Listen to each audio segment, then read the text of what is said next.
Welcome to Ichiraku Ramen and thank you for joining me for another journey into the world of shinobi.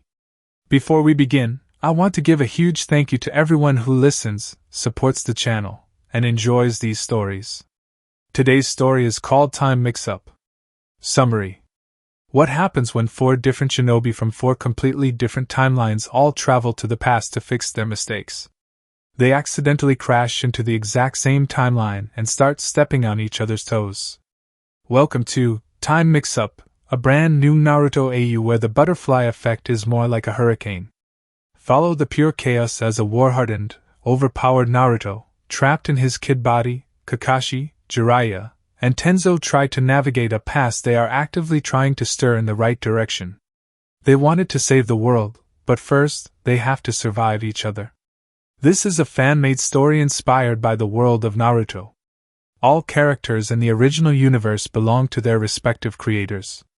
This narration is created for entertainment purposes as part of a transformative storytelling experience. The story itself was written by Lucillia, and full credit goes to the original author. If you would like to read the original version, the link to this story is included in the video description below. This story has 2 different endings. Let me know in the comments which one you like more. If you like my content and want to keep up with future updates, hit that subscribe button and don't forget leave a like if you enjoyed the video. It not only helps me but helps with YouTube algorithm. Now sit back, relax and enjoy. Prologue. The 4 travelers embark. Shit. Naruto thought. He'd been captured and incapacitated by Sasuke and his small group of followers and brought to this place so the batshit insane Uchiha Madara could extract the Kyuubi from him to complete his stupid plan that involved doing something to the moon, which was according to Madara some sort of dead 10-tailed rock monster that had belonged to some guy called the Sage of the Six Paths.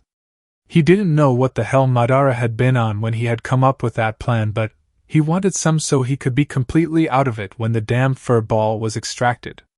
According to Gaara, the process was extremely painful. "Brat, I have a way to get us out of this," said the 9-tailed squatter in his belly. "Why the hell didn't you tell me this before?" he indignantly screeched at the fox.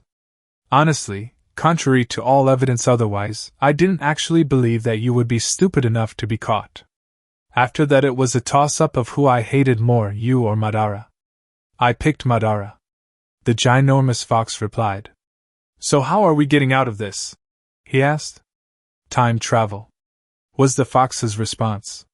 "Time travel? You're even crazier than that freak Madara, and that's saying something. Time travel is completely impossible," he said before he started laughing. "So when do you want to go back to?" the fox asked.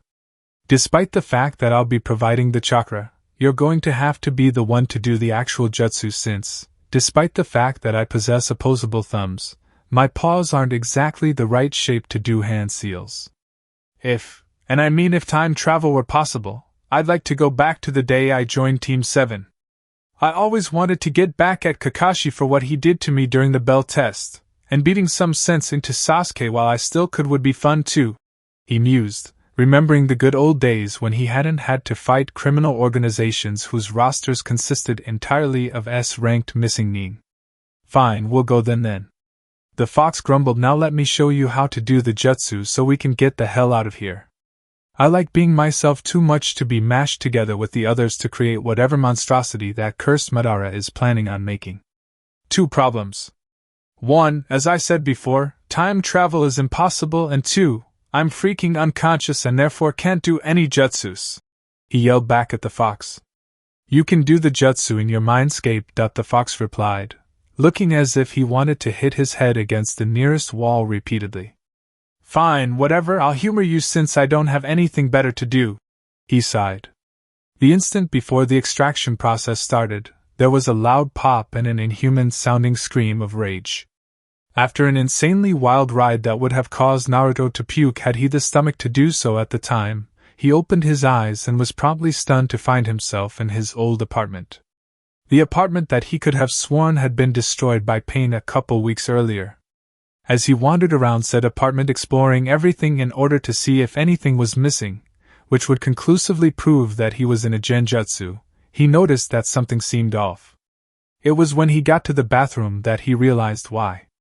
Looking in the mirror, he saw his 12-year-old self staring back at him. "Holy shit!" he yelled the instant before he fainted. Kakashi knew he'd arrived too late that day. Before he'd even found Naruto, he'd had that same uneasy feeling in his gut that he had the day he'd been forced to kill Rin, and the day Minato-sensei had died, that feeling that told him that he had failed yet again. When he reached it, there had been fresh signs of battle all over the Valley of the End, but the fighting had obviously been over. Since he couldn't see either Sasuke or Naruto in the immediate vicinity, he sent Pakken out to search for them. When Pakken returned a few minutes later, whimpering as if he'd been beaten half to death, he knew that the feeling that had begun to settle on him as he approached the valley had been entirely correct. Dreading what he would find when he got there, he followed Pakken to where Naruto lay face down at the base of the statue of Uchiha Madara. The boy was completely still, and Sasuke was nowhere to be found. When he turned the boy over, he knew immediately that his student was dead. He had a wound from a chidori in his chest, and his throat had been cut. Since becoming the teacher for Team 7, he'd often gone out of his way to avoid looking at Naruto since the boy had reminded him of two of the most painful losses in his life, the man who had been like a second father to him after his own father had committed suicide, and the cheerful teammate who had saved his life at the cost of his own. Seeing him like this, dead just like they were, was 100 times worse, however. Minato-sensei's son was dead, and it had been his fault. It had been him that had taught that traitorous snake the jutsu that had weakened Naruto enough for that heartless monster he had mistakenly believed to be a reflection of himself in his youth to kill him. It had been because he had been wrong about the Uchiha boy whom he'd come to think of as a version of his former self who just needed proper guidance like he'd received from Minato-sensei, that he had ended up costing Naruto his life. As he knelt by Naruto's body, he set Pakken to hunting after the little bastard who'd killed the child he should have taken care of and watched out for, but the poor dog had been unable to pick up the Uchiha's scent due to the pouring rain. The traitor was long gone, and if he tried to search for him then, he'd have ended up going in circles, so he'd sat down beside Naruto to wait. After what had seemed like an eternity, the rain finally let up, and he'd sent the dogs out in every possible direction to try and track the little traitor down. Instead of sending Pakken out with the rest of dogs this time, however, he had sent him on ahead to Konoha to give the Hokage his report, as he prepared Naruto's body for its return to the village. It was unnatural to see the child so still. Naruto had always been moving somehow, especially when he was supposed to be sitting still, frequently bouncing, running everywhere, and twitching constantly. Every time he saw him, he'd always seemed so full of an energy that he could barely contain. All of that energy was gone now, and it wouldn't be coming back. After Naruto's funeral, Kakashi took to spending most of his time alternating between the memorial stone upon which Obito's, Rin's, and Minato's names had been inscribed, and Naruto's grave, since he had not been allowed to join the hunt for his former student after his Nikken had failed to find him because the Hokage had wanted the boy to be alive long enough to be used to breed a new Uchiha clan, which left him with a great deal of free time on his hands since he'd been put on leave for health reasons. When he wasn't visiting Naruto or his team, he was working on something that seemed almost too fantastic to be real and probably wasn't, but it had given him a small measure of hope, and occupied his time until there was news of his traitorous former student who had vanished without a trace, and had not been seen since the day of Naruto's murder. It was just as well that he'd been placed on leave because, after Naruto had died, he'd practically lost the will to do anything, didn't leave his bed for over a week, and didn't leave the apartment for nearly a month. During that time that he'd spent shut in his apartment, he had sorted through the things he had recovered from the wreckage of his former sensei's home after the Kyuubi attack, more to torture himself than anything. Before then, he hadn't really looked at any of the items in 13 years. And even when he had last looked at them, it had been little more than a cursory glance to see whether a particular item would have belonged to his sensei or to Kushina, so he knew which box to put it in.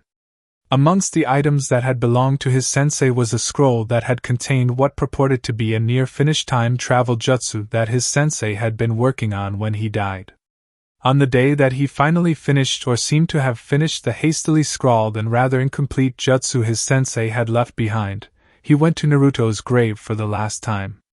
By that time the next day, he would either be in the past or he would be dead due to chakra exhaustion, as it appeared that it would take all he had to go back the 2 years that was the farthest his sensei's jutsu could take him.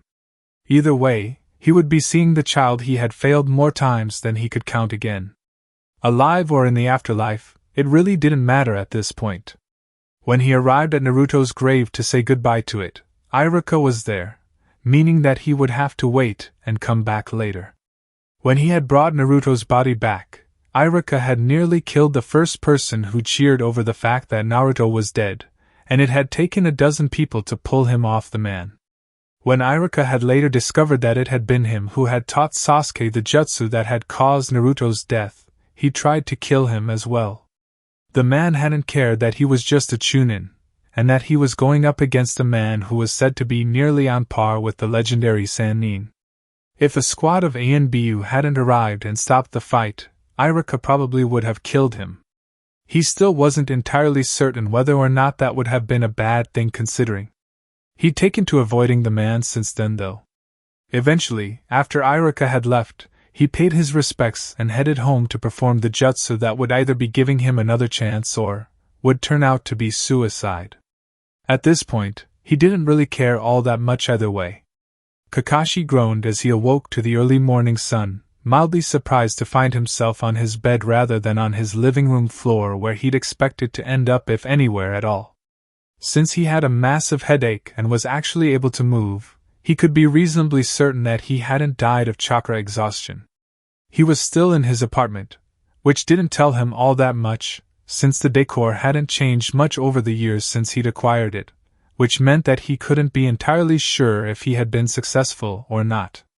The Team 7 photograph with the traitor's face scratched out wasn't in its usual spot, but, as it could have somehow been knocked behind his nightstand, this may or may not have been a good sign. The quickest way to tell whether he'd succeeded in his endeavor or not would be to go to the Hokage Tower. If he received another beating from a drunken Tsunade who also blamed him for Naruto's death, and another assassination attempt from Tenzo, it would mean that he had failed and had wasted a great deal of time that he could have spent tracking down and killing the traitor instead, even if that had meant turning missing Nin himself. Both Tsunade and Tenzo had been fond of Naruto for different reasons. Tsunade because the boy had reminded her of her little brother, and Tenzo because he'd been fond of the boy's mother whom he used to bribe with ramen to pull pranks on the Sandaime. On top of this, Tenzo had been exceedingly upset with him for losing Konoha, a very valuable weapon as well as the last of the Uchiha who had been valuable because of his Kekkei Genkai. When he got to the tower, he entered the Hokage's office through the window as he often did. Upon seeing the Sandaime Hokage, he didn't know whether to cry or cheer. He had succeeded. He had actually gone back into the past, back before Naruto had died, and he would be able to change things for the better. He'd been given another chance, and he wouldn't fail Minato-sensei this time. As he stood there in the Hokage's office planning out what he would be doing now that he was back in the past, he barely noticed the fact that the Hokage appeared to be suffering from a heart attack because he'd shown up to a meeting over an hour early. Jiraiya surveyed the destruction that surrounded him. Konoha had been destroyed, and most of its populace was now dead. The few survivors of the brutal attack wandered through the wreckage in shock. Konohamaru, his sensei's grandson, stood over Naruto's body crying. Naruto had died in the fight with Orochimaru, who had been occupying the body of Uchiha Sasuke while the village was overrun by ninja from Sound and IWA. The village had fought alone because Suna had been unable to send reinforcements in time. He had been supposed to have been the one to fight his former teammate, but he had been seriously injured in a fight with a former student of his the week before, and had been unable to do so. Like his father before him, Naruto had sacrificed himself to save the village.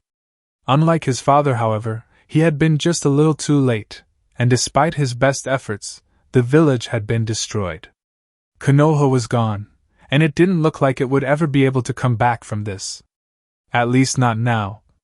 He would have lost all hope for the village if he hadn't known of his former student Minato's most ambitious project. Before he had died, the young man had worked out how to successfully travel through time. The complex seal array Minato had created wouldn't take him back more than a few years, but a few years were all he would need to bring down Orochimaru so Naruto and the village as a whole could live a long and happy life. For now, though, he would have to help rescue survivors and bury yet another student he had outlived. When Jiraiya awoke with a headache to end all headaches in that he didn't recognize a few short days after the destruction of Konoha, he knew that he'd either gone on one hell of a bender that he'd completely forgotten about or that he'd succeeded in traveling through time. After going downstairs and asking what the date was, he came to the conclusion that he had succeeded in what he had set out to do, which was the time travel, not the 3-day bender that would have left him with blurry memories of being slapped repeatedly, and possibly had him waking up in bed with a transvestite at one point. At this point in time, the only time Orochimaru was really out in the open where I could get at him was during the Chunin exams. I guess now would be a good time to pay little Naruto a visit since I'll be heading to Konoha anyways. Jiraiya mused as he packed some rather familiar belongings that he'd found scattered about the room he'd apparently rented the night before a few years before in his personal timeline because it was conveniently located within viewing distance of the dorm for the upper years at an all-girls boarding school, if one used binoculars. Tenzo picked his way through the wreckage that was Konoha. Most of it had been destroyed during Pain's attack, but the rest had fallen when Naruto had completely released the Kyuubi in his grief over the death of Hinata and his anger at Pain, who had taken another one of his precious people away from him. He was one of the handful of survivors left wandering about what was left of their home after Pain's attack and the Kyuubi's rampage had ended. As he made his way around the blasted remains of the Hokage Tower, a surprisingly intact scroll caught his eye. Curious, he picked it up and unfurled it. If this was what he thought it was, the first sign of success was the fact that he woke up in his own apartment. The second was the date on the swimsuit calendar that was stuck to his fridge with a banana magnet. He had truly gone back in time, and would be able to save Konoha. Now that he was here, he would change things so Pain didn't attack, and he would keep Naruto from ever using the Kyuubi's chakra so he wouldn't unleash the monster that had gone tromping through the ruins of Konoha and killed most of the survivors before taking off for parts unknown. Despite the fact that doing so would easily solve a number of problems, he wouldn't be killing Naruto. When he wasn't releasing the monster that had been sealed into him, Naruto was an exceedingly valuable asset to Konoha, as the bright and cheerful boy had turned enemies that could have seriously harmed Konoha into allies with a smile and whatever mysterious power he had that made others see how horrible they were and want to improve themselves. A power that had often made him wonder what would have happened if Naruto and Danzo were ever locked in a room together. If he remembered the file on Naruto correctly, the boy had first used the Kyuubi's power during the mission to Wave, which was still a few months away. So, he would have time to find a way to keep Naruto from starting down the slippery slope that led to him releasing the Kyuubi, which shouldn't be too difficult, since he knew how horrified the boy was of the fox, and how terrified he had been of releasing the creature up until his pain and grief at the destruction of his home and the loss of one more of his precious friends had consumed him. He would of course explain to the boy the dangers of releasing even a little bit of the Kyuubi's power, and if necessary, he had the abilities he'd inherited from the Shodai Hokage, which would bring anything under 6 tails under control before Naruto could release any more as long as he could get Tsunade to part with her necklace. Getting Tsunade's necklace off of her several months earlier than Naruto had managed to would be a good first step. Quick pause, guys, I just want to take a second to say thank you. We actually hit 3,000 subscribers, and that is entirely because of you. I genuinely could not have done it without this community, and it means more than I can put into words. Now we're setting our sights on 3,000, and if you're not subscribed yet, this is your moment. It takes 1 second, and it truly makes a difference. Alright, let's get back to it. Naruto's not going to wait forever. Chapter 1: The Journeys Begin. Naruto grinned as he made his way to the academy. Today was the first day of his new life, and he felt great. The sun was shining, the birds were singing, and the damn fox hadn't come back with him when he made his little trip into the past. True, the 9-tailed fox was sealed within him, but it was the nine-tailed fox of the past who as of yet didn't have any hold on him, and hadn't said one word to him as far as he could remember. Even better, that fox was sealed behind a barrier that was entirely intact and couldn't speak to him without his permission, as the fox of the future had been wont to do on occasion, which meant that there would be no annoying fox distracting him at the most inopportune moments, and giving him reminders of his past failures when he'd had enough of them already. He whistled a merry tune the origins of which he'd long forgotten as he stepped onto the academy grounds. After recovering from fainting upon seeing himself in the mirror with that plump baby face that he'd grown out of, he had raced through the village and discovered it to be exactly as he remembered it being when he was last this age, right down to Mato Guy's insane morning workout routine that he'd previously completely ignored, and the glares from the village's other denizens. Now that he was back, he was going to fix everything he could, starting with that revenge-obsessed idiot that he would be pointing in the right direction before he could end up getting some sort of whacked-out guilt complex and swear to destroy Konoha. By the time he was done with Sasuke, Danzo and Madara were going to be in for one hell of a surprise. After taking his old seat in the crowded classroom where the team assignments would be handed out, he looked around. If he hadn't seen it for himself long ago, he wouldn't have believed that his friends had ever looked as young as they did now. The 4 years and change between now and then had made a great deal of difference in their appearances and, in some cases, their attitudes. He was so focused on the people he had grown up alongside and had fought alongside in the future that he almost didn't notice when Sakura shoved him out of the way to get to Sasuke. After growling in annoyance at Sakura, he turned to glare at Sasuke, who apparently didn't know a good thing if it stared him in the face from a safe distance. He remembered what happened the last time, when he'd gotten in the boy's face to do so, and had been knocked forward by a flailing arm. That moment would have still been burned in his memory had he lived to be 1,000. That was definitely not how he wanted his first kiss to go down, even if it had technically already had gone down that way. Come to think of it, he didn't want his first kiss with a woman to go down the way it had either. Having your chakra stolen by a mass of flying hair was definitely not on his list of fun activities.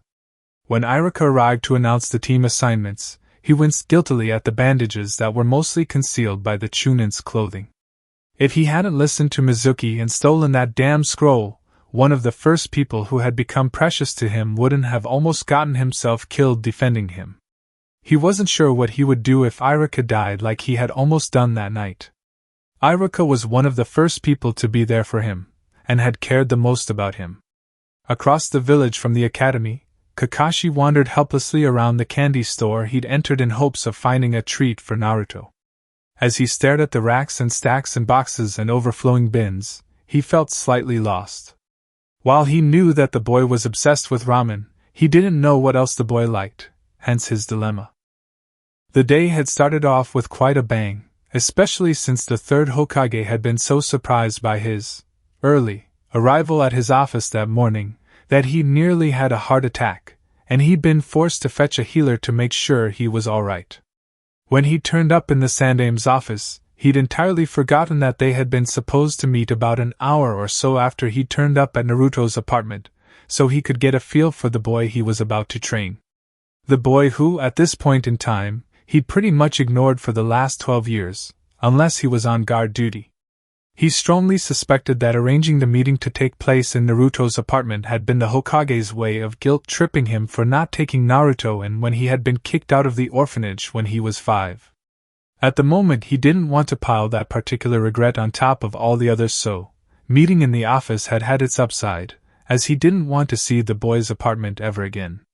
The last time he had seen it, when he'd gone to pack away the belongings of his dead student, had been painful enough. Naruto was alive now, so he wouldn't dwell on that. He had a second chance with the boy and he would grasp it with both hands. Now if only he knew what kind of sweets the boy liked.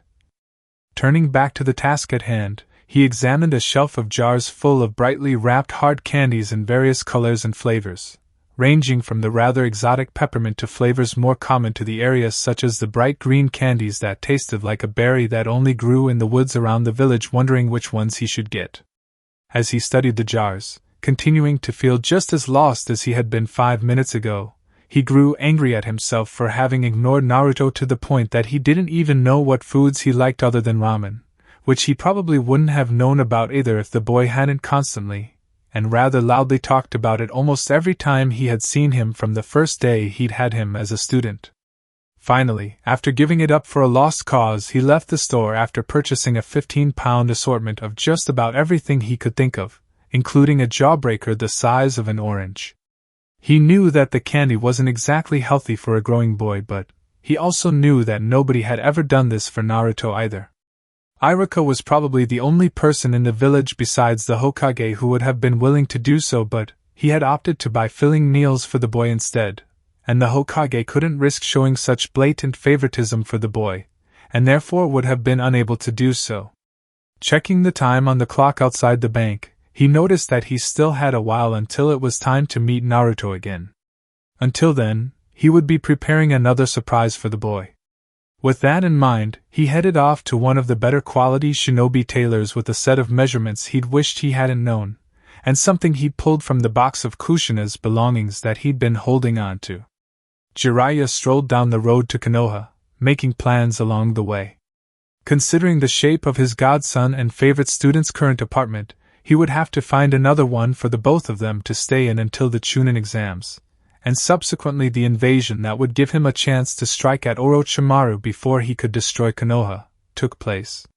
He didn't know what he'd been thinking in letting that boy stay in that apartment the last time around, except maybe that having a kid around would cramp his style and walk in at the most inopportune moment.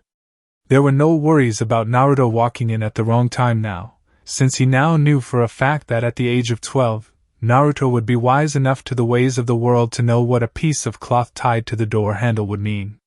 How could he not, when he was able to use certain jutsus that involved either naked or scantily clad women to devastating effect at that age?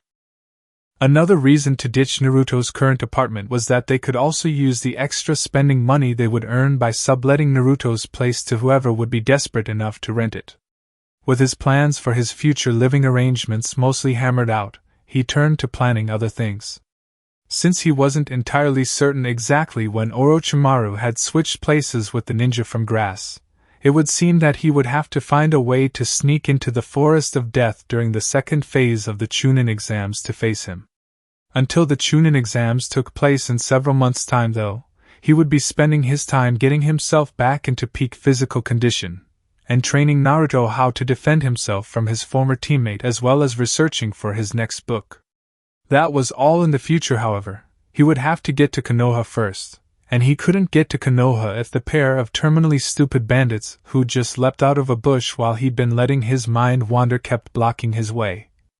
Tenzo nervously walked into the ANBU headquarters passing a rather unusual drawing done in permanent marker which had never been removed for some strange reason. One of the captains had said that it was a reminder. A reminder of what, however, he had never learned as he had been absent on the day it had appeared during his first year as an ANBU, and nobody had bothered to inform him of where it had come from, assuming that he already knew. The reason he was so nervous at the moment was because he never asked for a leave of absence before, and wasn't entirely sure how his boss would react to him asking for one now. The fact that he would be leaving Konoha within months of the invasion, which had been masterminded by Orochimaru, who had used him as a test subject prior to being run out of the village, would cast unnecessary suspicion on him as well when said invasion came. He only had a couple months until Naruto went on the mission to Wave, though, and therefore time was of the essence, meaning that he needed to find Tsunade and get the necklace from her as soon as possible. Finding her, however, was going to be only half, and the most time-consuming half at that, of the problem. Convincing her to put the first Hokage's necklace up as stakes in a bet as Naruto had would be the other and far more difficult half. While Tsunade's miserable luck at gambling was legendary, she'd never put the necklace up as stakes in a bet before the incident with Naruto, and he himself did not possess Naruto's almost impossibly good luck. Hopefully, the necklace wasn't cursed as it has long been rumored to have been, because he would be highly upset if he died before getting it to Naruto. Chapter 2: Kakashi's Acts of Kindness. Naruto internally debated over whether or not to put the eraser in the door jamb again. On the one hand, he was somewhat irritated over being made to wait for Kakashi, especially since he had forgotten to pack a lunch in his excitement at actually finding himself in the past, and was now going hungry. But, on the other hand, it wasn't up to his current pranking standards, which were far higher than they had been when he was this age. The eraser would be a nice cheap shot that would relieve some of his irritation at yet again being made to wait, but he would be getting his revenge for that ass poke that would have been considered molestation if it hadn't been a jutsu tomorrow anyways. So, maybe instead of pulling something so juvenile, he should just add to the pranks he had planned, and get back at his perpetually tardy teacher for this then. In fact, that sounded like a better plan. Coming to a decision, he left the eraser at the chalkboard and started pacing around the room, ignoring the strange looks he got from his teammates the first few times he went up one wall, across the ceiling, and back down the other wall. After waiting for what seemed like half an eternity, Kakashi finally arrived. In actuality, it had only been about 3 hours, but it hadn't felt like that as he'd taken to pacing around the room in different directions, and had invented a game that had involved not touching the floor. The first thing his sensei did when he arrived was run over to him and start hugging the stuffing out of him. The hug was nice, heartwarming, exceedingly uncomfortable, and frankly once the reality of who was hugging him like that set in fucking creepy. Then, after letting him go and giving Sasuke a glare that, if looks could kill, would have left a smoking pile of ashes where the boy was sitting, he told them to meet him on the roof and disappeared. Knowing it wouldn't be wise to show off too many skills he shouldn't have learned yet, he followed Sakura up the stairs instead of shining after him. Finally, after half of an afternoon of waiting, the team was seated as they had been 4 years earlier according to his personal timeline, and they were ordered to introduce themselves. Kakashi was just as vague as he had been the first time around, though he had looked at him and smiled when he was mentioning his likes, and glared at Sasuke when mentioning his dislikes, which was new. The only point of departure that he could think of that could have conceivably caused these new events to happen, since he hadn't run into the man during his tour of the village earlier that day, was the eraser he'd placed in the doorjamb the last time around. If he had known that sticking that eraser in the door would have made such a horrible first impression, he wouldn't have done it the first time, as it apparently seemed to be the reason why Sasuke had become his sensei's favorite student instead of him. My name is Uzumaki Naruto. I like ramen. I especially like it when Iruka-sensei takes me to Ichiraku for ramen. I dislike traitorous, revenge-obsessed bastards who decide to destroy an entire village because of the actions of a couple of its citizens, and the 3-minute wait for my instant ramen to be ready. My dream is to become the Hokage so I could be powerful enough to protect those who are precious to me, he said, bouncing in his seat when Kakashi had indicated it was his turn to introduce himself. That was unexpected, Kakashi said when he was finished, before turning and indicating it was Sakura's turn to introduce herself. As far as he could remember, Sasuke and Sakura's introductions were the same as they had been the last time around, with Sakura squealing over Sasuke and yelling about hating him, and Sasuke doing that whole cool aloof lone avenger act. After the introductions, which Kakashi had frowned over, the man once again informed the team of the unexpected survival test, handed them the forms that told them where to go the next morning, and warned them against eating breakfast as he had the last time as well before dismissing Sasuke and Sakura. Naruto, can you stay here for a minute? I have something for you, Kakashi said as he had turned to follow his new teammates. Okay, he replied, sitting back down and looking over the paper he'd been given as Kakashi disappeared. Considering how long the man liked to keep people waiting, he would give the man until he was finished reading the form he'd been given and then he'd leave, as there was no way in hell that he'd be willing wait the rest of the day for the man to return from whatever errand he'd been running. As he read the form that he'd been handed, he was glad that Jiraiya had sat him down and taught him to read properly when he had finally noticed that he was practically illiterate thanks to the caregivers and academy instructors who had never really took the time to teach him how to read, and left him to his own devices in that area. Since he could actually read the paper this time instead of making educated guesses at its contents. This is for you, Naruto, Kakashi said the instant he returned when he was 2/3 of the way through the form he'd been given, giving him another hug and a huge bag full of what looked to be just about every kind of candy there ever was, including lots of the red ones like the one Chuji had given him when they first started at the academy, giving him that bit of false hope before he learned that everything was going to be the same as it always was. As he looked at the bag full of candy that he just received, he felt like he was going to cry. If he hadn't dropped that eraser on Kakashi the last time, the man would have liked him right away and given him candy. Considering that, maybe he shouldn't set all of those traps and pranks he was planning on getting Kakashi with tomorrow. So, let me get this straight, Tenzo's ANBU squad leader said. You traveled back in time so you could prevent the fox brat from releasing the QB, and, in order to do so, you need to find Tsunade the slug Sannin and get the first Hokage's necklace from her because it has the power to control the fox? Yes, Tenzo replied with what had sounded like complete honesty. Shaking his head at the tragedy that was unfolding before him, he scrawled, "Leave approved for mental health reasons," across his subordinate's leave request form. Up until now, Tenzo had been completely reliable, and had previously shown absolutely no signs of having been anywhere close to snapping. "Don't come back until you get your head straightened out, you hear me?" he said as he handed the poor man the paperwork he'd be needing. "You're a good man, and I'd hate to lose you." As soon as Tenzo left, he began grumbling about how it was always the best ones that went completely wacko as he began on the paperwork he would have to give to the Hokage to make Tenzo's medical leave official.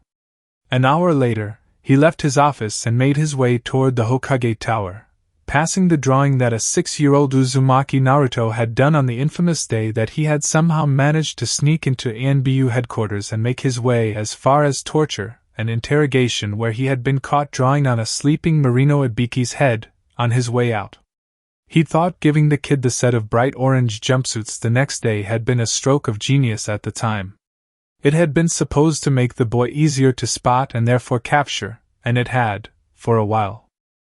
Kakashi discreetly followed Naruto home, noting which candies the boy ate first, and which ones he gave away to the local children who had started trailing after him when they'd realized that the boy had candy and was willing to share.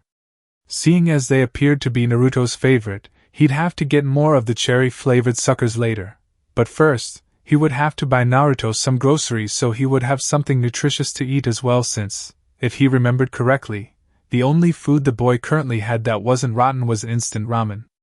If Minato-sensei were alive right now, he'd be yelling at him for not doing something about the boy's poor diet, which had obviously contributed to his below-average height, and Kushina would beat the crap out of him the instant Minato-sensei was through.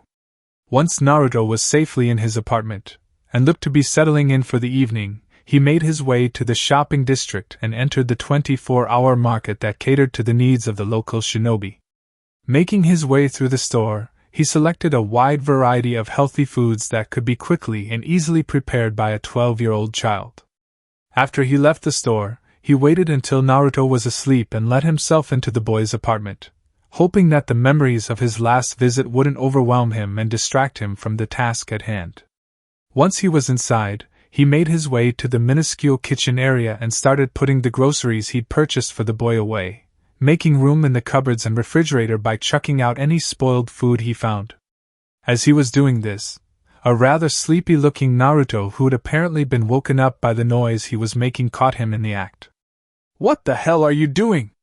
Naruto asked. "I noticed that you were practically out of food, so I bought you some groceries," he replied as he put a box of breakfast cereal into one of the cupboards. The boy's eyes narrowed in suspicion as he walked over and began inspecting the produce that was still on the counter. Finding nothing visibly wrong with it, he began carefully inspecting the canned goods in the next bag over. He then started inspecting the items that had already been placed in the fridge and cupboards. Apparently satisfied that the packages didn't appear to be compromised in any way, and that the safety seals had indicated that they hadn't been opened and resealed by ninjutsu, the boy moved towards an isolated corner of the kitchen. "How much did all of this cost you?" Naruto asked. When he had told the boy the cost, he'd looked surprised.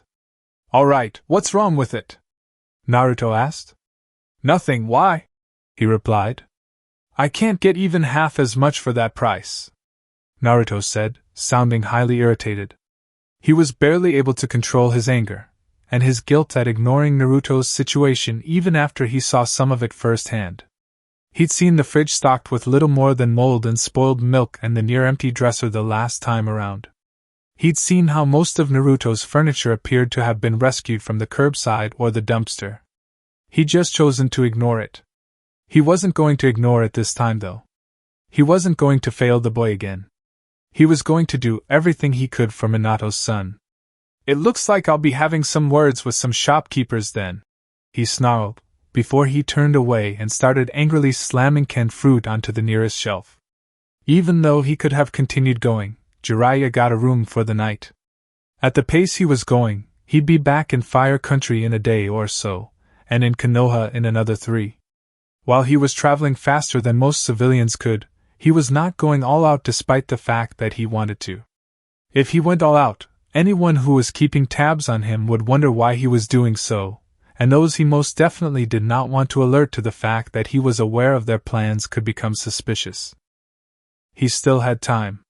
There were still several more months before Orochimaru would bring himself out into the open, and therefore into a position of vulnerability. Hurrying up and waiting was not his style, and that was pretty much what he'd be doing if he ran to Konoha like he wanted to anyways. If he continued at the pace he was going, he would also have the peace and quiet of the open road in which he could plan before he found himself taking care of a loud, rambunctious 12-year-old when he arrived in Konoha 3 to 5 days from now. He would be changing things so he could save Konoha, and more importantly, save his godson soon enough. For now, though, this town possessed a rather nice hot spring, and many of the girls he had seen on his way to the inn were rather attractive. A relaxing evening of research to take his mind off of things would not go amiss. Besides, people would find it quite out of character for him to stop at a town with hot springs and not visit. With that in mind, he left the room he'd rented and made his way to the hot springs. At this particular onsen, the men's and women's baths were separated by a wooden barrier. Instead of being discouraged, as most perverts would have been by the seemingly solid and impenetrable barrier that separated them from the heavenly view on the other side, he did as he had done several times before, and put some chakra into one of his fingers with which he then used to create a barely noticeable hole. He then carefully moved away from the hole that he had created and waited a moment to make sure that none of the women on the other side noticed the hole being made. No general alarm went up in those moments he'd spent waiting to see if it was safe. In fact, all he could hear from the other side were some excited whispers and a bunch of feminine giggles. Deciding it was safe, he made his way back to the peephole, and then looked through it. Unfortunately, something appeared to be blocking it on the other side. Suddenly, there was a yell of, "Crap, all I can see is an eye!"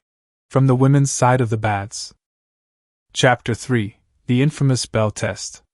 Kakashi prepared the boxed lunches for the bell test with a rather vicious grin that was well hidden behind his mask. No matter how today went down, it was going to end with Sasuke being tied to the stump, and he was going to leave him there. He roughly pushed the thought about how he'd done the same to Naruto away as he arranged the food he made in a somewhat aesthetically pleasing manner. He was going to do things right this time, and Naruto would live to see his 14th birthday and beyond. After the test, he would be going to the tailor's to check on the status of the second surprise he'd arranged for Naruto yesterday. Amongst the things he'd recovered from his former sensei's house after the Kyuubi attack was a tiny outfit that Kushina had been making for her baby. When he'd asked her about it once in the weeks before she and Minato-sensei died, she had told him that it was a modified version of the outfits traditionally worn by children in Whirlpool. Remembering the outfit, he had come up with the idea of having a tailor create a nearly identical copy in Naruto's current size which didn't have pants that unsnapped, since Naruto had quit wearing diapers long ago, but had hidden pockets for concealing weapons, scrolls, explosive tags, and other useful items. Since blue and orange, which were the main colors of the outfit Kushina had made, appeared to be Naruto's favorite colors, he was reasonably certain that Naruto would like the surprise, as well as the other outfits he'd ordered that were based on the surprise. After pulling himself out of his musings over his plans for later, he finished with the boxes, and set a note on top of the cherry tomatoes in one box telling Naruto to eat them in front of Sasuke before sharing his lunch with him, should he choose to do so. Satisfied at a job well done, he picked up his alarm clock and headed out to the field where his team had undoubtedly been waiting for hours, being the somewhat conscientious students that they were. While he'd felt a twinge of guilt at making Naruto wait, it was overpowered by a vicious satisfaction at making Sasuke and his annoying fangirl do so as well. Despite the fact that it would just add more time to his students' wait, he headed to where his students were waiting for him after briefly stopping by the memorial stone to apologize to his old team for not showing up for the last day or so. Much to his surprise, only Sasuke and Sakura were there when he arrived. An exclamation of, "Crap, I don't believe it!" alerted him to Naruto's presence a moment later. When he turned to look, he saw that the boy was racing towards the meeting point, sweating, and practically out of breath. His coat looked even puffier than usual, indicating that he was carrying something in it. Moments later, Minato-sensei's son skidded to a halt 6 inches away from him, and, since the team was more or less together, he explained the rules of the bell test. He was briefly disturbed by Naruto's grin at this point because the last time he saw that particular smile, Kushina had gotten him with some water balloons filled with turquoise paint, and he still didn't know how the hell she had gotten the paint into the balloons in the first place. After giving the rules and preparing to get the test underway, he was briefly surprised when Naruto didn't attack him with a kunai right before he called a start to the test as he had the last time. But considering the fact that his jacket hadn't been filled with whatever it was currently filled with the last time around, he shouldn't have been. After he indicated that it was time to begin, Sasuke and Sakura ran off and hid in the same spots as they had the last time he'd had to suffer through this test, and Naruto stood in front of him refusing to hide just as he had last time. This time, however, instead of attacking him right away when he pointed out that he should have hid, the boy very carefully unzipped his jacket. "Thank God these didn't break." Naruto sighed in relief as he looked down at the contents of his jacket. "I'd planned on giving one each to Sakura and the bastard, but I arrived too late to do so. Oh well." After that little statement, he was immediately on guard. There were very few breakable weapons that would cause that kind of reaction in someone. Just about all of them could put you in the intensive care unit at the very least, and Naruto was the only genin he knew who would be crazy enough and oblivious enough to the possible consequences to consider using them during this test. Preparing to dodge anything from a poisonous smoke bomb to an acid bomb, he was understandably confused when Naruto pulled an orange balloon out of his jacket.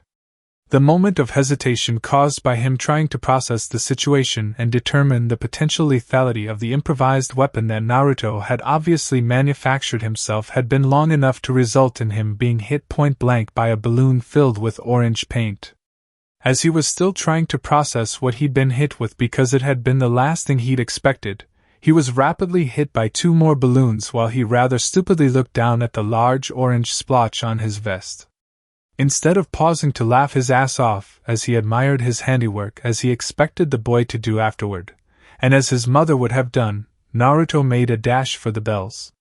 This move had of course been unexpected, and he barely dodged in time, and almost didn't feel the boy's other hand go into his side pouch as he was pulling away. Noticing his side pouch was much lighter as he began to retreat to a safe distance, he made a desperate grab for the boy's arm. Somehow, in a move that was too fast for him to see with his Sharingan eye covered, he ended up with only the boy's now empty jacket. Naruto was already several feet away holding his precious, one-of-a-kind, signed first edition copy of Ica Paradise. If he hadn't known that knowledge of how to do the narration had been restricted to the Hokage's guard after Naruto's father had died, he would have looked near the boy's feet for one of his sensei's special summoning kunai. "Crap, it's an old one," Naruto said, turning the purloined book over in his hands as he examined it. "And you've already read it at least twice. It looks like I'll have to get the bells the hard way since I can't threaten to give the ending away." The boy then stood up and grinned rather evilly before he ran off at top speed towards where the traitor Uchiha was hiding. Watching Naruto run, he could see that Naruto was nearly as fast as his father. Until now, he hadn't entirely believed the stories about the boy running rings around other ANBU operatives for hours on end, and had thought that the other teams had either been slacking off or exaggerating since he'd always been able to catch the boy within the first 30 minutes of the chase. Watching the kid run, he could now see why he'd garnered so much admiration for such a feat. Once Naruto reached the trees, he practically flew up the trunk of a rather stately oak like a squirrel, and went across the small wood that surrounded the training field, leaping from tree branch to tree branch on all fours. As he watched, he found that he was having a hell of a time keeping up track of the energetic boy without revealing his Sharingan, which was somewhat amazing since the boy wasn't using any chakra to boost his speed whatsoever.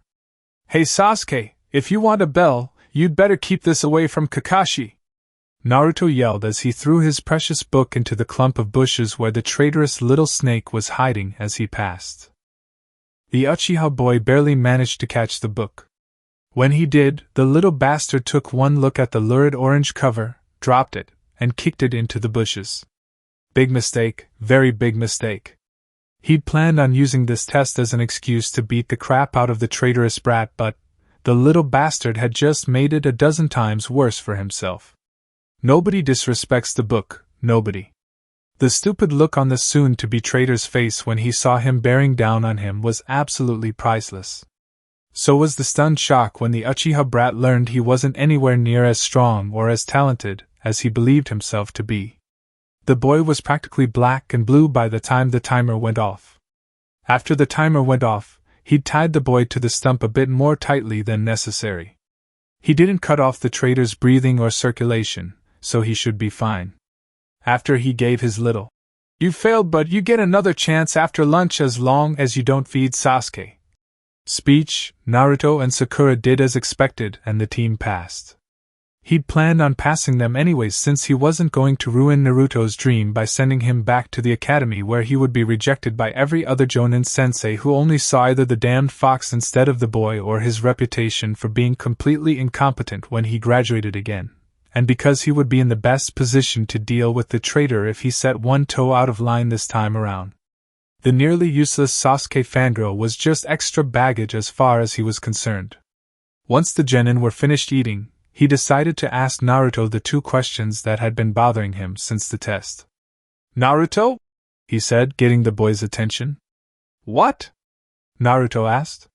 "How exactly did you get the paint into those balloons?" he asked. That question had been bothering him for longer than the boy had been alive. He'd regretted not asking Kushina, because the woman had seemingly taken the secret with her to her grave. "Funnel," Naruto replied as if the answer were so obvious that even a 2-year-old would get it. "Can I ask you another question?" he asked. "Sure," Naruto said. "What exactly did you mean about threatening to give the ending of my book away?" he asked, wondering exactly how the boy had known the book's ending considering the fact that it was forbidden to minors, and the bookstores that sold it had seals to prevent said minors from purchasing copies of their own. Naruto gazed over his shoulder, looking as if he were trying to think of an answer. His eyes suddenly widened in shock, and he pointed to something off in the distance behind him. "Look! It's a flying purple people-eater!" Naruto yelled before turning and running away so fast that even Minato-sensei would have been left in the dust.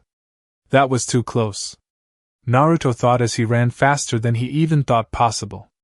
As he rounded a corner on his way to one of his better hiding spots, taking the ground route as going via the rooftops would have just about every shinobi in Konoha chasing after him because he looked guilty even though such a chase would be futile for most of them. He ran right into Yamato Taicho and sent the poor man flying.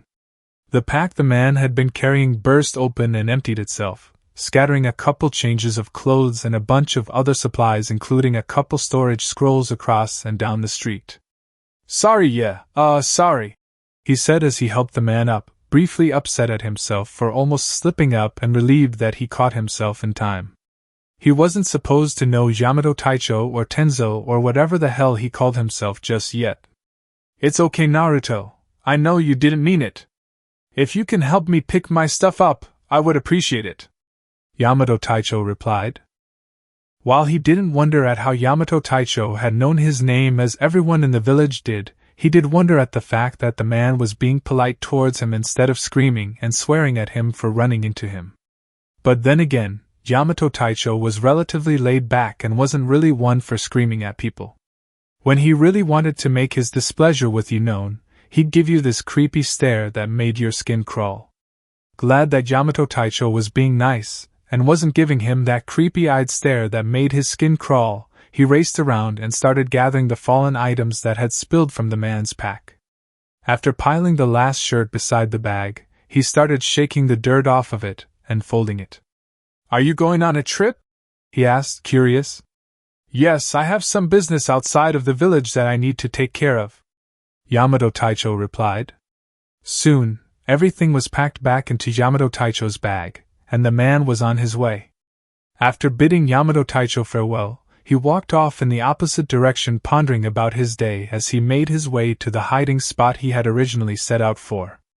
Like yesterday, today had been rather interesting. Last night, after he had confirmed the night before that there was nothing wrong with the groceries or the new rice cooker that Kakashi had bought him and refused repayment for after the man left, he had gone back to bed guilty about being so suspicious. Kakashi had never bought him groceries during the last time around, however, but the man had brought him vegetables that had looked as if they'd been swiped from someone's garden a few times, so it wasn't like it would have been completely out of character for him to have done such a good deed. That morning, since he knew Kakashi wouldn't be showing up at the training field until it was nearly 11, he had decided to sleep in a bit. After getting up a half hour after he was supposed to show up according to the instructions he had been given, he had showered and ate a leisurely breakfast. Feeling slightly guilty considering how nice Kakashi had been the afternoon before, he got out the funnel, the balloons, and the paint. The paint balloons had been only one of the numerous pranks he'd originally planned to set up at the training field before Kakashi arrived, but he nixed the rest of them because the man had been so nice to him, and almost hadn't done this one either. He'd been rather stunned when he'd shown up at 10:30 and Kakashi had already been present. He'd never arrived later than Kakashi before, never.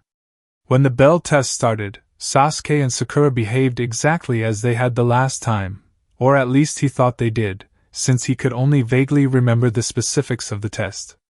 Instead of getting into a losing fight with Kakashi this time around, though, he had brought out his arsenal of paint balloons.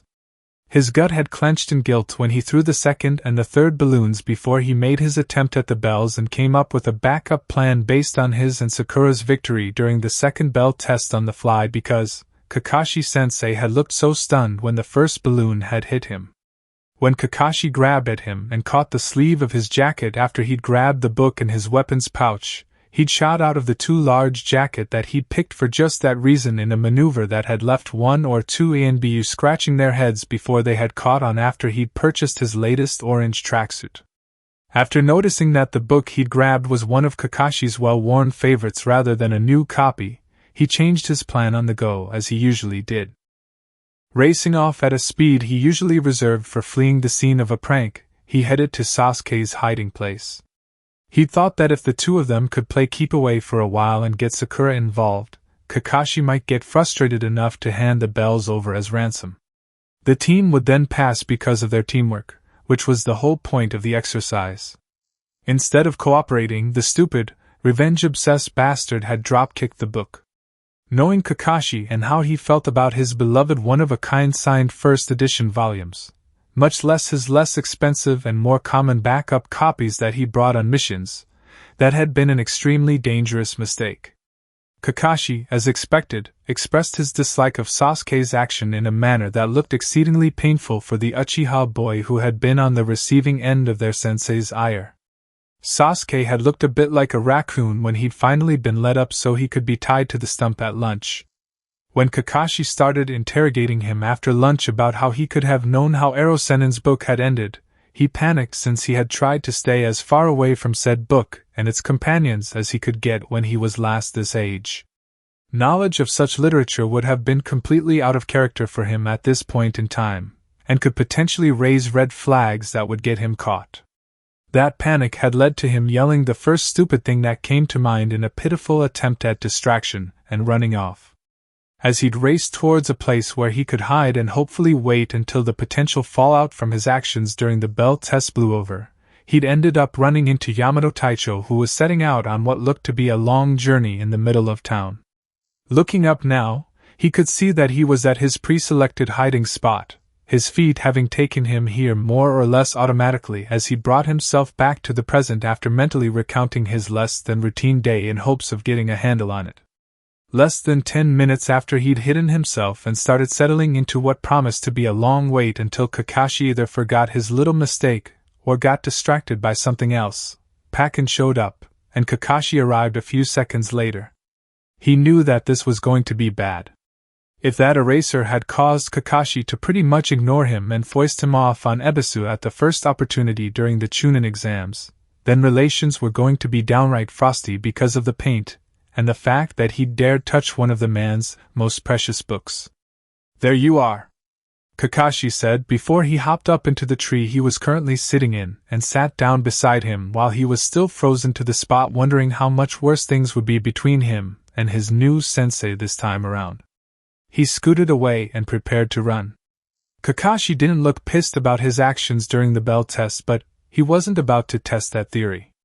"You're not in any trouble," Kakashi said as he put his arm firmly around his shoulders, effectively preventing him from escaping. "I know you're afraid that you'll be in trouble for reading a book that's meant for adults, but I understand that you were curious. As you know, the Ika series was written for a more mature audience, and there were probably many things you didn't understand. If you have any questions..." "Questions?"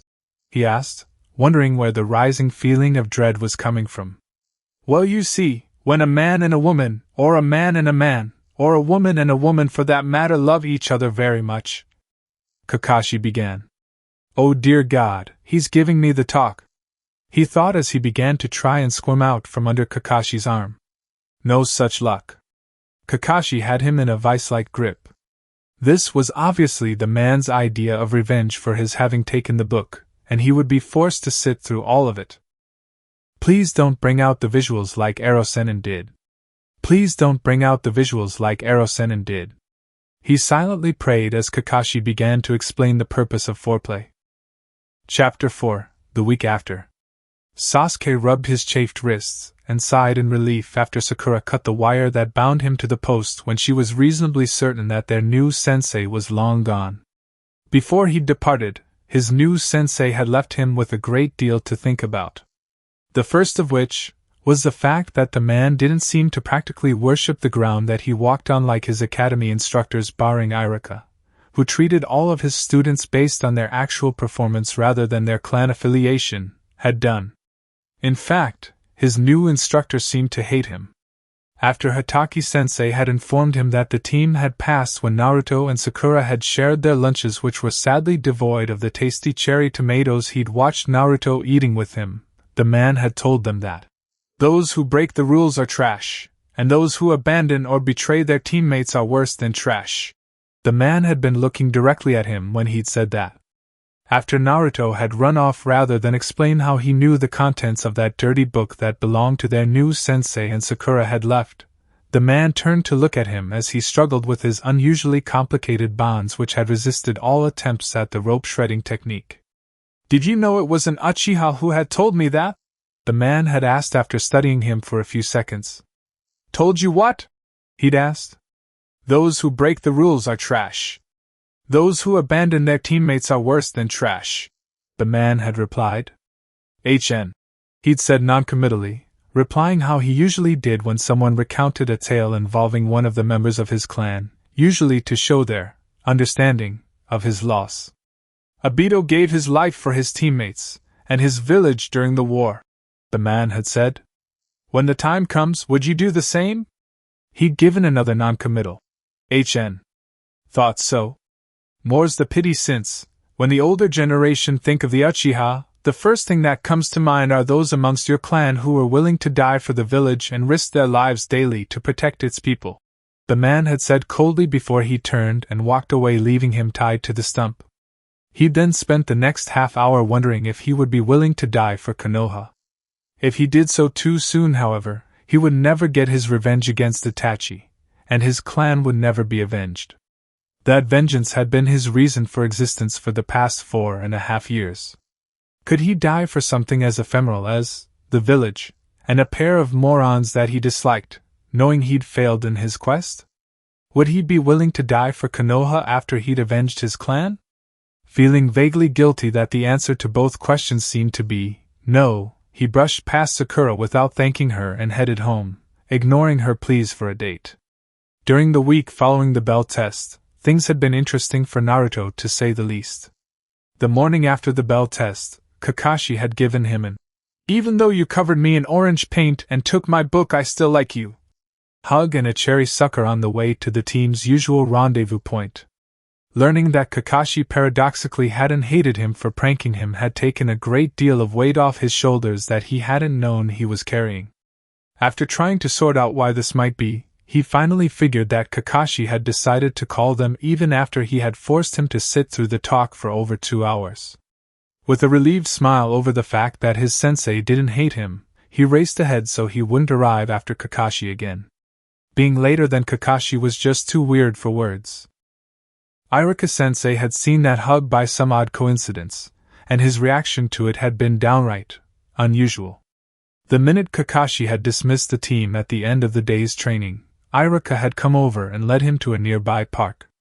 When they'd reached the park, Iruka had led him to a relatively isolated spot and looked around as if he was afraid of being overheard. Once he was pretty sure that they were alone, he started giving him the lecture on the bad kind of touching that the old man Hokage had given him after a certain incident when he was 5. Naturally, he found this to be far more embarrassing than receiving the talk from Kakashi, who much to his relief hadn't brought out visuals as Ero-sennin had when he'd given him the talk during their training trip. He'd been completely puzzled as to why he was receiving this lecture until Iruka-sensei had started asking strange questions about Kakashi. Iruka had thought Kakashi was one of those kind of perverts. The thought of Kakashi being like that had been too alien to process, so he did the only thing he could at the time. He started laughing and he didn't stop until he nearly passed out from lack of oxygen. It didn't help Kakashi-sensei's case any that Iruka-sensei knew him well enough to know his smile was a mask to cover his pain and loneliness more often than not, and that his laughter was often a cover for embarrassment and discomfort. Because he knew him so well, Iruka-sensei had taken his hysterical laughter to be a clear sign that there was something seriously wrong, rather than taking his laughter to mean that the exceedingly uncomfortable conversation had just gone way past embarrassing and was rapidly heading off into uncharted territory as it had. Iruka had come to the mistaken conclusion that Kakashi had been molesting him and started seriously interrogating him. Seeing the look on Iruka's face after he told him that nothing had happened and that the hug he'd seen earlier that day had been an apology for making him sit and listen to the talk for over 2 hours when he tried to reassure him and tell him that things with Kakashi-sensei were fine, he knew he'd said something wrong. 2 hours? Iruka yelled. 2 hours? The lesson on biology as it pertains to human reproduction is only an hour long. What the hell was he talking about for the other hour? The other stuff, he'd replied, turning slightly red. During the talk from the day before, Kakashi had not merely gone over the purpose and basic mechanics of sexual intercourse as the Academy had done during one of the lessons he'd skipped, but had given him the advanced lecture which included information on the prevention of unwanted pregnancies and the various diseases one could contract, as well as information on a couple of the not-so-basic positions. Aside from the lack of mortifyingly embarrassing visuals, the talk he'd received from Kakashi-sensei had been rather similar to the one he'd received from Ero-sennin on his 14th birthday. Being forced to sit through either lecture was an experience that he'd rather forget. What other stuff? Iruka asked, looking as if he were dreading the answer. You know, the stuff that's in those perverted books he likes to read, he mumbled, trying to end the conversation, not wanting to continue this discussion as he had wanted to forget the embarrassment of Kakashi's lecture and put it behind him. The look on Iruka's face when he'd stormed off at that point had been positively murderous. When he was called into the Hokage's office the next morning, both Iruka and a somewhat bruised Kakashi were there. Both men were dismissed upon his arrival, and the Hokage had set up a bunch of privacy seals before speaking with him. Apparently, after he'd stormed away the evening before, Iruka had beaten the crap out of a very surprised Kakashi, and had leveled some pretty serious allegations against him. After a long conversation with the old man Hokage during which he was practically interrogated about the talk, the hugging, and the gifts Kakashi-sensei had been giving him, he was finally released and Kakashi had been called in. After an hour during which he'd anxiously waited outside, afraid of what could happen to his sensei thanks to an unfortunate misunderstanding. The one-eyed Jounin left the Hokage's office with an odd look in his eye and a book on parenting in his hand. When the old man Hokage had explained to Iruka that it had all been one hell of a misunderstanding afterward, his former sensei apparently didn't believe him because he had taken to following him every spare minute he had, and rather closely scrutinizing his interactions with Kakashi whenever he was in the vicinity. Jiraiya smiled as he finally reached the gates of a still-standing Konoha. The journey here both had and hadn't been arduous as the points that defined his trip depended on when one considered it to have begun, but he was finally home. What to do first? Find an apartment, talk to his godson, then do some research? Find his godson, get an apartment together, then research? Research and save everything else for later since the information he had would be spoiled if he moved too soon, meaning that it had to wait? What the hell had he been thinking? Research first, of course. He'd been walking all day and he wasn't in the mood to go tromping around town this late in the afternoon searching for either Naruto, or an apartment, or both. Plan decided upon, he went to find the small knothole in the fence on the women's side of one of the local onsen which had been there for generations. Naruto could wait for a while, as he'd waited for longer before. He could get a room at a hotel for the evening, and Orochimaru wasn't going to be here for months. Research came first. Tenzo sighed as he glanced around the bar. Contrary to the information he had been given, Tsunade wasn't there. Or she wasn't in the more public area of the bar at least. Maybe she would be found enjoying the unregulated gambling in the back room. Sighing, he made his way to the back where a slightly less than legit craps game was taking place. She wasn't in the back room. Time to check the next bar. Sighing in frustration once more, he left. He had spent a week drifting from town to town, and so far his search had been fruitless, and it could take several more weeks or months of relentless searching before he found his target. At night, he had nightmares where he went searching from town to town practically forever, just one step behind Tsunade, failed to get the necklace from her in time, and instead of releasing less than a tael of the Kyuubi's power, Naruto ended up completely losing control and turning the completely freed Kyuubi loose on the helpless land of Wave. Kakashi practically melted at the look of appreciation in Naruto's eyes as he handed him the newly completed outfit that he just picked up from the tailor. It had definitely been worth the expense. All in all, the outfit which had been modeled on the clothes that the boy's mother had made for him wasn't half bad, and Naruto clearly appreciated it if the way he was turning around in front of the mirror was any indication.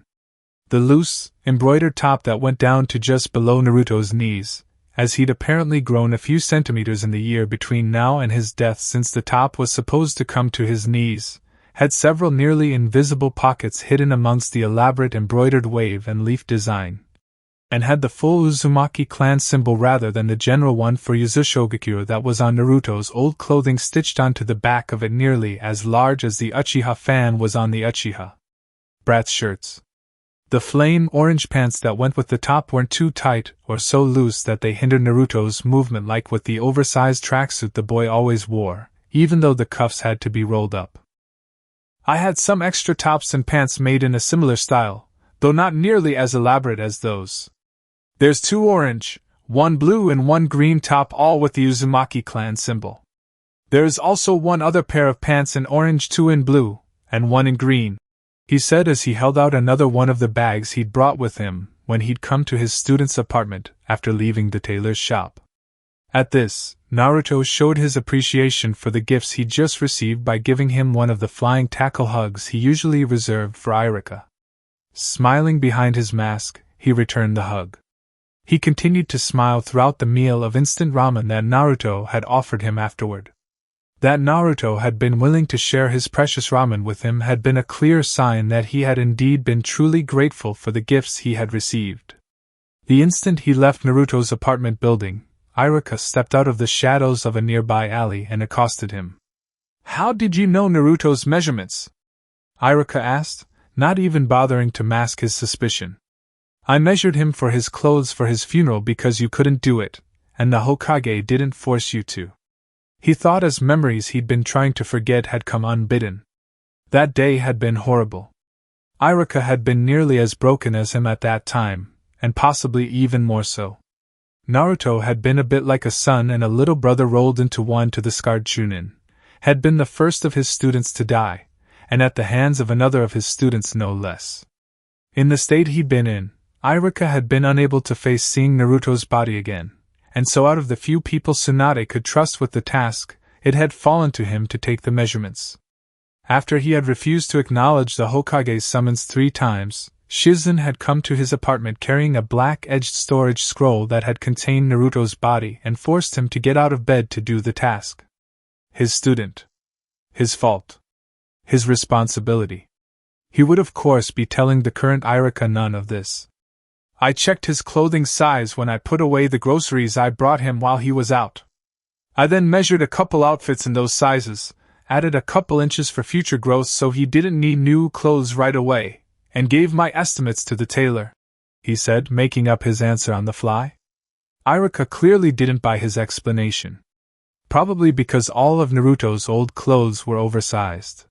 He'd known his answer was a lame one the instant he'd uttered it, but it had been all he'd been able to come up with as he tried to tamp down memories that didn't belong now that he'd been given a second chance to make things right. Memories of things that would never happen again. The second Iruka lunged for him, he ran for it. Sticking around when the Yumino was like this was inadvisable. The man was at least twice as strong as usual when it came to defending Naruto, and was willing to protect Naruto both in life and in death. After the boy's funeral, the man had single-handedly stared down the mob that had come to object to the fact Naruto had been buried beside his father. Going up against Iruka when he was like this was pointless, and would most likely end with him being hospitalized, which he definitely did not need right now. He could understand Iruka's suspicions in regards to his intentions towards Minato-sensei's son. His sudden interest in a child he had gone out of his way to avoid for the past 12 years would seem highly unusual to anybody who knew him. But he just wished that Iruka would go back to being mad at him for something he had actually done. At least then, he would have earned the beating he was sure to eventually receive. Getting a drink and waiting for Iruka to cool off sounded like a good plan right about now. When he arrived at the bar, Madogai had come over to where Kakashi was seated by himself with the vague idea of challenging him to a drinking contest. From the look in Kakashi's eye as he swirled the drink in his glass, something was wrong. Considering the rumors that had been making their way through the ranks lately, he had a feeling that Kakashi's mood had something to do with Iruka's accusations. "What's wrong?" he asked his eternal rival when he reached the booth that the man was holed up in. Standing in front of his rival as he currently was, he could clearly see that now was not the time for such things as drinking contests. If, say that Hyuga you have on your genin team for instance, decided to betray Konoha and killed that clone of yours Rock Lee and you went back in time to prevent it, how would you react when you saw the Hyuga boy and Lee again? How would you treat your students knowing one could kill one or both of his teammates at any time and your time with Lee could be cut short all too soon?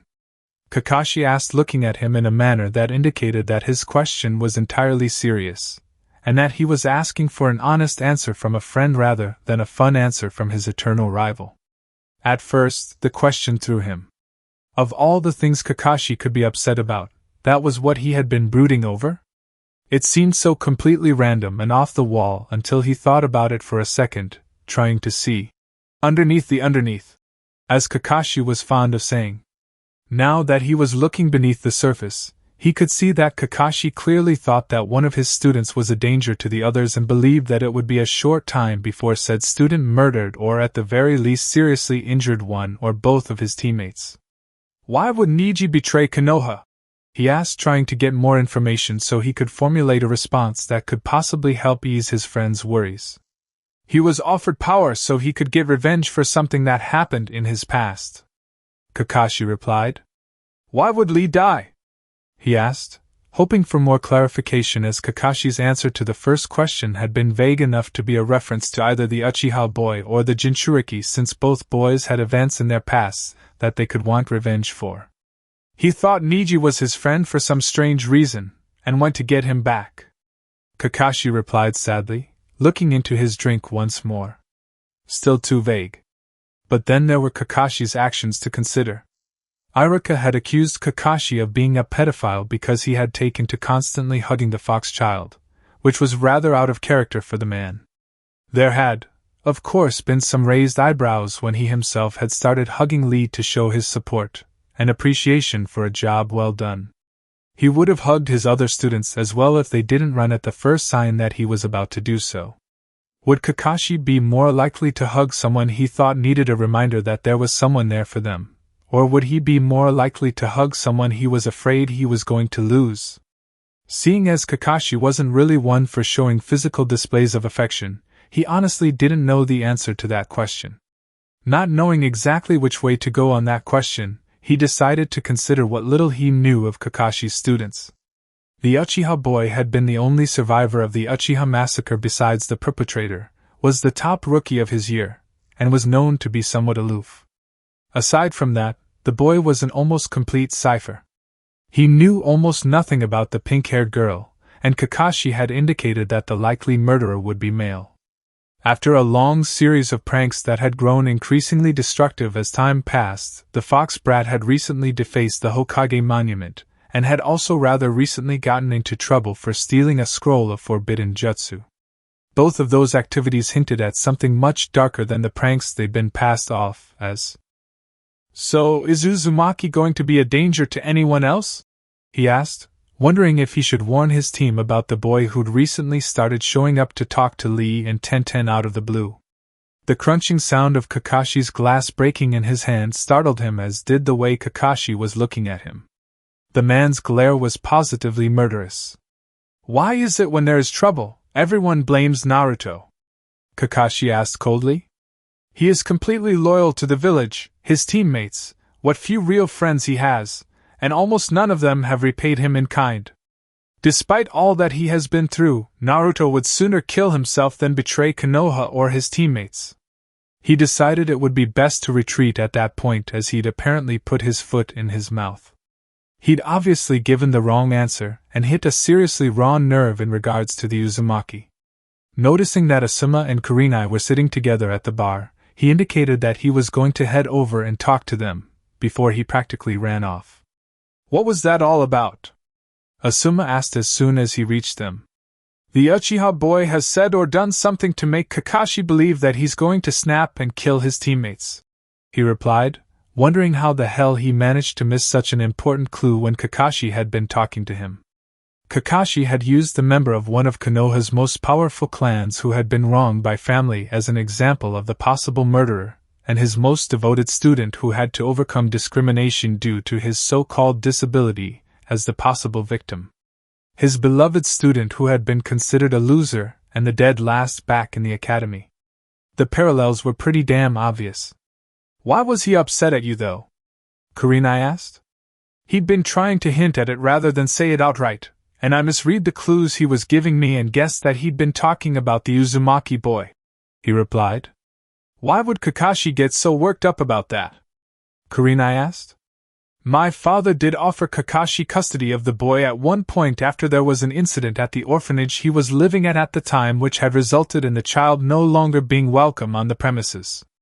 There must have been a reason for him to do so, and it is possible that Kakashi was close to one or both of the boy's parents before they died. If he felt that the child of the person he had been close to was in danger, it would be quite likely for him to be upset. It also explains why he acts so out of character in regards to the boy," Asuma said thoughtfully. "He only started showing affection towards the boy shortly after Mizuki attempted to murder him in an attempt to frame him for the theft of that scroll, probably out of guilt that he hadn't been there to protect him as he felt he should have. Considering the fact that Kakashi generally keeps people at arm's length, and the only other time I remember Kakashi going through a sudden personality change was after that teammate of his died, the incident must have severely shaken him." Asuma continued, looking down at his own drink contemplatively. Chapter 5: Apartment Hunting and Paranoid Iruka. Jiraiya was up bright and well, not exactly early that afternoon. After giving his clothes a sniff test and finding them marginally acceptable, he dressed, declared himself ready for the day, left the room he'd rented the night before, and made his way out into the village. He purchased his breakfast/late lunch along with a newspaper at a nearby 24-hour shinobi mart after waiting in line for 10 minutes while a chunin argued with the clerk about returning some kunai he'd purchased there the day before, apparently too blind to see the no refunds sign the harried civilian kept pointing at. After wolfing down his slightly stale roll and gulping down the cup of lukewarm coffee, he turned to the apartments for rent section of the classifieds and circled several likely options. He then crossed off 2 of the circled selections after realizing upon further reflection that they were actually coded messages, one arranging a time for when a young couple would be eloping and the other from a ninja who was holding his teammate's dog for ransom. After he was done, he went in search of his former/future student, since he planned on bringing him along when he viewed the selected apartments, as the kid would be living with him. After he broke in and established that Naruto wasn't home, he headed out to Team 7's favorite training ground.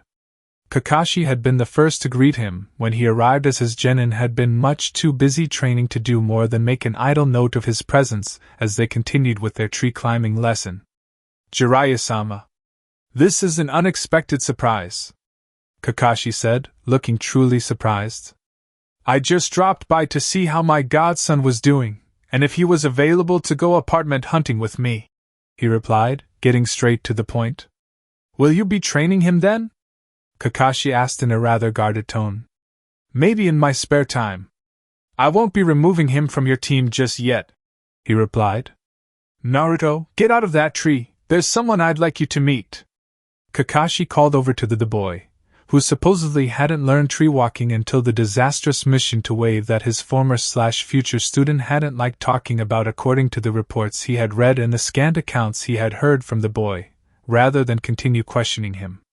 He didn't know how it had happened, but Kakashi had seemed far more intent on training Naruto during the 15 minutes he'd watched Team 7 work than he had in Naruto's stories of the man, and what little of Naruto's training he'd seen during the last time around. It was possible that back then he'd caught his student's student during a bad month and that Naruto had complained about Kakashi so much because he didn't think he had gotten enough one-on-one training from him, and thought that the man was focusing on the Uchiha boy with whom he'd had an ongoing rivalry too much.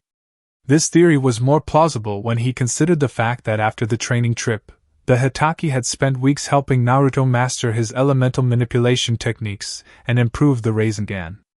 Because Kakashi seemed so intent on training Naruto, he felt secure in mostly leaving him in the young man's hands for the most part. The fact remained that he needed to train himself so he could be prepared for the coming confrontation with Orochimaru. At Kakashi's call, the blonde-haired boy who wasn't in his ubiquitous jumpsuit, but rather wearing an outfit he'd never seen before, which consisted of a green top with the Uzumaki clan symbol on the back and orange pants, raced over looking excited. When he stopped a foot away from where he and the Hitaki were standing, he noticed that the boy had a mischievous look in his eye that swiftly vanished. "Who's this Kakashi-sensei?" Naruto asked, looking so much like his mother at that moment that he began to sweat. "This is your godfather, the Toad Sage Jiraiya. He's been away hunting a missing nin for the last 11.5 years," Kakashi replied. "Nice to meet you, Jiraiya," Naruto said, grinning in a manner which was more reminiscent of his father than his mother, which upped his panic level several notches since, while Minato generally wasn't one for pulling pranks, he'd learned the hard way to watch out for that particular smile the few times it had revealed itself. "Say, Naruto, how would you like to stay in a better apartment for a while?" he asked. "Since I'm your godfather, I'm responsible for several things, and your care and feeding is one of them, which I'll be able to tend to now since I'll be in town for some time, and will be needing a new apartment anyways." "What about my plants?" Naruto asked, not asking a single question about him or the apartment they'd ostensibly be living in.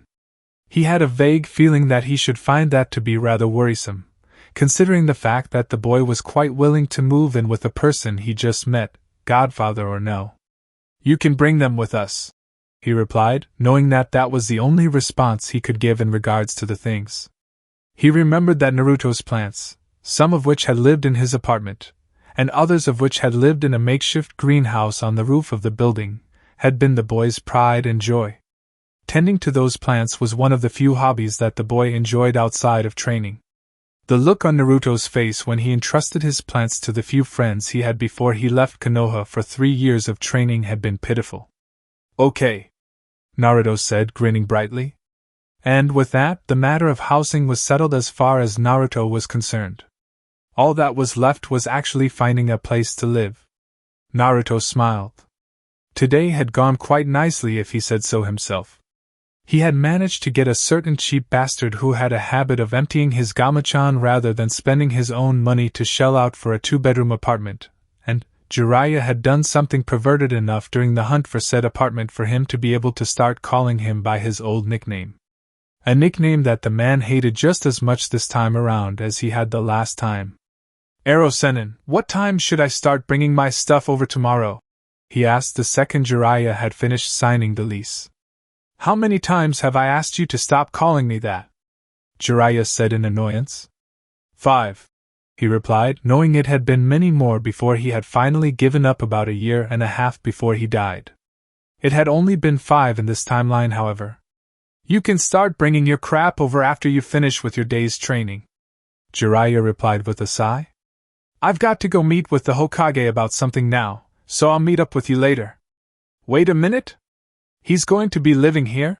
the apartment manager said, finally catching on to what they had been talking about, apparently having been too absorbed in getting all of the paperwork in order before now to pay any attention to their conversation. "Yeah, the kid's going to be staying with me. I'll pay an extra pet deposit or whatever. It's not like he'll be a problem or anything," Jiraiya replied casually. There was a dangerous look in his eyes that belied his tone, however, and he was now playing with a kunai that he hadn't been holding a moment ago.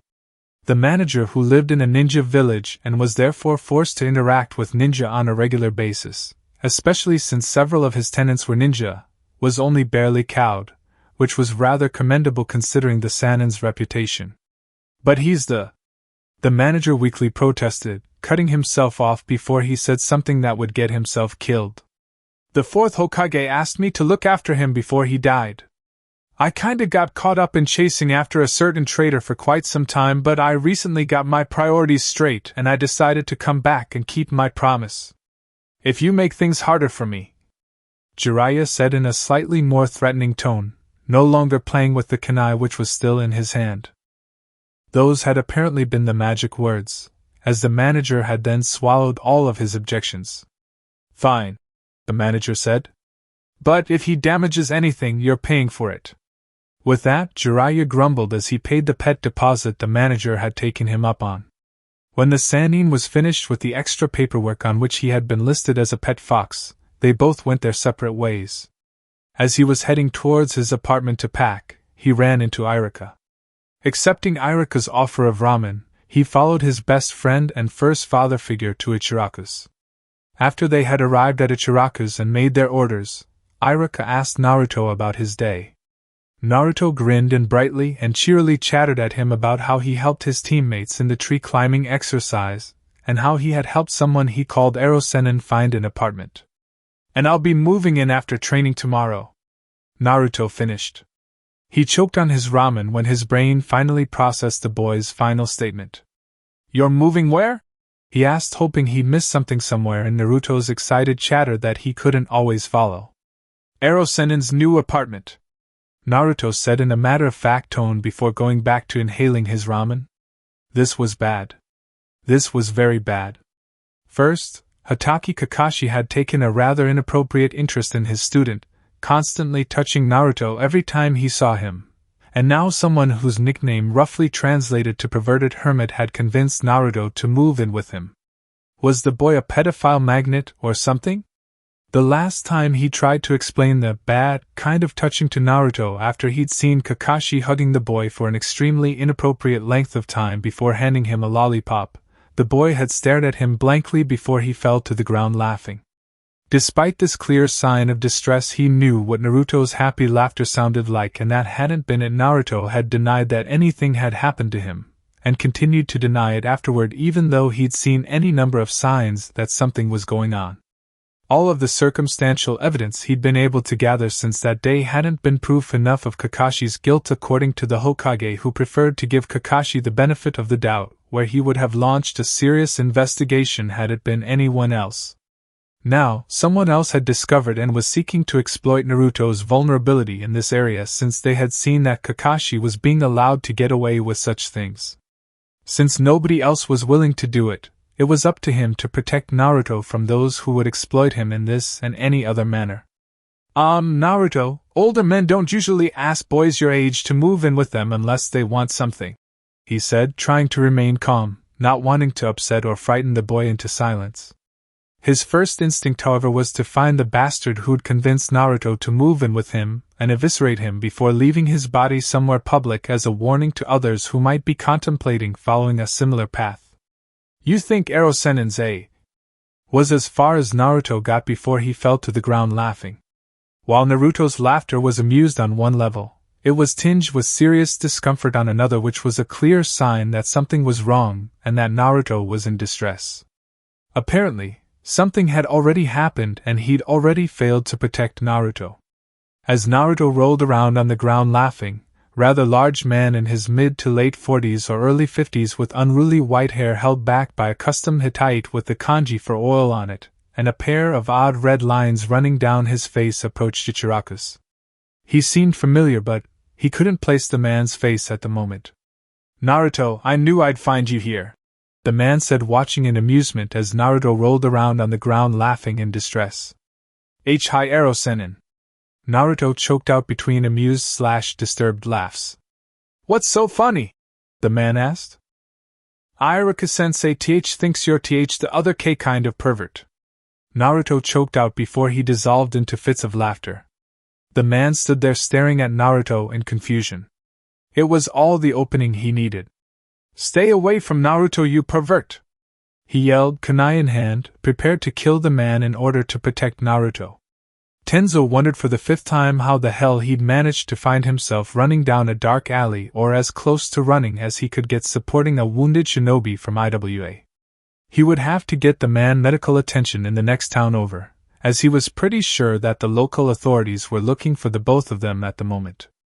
The last thing he remembered before ending up in the labyrinth of alleyways he was currently navigating was trying to avoid the knockdown drag-out brawl that was going on in the bar he had been vainly searching.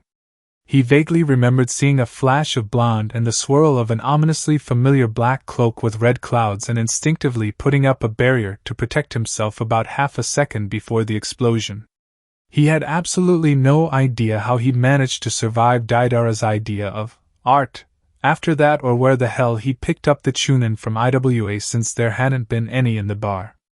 All he knew was that he had to run, and that he had to get the guy he was half carrying some medical attention soon. Kakashi sighed as he looked down at his drink. He was making a disturbing habit of visiting the local jounin bar. 2 visits in such a short span were most definitely not normal for him, considering the fact that he'd previously had to be dragged here during a social occasion of some sort, and had been able to count on one hand with fingers left over the number of times he'd been here in the last 3 years.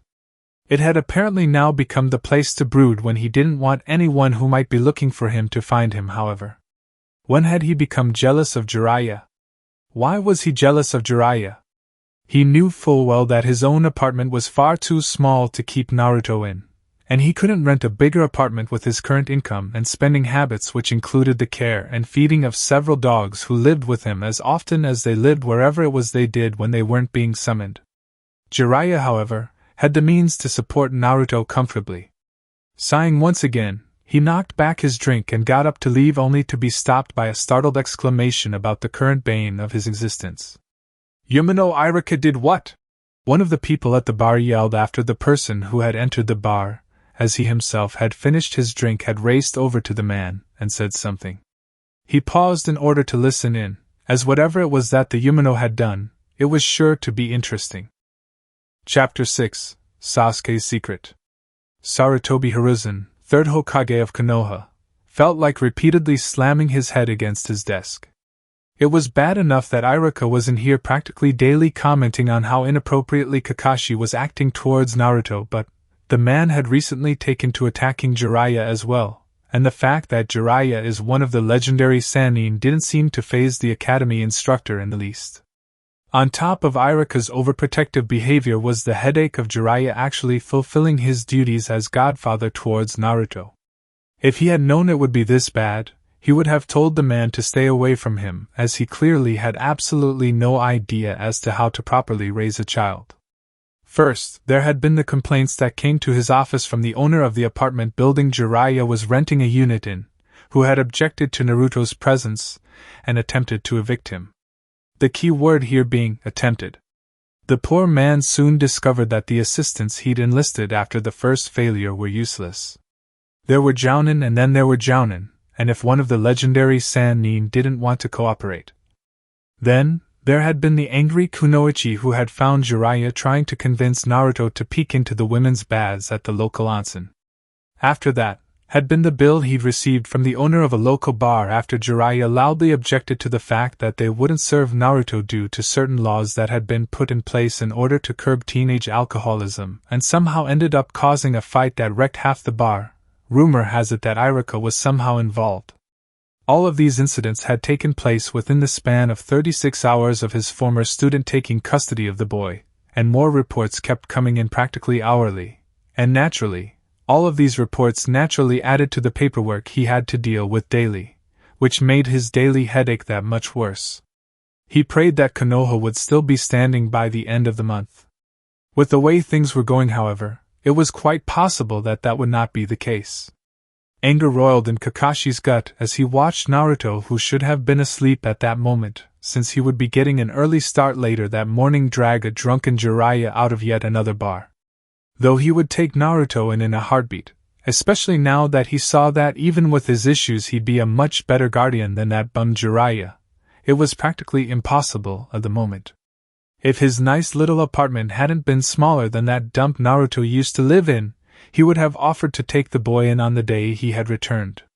With his current income, though, he couldn't afford a larger place, and he had only barely been able to afford the gifts he had been buying the boy to make up for the 12 years he had pretty much ignored him. Normally, he didn't know how he felt about Naruto living with Jiraiya. While the man had been his sensei's Jonin instructor, and had been named the boy's godfather by Minato-sensei himself, he was highly irresponsible and had pretty much abandoned the boy for the last 12 years as well. Also, while Naruto was with him, he lacked the supervision and support that the parenting book the Hokage had given him said was necessary for a child's healthy development. Naruto seemed happy to be with the man he'd labeled Erosenin despite all of his faults, though. That, and Iruka's attacks on him had tapered off quite a bit now that he had a new target to focus on. Fortunately, Naruto was capable of mostly caring for himself, as he'd already done so for years, and hadn't missed any training since moving in with the bum a few days before. Today's training had gone as well as could be expected considering the team he had. The fact that Naruto constantly tried to help the Uchiha who repeatedly made it clear that he had no need or desire for assistance had been disturbing, and the worry that history would repeat itself started to gnaw at him as he watched Naruto keep trying to help. If Naruto considered the Uchiha to be more a friend than a rival, he would try to bring him back after he inevitably betrayed the village. This time, though, he would try his damned hardest to make sure it wouldn't be Naruto laying dead on the ground in a puddle of his own blood. Tenzo smiled. Finally, after weeks of searching and several misadventures that he would dearly love to forget, and would probably be reliving in his nightmares for years to come, he had found Tsunade. Now to figure out how to get her to put her necklace up as stakes for a bet. Smiling shyly, he tentatively approached where she was seated at the bar guzzling sake as if it were going out of style and carefully sat down on the stool next to her, trying to gauge her mood and the likelihood of her taking him up on an offer of a game of cards, or something rather than pounding him in the dirt. After settling onto his bar stool, he ordered a drink to steady his nerves. Noticing that Tsunade's bottle was nearly empty, he offered to order her a drink as well. "Not interested," Tsunade said. "What?" he asked. "Whatever it is you're after, I'm not interested," Tsunade said. Tenzo growled in frustration. After coming all of this way, and suffering the things that he had suffered, there was no way in hell he was going to take "not interested" for an answer. He had to get that necklace, and he would do so if it was the last thing he did. Naruto frowned as he watched Sakura practically molest the resisting Sasuke at the end of their mission. Not only had the girl refused to help with the weeding because she hadn't wanted to get her hands dirty, but she had constantly fussed over Sasuke, whose body language had practically screamed "get lost" the entire time. No matter how much he tried, Sakura hadn't listened to him, and continued to behave in a manner he found increasingly more annoying with each passing day, as he found himself constantly comparing this Sakura with her older self, who was a much better ninja, and an all-round better person. He told the girl repeatedly since day one that Sasuke didn't like her actions, and wouldn't be interested in her if she kept pretending to be useless when he knew for a fact that she wasn't, as he'd been on the receiving end of her blows enough times. The girl hadn't listened to him though, and if anything her behavior had gotten worse. With the way things were going, he guessed that it would take a serious wake-up call to get through to the girl the way the Chunin exams had done the last time around. It was possible that the fast-approaching mission to Wave would do the trick. Getting the mission shouldn't be all that difficult considering how he'd gotten it the last time, and the dates of that mission had been seared into his memory long ago, as had the dates of just about every major tragedy or disaster in his life. "So, who wants to get a drink to celebrate another successful mission?" he said cheerfully after dismissing his irritation at Sakura as it was non-productive. He'd asked the question as soon as they were out of Kakashi's hearing range after each of the D-rank missions they completed, and so far none of his teammates had taken him up on the offer. After asking the question so many times and receiving negative responses each time, asking had become more of a habit than a genuine offer. "Like they'd even let us in, moron! For the last time, stop asking!" Sakura yelled and attempted to hit him as she did almost every time he asked. She'd stopped at, "Like they'd even let us in, moron!" the first time he asked, and "Stop asking!" after the second. From her tone, he could tell that her response had become as routine as his invitation. More's the pity, since he was reasonably certain that Sakura would have a good time if she went for a drink with him once, as ninja bars weren't all about drinking and more than a few establishments had easily throwable and easily breakable furniture, and one bar had afternoon tournaments that were popular with the local chunin.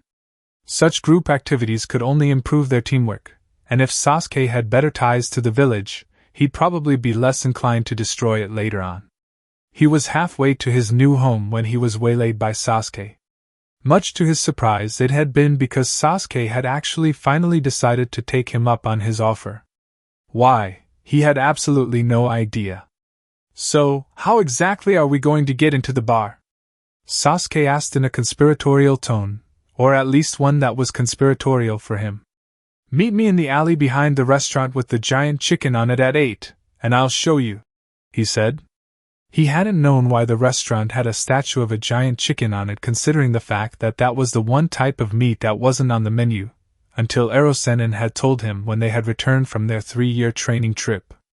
Apparently, the chicken, or rooster rather, was the symbol of a former shinobi clan that had fought alongside some seriously vicious roosters the way the Inuzuka fought alongside their dogs that had opted to go into the food service industry instead of joining the ninja ranks after the founding of Konoha.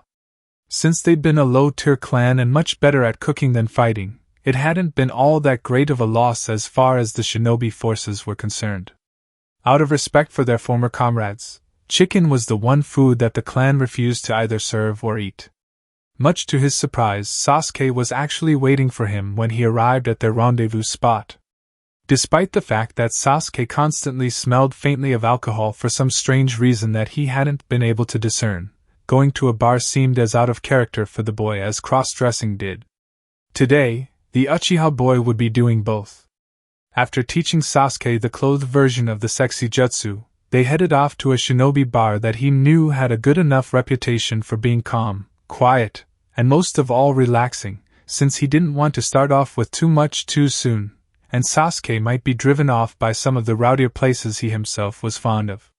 The owners of this particular establishment didn't overprice or water down the drinks, the bartenders weren't too surly, the bouncers didn't carry sharpened weapons, the seats and tables didn't have unidentifiable sticky spots on them, or worse, sticky spots that were identifiable and made you regret knowing what they were. And everything was bolted down so you didn't have to worry about getting hit by flying furniture during a bar fight. Flying drinks, however, were another matter. When the drinks he ordered for them, a potent beverage from grass that was called whiskey, arrived, he noticed that Sasuke didn't wince at the taste and didn't show any indication that he was hiding such a wince, indicating that this wasn't Sasuke's first experience with drinking alcohol. This, of course, was rather disturbing since Sasuke was a real 12-year-old as opposed to a time-traveling 17-year-old who'd spent a few years with a borderline alcoholic in a 12-year-old's body. It also explained why Sasuke had constantly smelled faintly of a brand of alcohol that he'd associated with cooking, despite the fact that Sasuke didn't seem to know all that much about cooking and didn't appear to enjoy the dishes it was commonly used in. Being perpetually hungover could also go a long way towards explaining the Uchiha boy's attitude as well. "You know, it's never a good idea to drink alone," he said to the boy as he mentally kicked himself for not spotting Sasuke's apparent problem before. Sasuke seemed to ignore his advice as usual as he gestured for another drink, without asking why he would say something like that or even making a sound of acknowledgement of his comment for that matter. Against his better judgment, he allowed the boy to order another drink and another and another. As he would discover several drinks later, rather than being one of those people who got angry when intoxicated, Sasuke turned out to be one of the worst sort of drunk for a ninja to be. He was the sort that started crying and spilling anything they were thinking about at that particular moment, including his entire life story. During the course of the evening, he learned several things that he never knew about his teammate, and they were that he hadn't imagined an association with Sasuke and had wished that he'd never learned, including the reason Sasuke really didn't like fangirls. Sasuke's aloofness and seeming indifference towards members of the opposite sex hadn't entirely been caused by the Uchiha massacre, though the massacre had been the incident that had set off part of it. He knew that in the other timeline, girls his and Sasuke's age had practically tried to molest the boy, and that girls that were a little older had been slightly more aggressive in their pursuit of the Uchiha heir, but he'd had no idea it had been this bad. When people thought of that kind of thing happening, they usually pictured males doing it. He himself had had an experience with a caretaker gone bad when he was a child, but not to the extent Sasuke had apparently suffered, since that particular caretaker had been discovered and executed before there could be a second incident.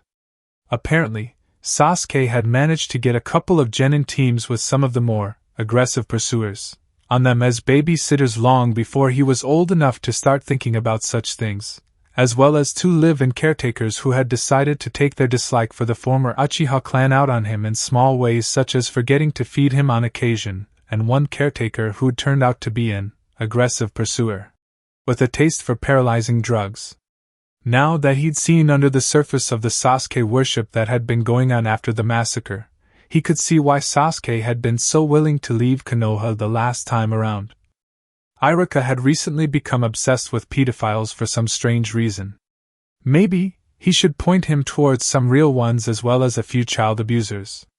With his mind made up, he escorted Sasuke to his apartment and headed out to Iruka's place. Yumino Iruka finds real pedophiles this time, blazed across the front of the Konoha Times 2 mornings after the bar incident.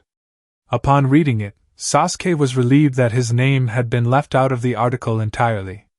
He'd appeared in the newspaper's gossip column often enough already, and he didn't need to see his name associated with something that would most assuredly garner him even more pity, and give his fangirls more reason to want to fix him. He wasn't entirely sure whether or not he regretted going to the bar with his teammate because he'd run out of booze, but, considering the result, he couldn't exactly complain. He'd woken the morning before with a massive hangover, and the overwhelming realization that he'd told Naruto things he'd sworn never to tell anyone. That evening, he learned about the earlier commotion near the local jail.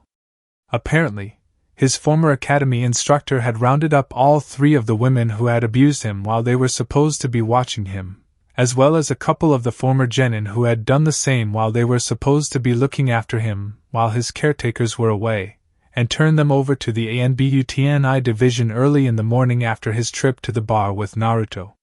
The interrogations had been short, and all 3 women and both teenagers who were now fast approaching adulthood, but legally adults since they were shinobi, had been sent over to the jail before the end of training that day.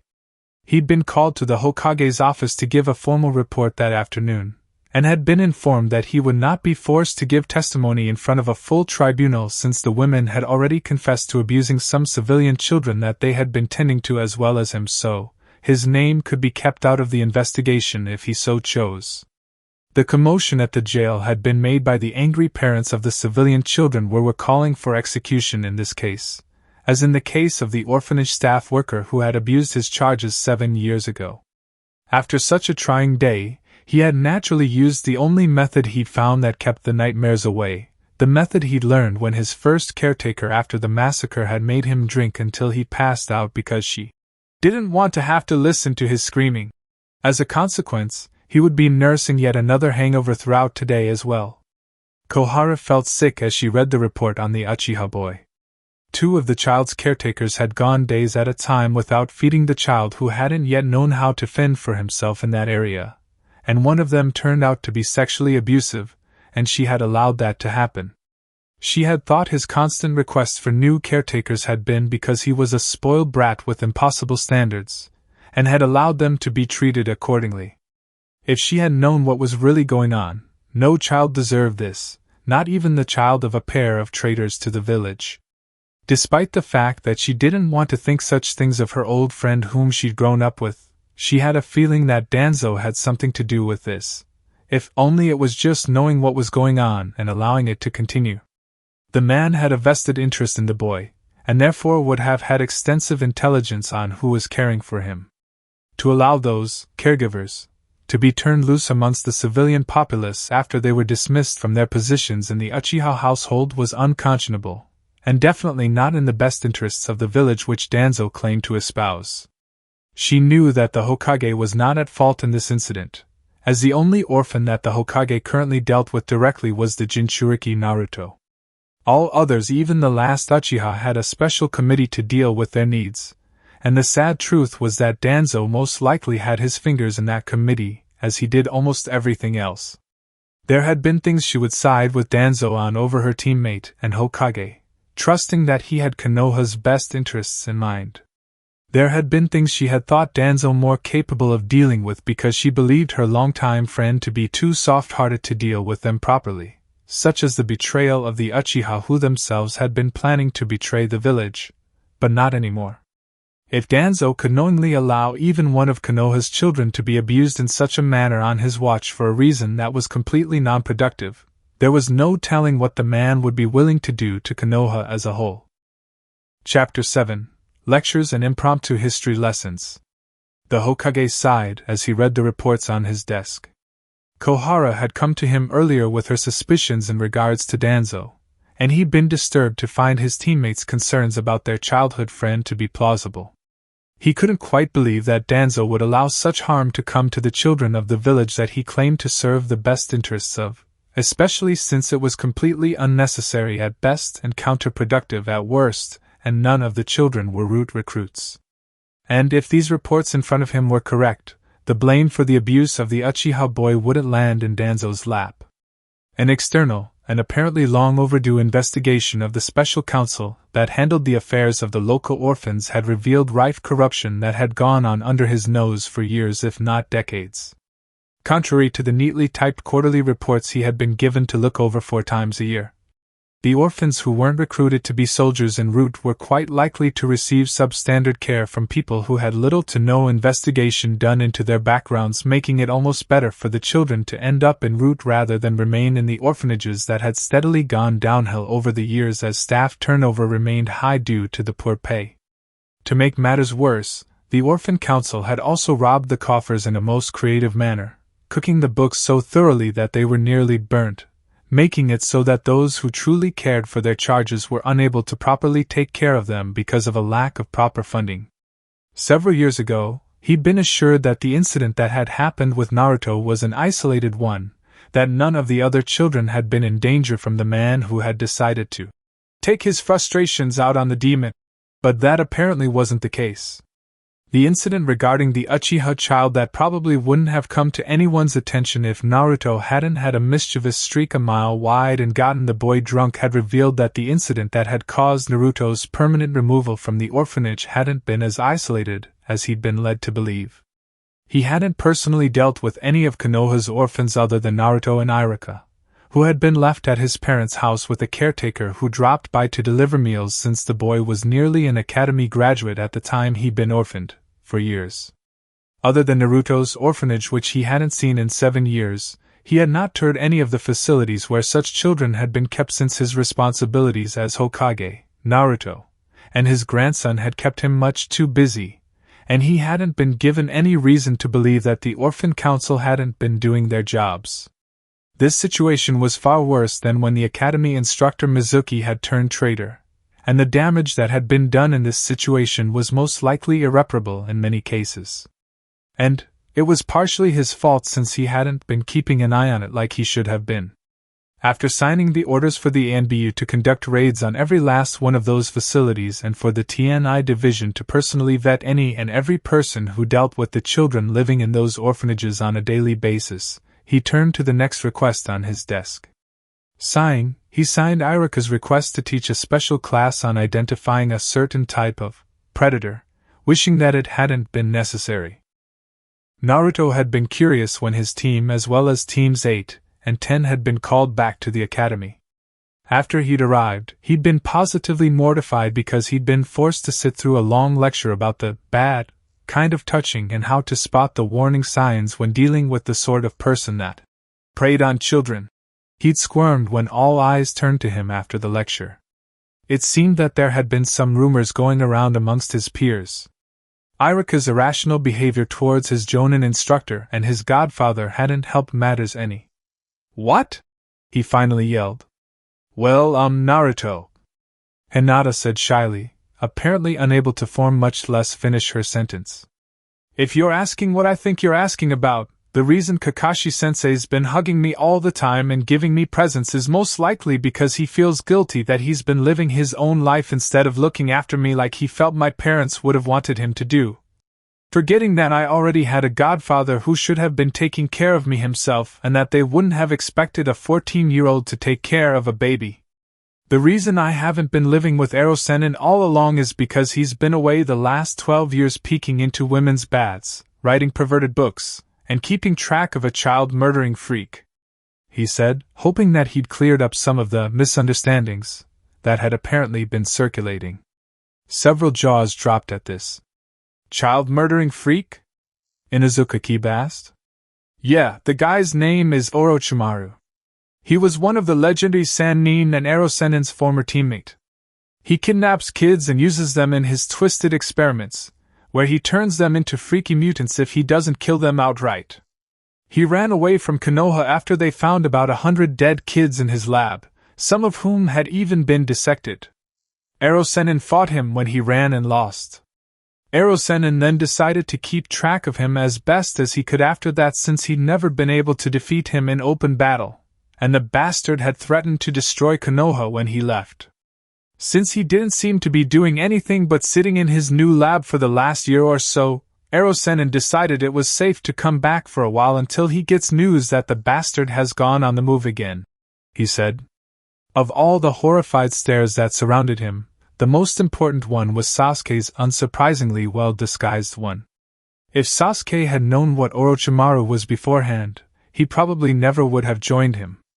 At least that's what he believed of the Sasuke he knew, the Sasuke who had been his teammate, and had taken what had seemed to be a death blow for him, the Sasuke who despite all that happened to him still had a little bit of a heart left, the Sasuke whose eyes had not yet died, the Sasuke who had spared him at the Valley of the End when he could have easily killed him while he was unconscious. The Sasuke who still knew that sometimes power came at too great a price. He would do anything and everything in his power to make sure that his Sasuke didn't vanish again. If warning him about Orochimaru helped, he would post a sign 100 miles high. Tenzo was sore and exhausted by the time he reached the gates of Konoha. He had taken the most direct route and still ended up suffering through a couple interesting misadventures that he planned to do his utmost to forget entirely. He looked over his shoulder once more when he thought he'd felt an out-of-place presence. Once again there was nothing, just like the last time he looked. That didn't necessarily mean that nobody was there though. He had a sneaking suspicion that Tsunade had followed him home waiting for him to drop dead because she was just a little too honorable to knock him out and take her necklace back despite her numerous other faults. After all, he'd won it fair and square. He'd finally won the necklace in a 20-hour poker game that emptied her ready cash resources, and damn near doubled her personal gambling debt before she had finally and rather reluctantly put up her necklace. Giving a wan smile to the guard on duty, he signed in and headed to his apartment, tripping over the black cat that had been wandering around the village for as long as he could remember, and somehow landing headfirst in a metal trash can full of things he really didn't want to think about, which he promptly knocked over along with the other cans in the row on his way. This had become par for the course, as the return trip home had constantly been like this. He couldn't wait to be rid of the necklace which he would be giving to Naruto tomorrow. For now, though, he would be doing his best to clean himself off and getting some sleep. Sasuke sat across from a massive man named Jiraiya at the dinner table in Naruto's new apartment, wondering yet again why he'd come. After the lecture that had brought up a number of issues that he didn't want to deal with, Naruto had invited him over for dinner. Based on the boy's expression and the late hour of the meal, it seemed as if Naruto knew exactly how he was going to be getting to sleep that night, and wanted to make sure he didn't drink alone, or at all for that matter. He wasn't quite sure why he had accepted the invitation, since he generally tried to avoid getting close to anyone because everyone he'd gotten close to had hurt him somehow, even if it was simply by dying. That, and he was afraid of being tempted to kill someone he was close to get the Mangekyo Sharingan as his brother had instructed. Naruto was in the kitchen putting the finishing touches on the dinner he'd made because apparently, if the Uzumaki was to be believed, Jiraiya's cooking was something to be dreaded far more than that of a ramen-obsessed 12-year-old, and Naruto had wanted to spare him from the horrors of it. As he waited for Naruto to finish, he noticed several photographs that had been put up on the wall in what looked like a place of honor. One of the photographs was his team photo with Kakashi hugging a squirming Naruto in the middle, and him and Sakura off to either side. The photo to the left of it was of a blonde-haired man with blue eyes standing behind an ill-tempered Kakashi, a girl that may or may not have been an Inuzuka, and a cheerful-looking boy in orange goggles who was chewing on a saban, with one hand on either boy's head. To the left of that was a picture of a much younger Jiraiya standing next to a boy with fluffy blonde hair that stuck out everywhere and blue eyes, and two other dark-haired children who were looking away from the camera.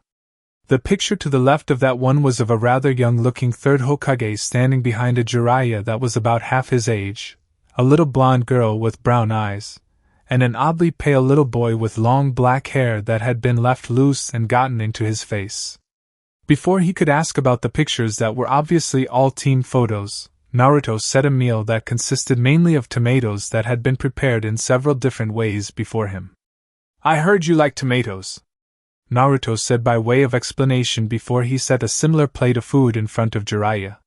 Sure, he liked tomatoes, they were his second favorite food, but this was a bit much. As he picked at his meal, Jiraiya tried to engage him in conversation. Jiraiya, it seemed, had noticed him looking at the photos while they were waiting for their meal and had decided to tell him about them over dinner. "You obviously know about your team photo," Jiraiya said. "The one next to yours is Team Minato. My old student Minato was their instructor. Kakashi was already a Chunin when Minato had the 2 genin added so Kakashi could learn to interact with kids his own age. The boy in the goggles was named Obito, he died during the war. He was a cousin of yours if I remember correctly. He used to always show up late to just about everything, mostly because he was training or rather playing with your brother Itachi. I heard that the poor boy didn't speak for over a month after Obito died. The girl's name was Noira Rin, she was a medic who was killed during a battle with a large number of ninja from Kiri. The picture next to that is the team I trained," Jiraiya continued. "The blonde, as you can tell, was Minato. The other 2 died at the beginning of the Third Shinobi War. The picture next to that is my old genin team. There's me, Hiruzen-sensei, Tsunade's the girl, and Orochimaru's the creepy-looking boy. Tsunade became one of the best medic nin in the elemental countries, before she broke after the death of her fiancé and left. Orochimaru left Konoha after he was caught kidnapping fellow shinobi and some civilians and doing experiments on them. They found about 100 dead children in his lab, as well as a bunch more that needed to be put out of their misery because of what he'd done to them. Sasuke lost his appetite then and there. Naruto had told him about Orochimaru earlier after Iruka had dragged them all back to the academy for a lecture on sexual abuse and the various ways that pedophiles trick children into certain situations. A lecture he hadn't needed, since he'd already experienced it. Jiraiya observed the rather bored-looking Uchiha whose eyes were wandering around the dining area. He'd never really known the boy as he'd not been close to Fugaku or Mikoto, had been away from Konoha for most of the boy's life, and he hadn't really interacted with the Uchiha after he'd returned. He'd heard about him from Naruto, who had vowed to bring him back from the clutches of his former teammate, but it was all general stuff that everybody knew, and it didn't give him a clear image of the child Naruto seemed to regard as a brother. Seeing that the boy had taken an interest in the team photos that he and Naruto had put up on the wall when they moved in, he decided to give him some history about them and some information about Orochimaru so he wouldn't be going into the deal blind as he seemed to have the last time, thinking he could use the snake to get the power he needed to get his revenge. That had been a rather half-baked plan that had backfired and cost the boy and Konoha dearly. The boy had lost his body, and the village had been destroyed. When dinner was served, the Uchiha boy picked at his meal, which was rather surprising since he heard that tomatoes were his favorite food, and Naruto was an excellent cook despite his age and propensity for instant ramen. Something was obviously wrong with the boy. Naruto probably knew what was going through the boy's mind, since he knew him much better than he did. He would ask him later. Deciding to enjoy his meal and shelve the enigma that was Uchiha Sasuke for now, he went back to his food. Kakashi sat in his room thinking as he munched on a ration bar since he couldn't be bothered to cook that evening. He'd been forced to rethink what he knew about the Uchiha brat.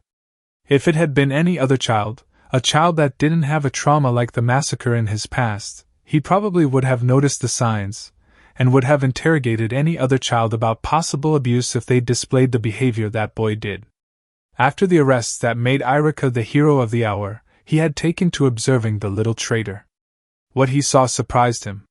He couldn't believe that he'd missed this the last time around, especially considering the fact that he'd taken the brat for a month of one-on-one training. The kid was an alcoholic. The boy had drank himself to sleep every night he'd observed him. This wasn't exactly a unique occurrence even though laws had been put in place in hopes of preventing it.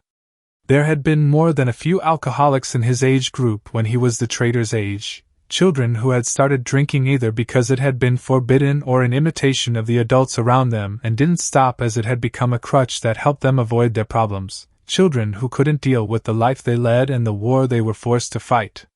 He might have become one of them himself if it hadn't been for Minato-sensei.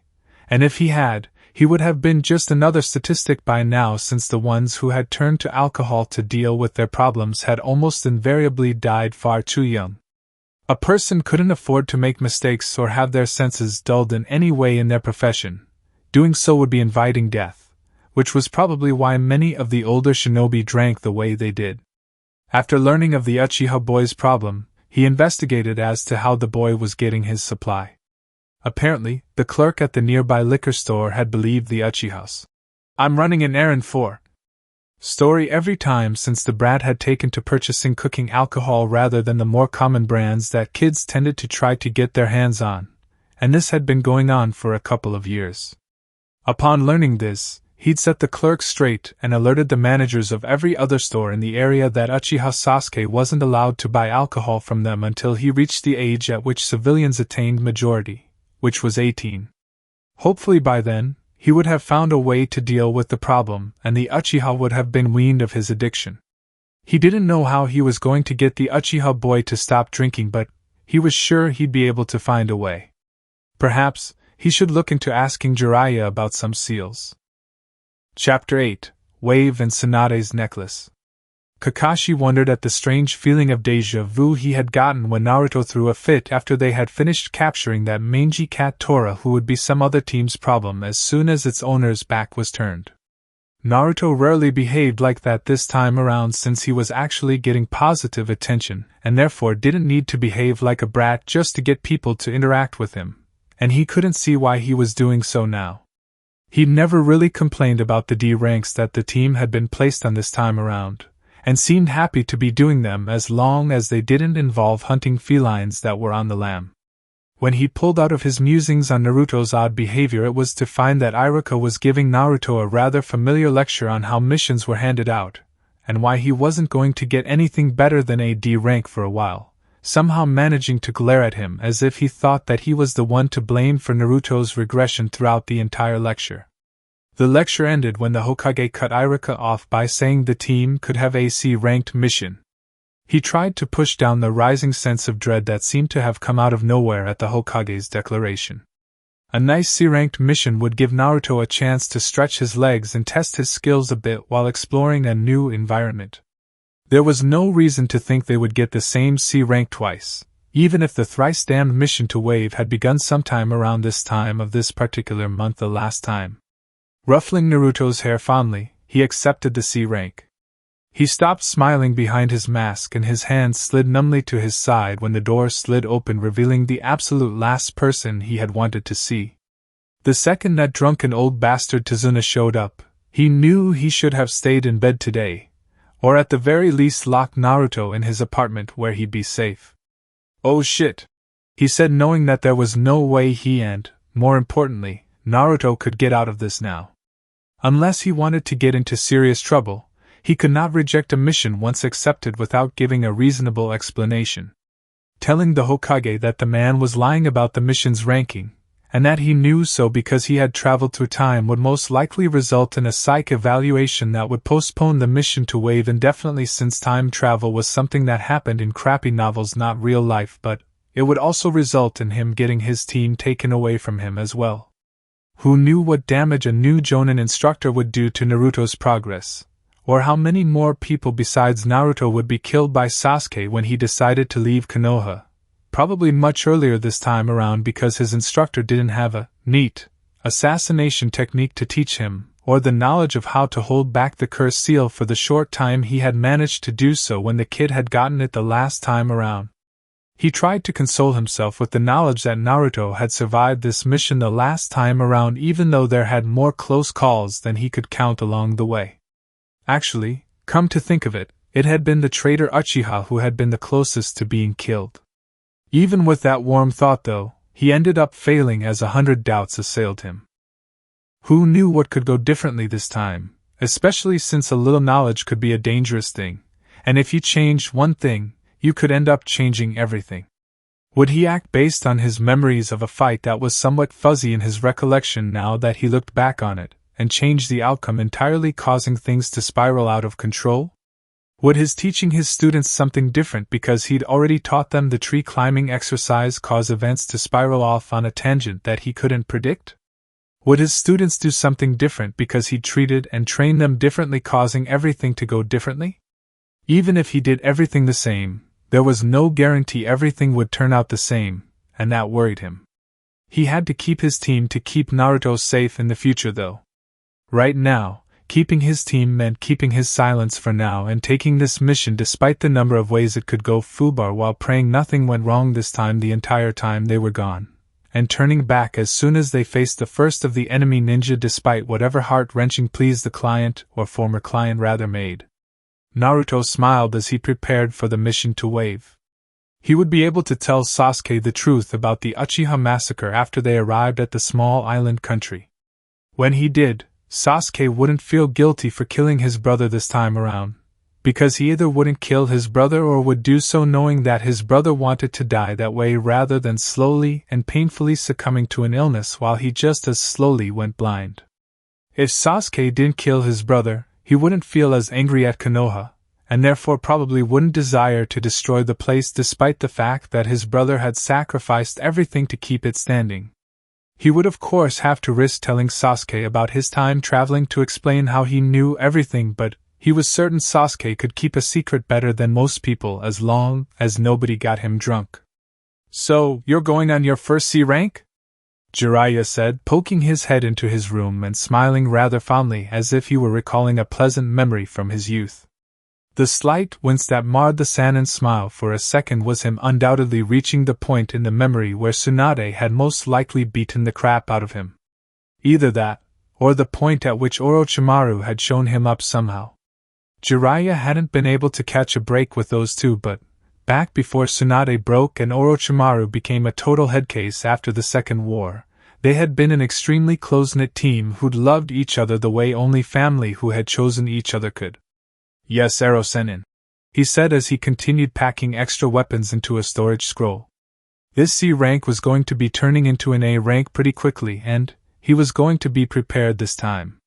Hopefully, he would still be able to do some of the S-rank jutsus he'd learned before he went time traveling. His chakra control wasn't nearly as good as it had been back then, but he still remembered how to do all of the jutsu he'd learned over the years since he was last this age. "Come back safe," Jiraiya said, smiling, as he ruffled his hair before he turned to go back to writing his perverted book. Jiraiya usually did that for about half the day before he went out to train. After training, he would go to a previously agreed-upon bar to speak with one or more of his informants in order to gather intelligence on Orochimaru's movements. After staying at the bar gathering vital information for a while, he would usually either return or be dragged home in time for an exceedingly late dinner. All too soon, he'd finished packing to the sound of Jiraiya's perverted giggles. After he was reasonably certain that he had everything he needed and then some, he headed out to the gate where he was to meet the rest of his team and the old bridge builder Tsunade. Rather unexpectedly, Yamato Taicho was waiting for him at the gate, and there was a rather familiar-looking item in his hand. How in the hell did he get old lady Tsunade's necklace, and for that matter, why?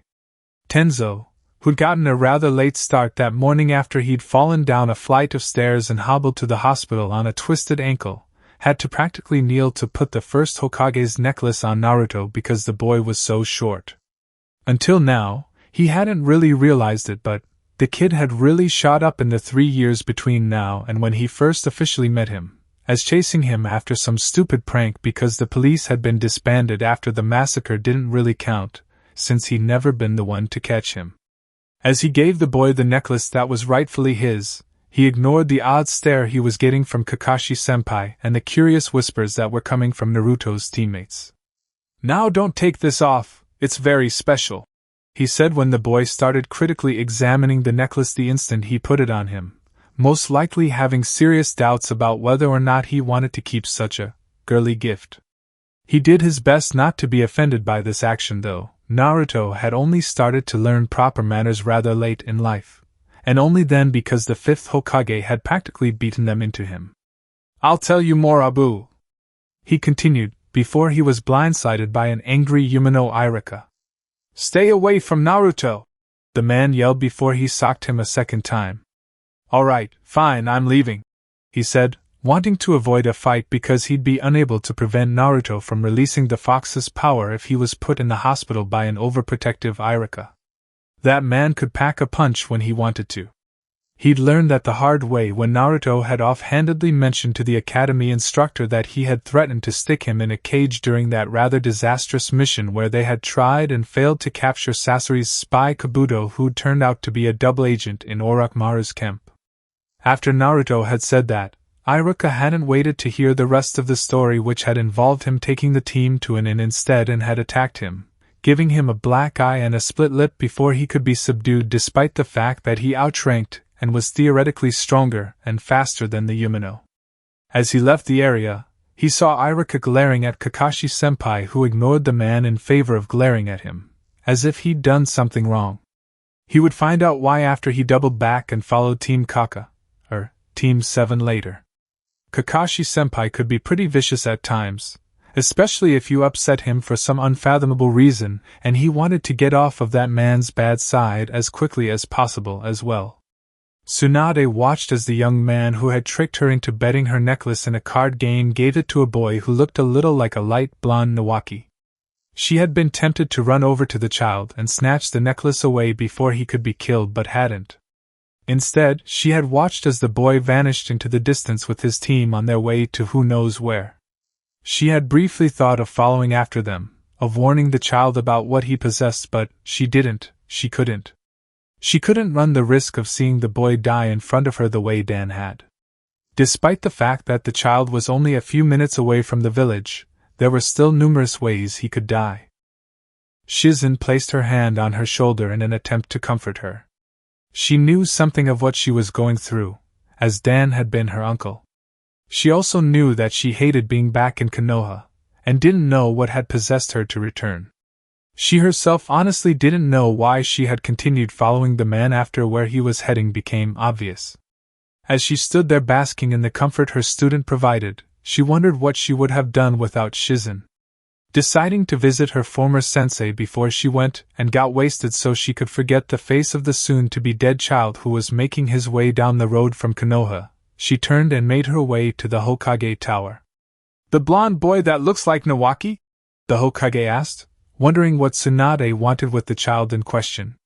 He'd been both stunned and elated when Tsunade had shown up completely unannounced.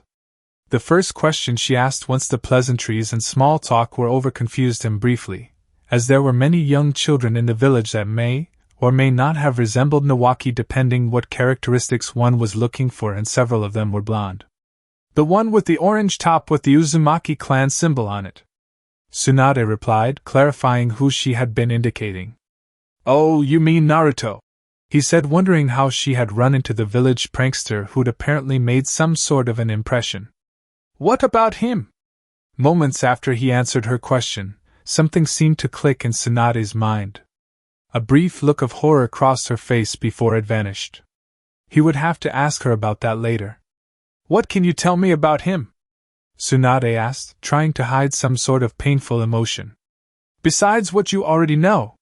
He's a lot like his mother was in personality, and takes after her a bit in looks, despite having his father's coloring.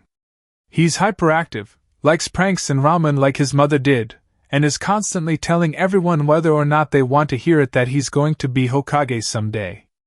I have a feeling that he might do it too. That boy never gives up when he sets his mind to something, which is both a good and a bad trait," he replied, wondering if that's what she wanted to hear. Tsunade looked sick. Before he could ask her what was wrong, she started sobbing. "Damn him! Damn him! Damn him! Damn him!" Tsunade screamed. "What is it, Tsunade? What's wrong?" he asked. "Some bastard tricked me into betting my necklace in a card game recently. He just gave it to Naruto less than 2 hours ago," Tsunade replied, looking both guilty and shaken at the same time. He didn't know what to say to that. He knew that several people, including Tsunade, believed the necklace to be cursed. The last 2 people that Tsunade had given the necklace to had died soon after receiving it. Both had been close to Tsunade in some way, and both had wanted to be Hokage. If someone thought they could kill Naruto by giving him a cursed object, they had another thing coming. "Can you describe this man?" he asked as he prepared an order for an ANBU team to go out and detain this individual. Chapter 9: On the Road Again. Kakashi felt his heart leap into his throat when Naruto started stomping and splashing in the puddle the rogue mist ninja were hiding in with a mischievous look on his face. He completely ignored Sakura's loud complaints as the chakra-tainted water splashed her, as they were completely important. About ready to panic, he jumped over and grabbed the boy, pulling him away from the puddle and its surely disoriented contents before he did the substitution jutsu as he had the last time, preparing for battle. The log was killed as it had been the first time, startling Sakura, Sasuke, and Tazuna. Instead of hanging back to see who his target was and how his students would fare against the enemy, he decided to leap back into the battle almost immediately. Before he could get into the thick of things, however, Naruto was already flying towards one of the demon brothers, and the other had somehow managed to get behind him. The eyes of the ninja behind Naruto widened almost comically. "Holy shit! It's an Uzumaki!" the demon brother behind Naruto yelled. The demon brothers then did something completely unexpected which completely wrecked his attack strategy before he could implement it. They turned tail and ran, each going in opposite directions. This had been all of the opening Naruto needed apparently, as he created about 24 clones and sent them after the brothers, who returned 5 minutes later unconscious, being dragged by a pair of shadow clones each. As soon as they were back in the middle of the road, Naruto's shadow clones then proceeded to strip the pair of hapless ninja down to their underwear and bind them to a nearby tree, while Naruto himself proceeded to haphazardly cram their equipment into a spare storage scroll that he had happened to be carrying. "Naruto, what just happened?" he asked, confused. This had definitely not happened the last time around. The last time around, Naruto had frozen up and ended up getting himself poisoned. If it hadn't been for the Kyuubi, the boy would have been dead after that attack. Another question that came up was, why were the Mist Ninja afraid of Uzumaki? And if so, why hadn't they behaved that way last time this fight happened then if they were? "I captured them," Naruto replied simply as he rolled up the now full storage scroll and put it away, both answering and not answering his question. "Why'd they run like that?" he asked, expecting to get a "hell if I know" in reply, and wondering why he'd even bothered wasting his breath asking. It had probably been the shock of seeing Naruto single-handedly catching a pair of Chunin-level missing nin that had made him start asking stupid questions. "There's been a standing flee-on-sight order in Mist regarding the entire Uzumaki clan for the last 50 years. Naruto replied, not bothering to look up at him as he was busy snapping his pack shut. "I found a note on it in the library when I tried researching my family recently." He stood there dumbfounded. Why hadn't any of the Mist Ninja they'd fought fled when they had faced Naruto the last time around? What was it that had made the difference this time? It was then that he remembered. The Mist Ninja had started yelling after he'd gotten behind Naruto, after he had seen the Uzumaki clan symbol on the boy's back. The last time around, Naruto had been wearing a rather hideous jumpsuit which had the symbol for Yuzushogaku on it rather than the Uzumaki clan's symbol. Since every Chunin and Jounin vest and numerous articles of ninja clothing in Konoha had the exact same spiral sewn onto them or incorporated into their design, the ninja would not have found Naruto's to be significant, and wouldn't understand why he was wearing it despite it being rather non-standard amongst genin who usually wore their clan markings on their clothing if any. "We're turning back. This mission has gone above C rank and is beyond your abilities to handle," he finally said once he'd returned from his musings. Despite the fact that Naruto seemed to be able to handle himself, and there was a chance that the demon of the mist might choose to run rather than fight this time, he wasn't going to risk it. They were going to turn around before Tsunade started on his sob story and reeled Naruto in. He would probably feel guilty for a long time for allowing Gato to keep his stranglehold on Wave, but he'd feel even guiltier if he let Naruto get hurt. In the balance between virtual strangers and his sensei's son, Naruto came first. "No!" Naruto howled, his blue eyes flashing in anger in a manner that was reminiscent of his father, despite his response being more something his mother would do. "We started this mission, and we have to finish it. Besides, I defeated these guys all by myself. And what if we end up facing a much stronger opponent?" he asked, hoping that the boy would see his logic. "If they're from Mist, it probably wouldn't matter," Naruto replied, smirking at having come up with an appropriate comeback. "Point taken," he said, knowing that he'd end up losing this argument with Naruto like this as he was as persistent as both of his parents combined, and he never won an argument with Minato-sensei. The swordsman Momochi Zabuza had been from Mist, and even missing nin tended to follow flee-on-sight orders since they knew that they were put in place for a reason. But there was still the possibility that the Momochi could harm Naruto before he even noticed that he was an Uzumaki. Then, on the other hand, there was the fact that Naruto had survived the last time around. That, and he probably wouldn't forgive him if he ever learned that he'd had the chance to save a whole bunch of people and hadn't been able to because he'd been turned back by an overprotective teacher. He knew full well that he wouldn't be able to stand looking into Minato-sensei's disappointed blue eyes every day for years, even if they were in someone else's face. He would just have to make sure that Naruto wasn't injured, even if it meant locking him in a trunk at the first available opportunity. Great, he'd just done all of Naruto's arguing for him, and the kid still won. "Fine, I'll just send a message back to Konoha informing them of our prisoners and we'll move out," he said, defeated. If he'd known that signing up for the Tora capture mission in the hopes that the Uchiha would be scratched to hell and back by the damn beast when he was forced to carry it back to the Hokage Tower would result in this, he'd have taken that babysitting job that involved the pair of brats that had sent the last 10 of their babysitters running for the hills instead. Naruto smiled as they set off down the road to Wave.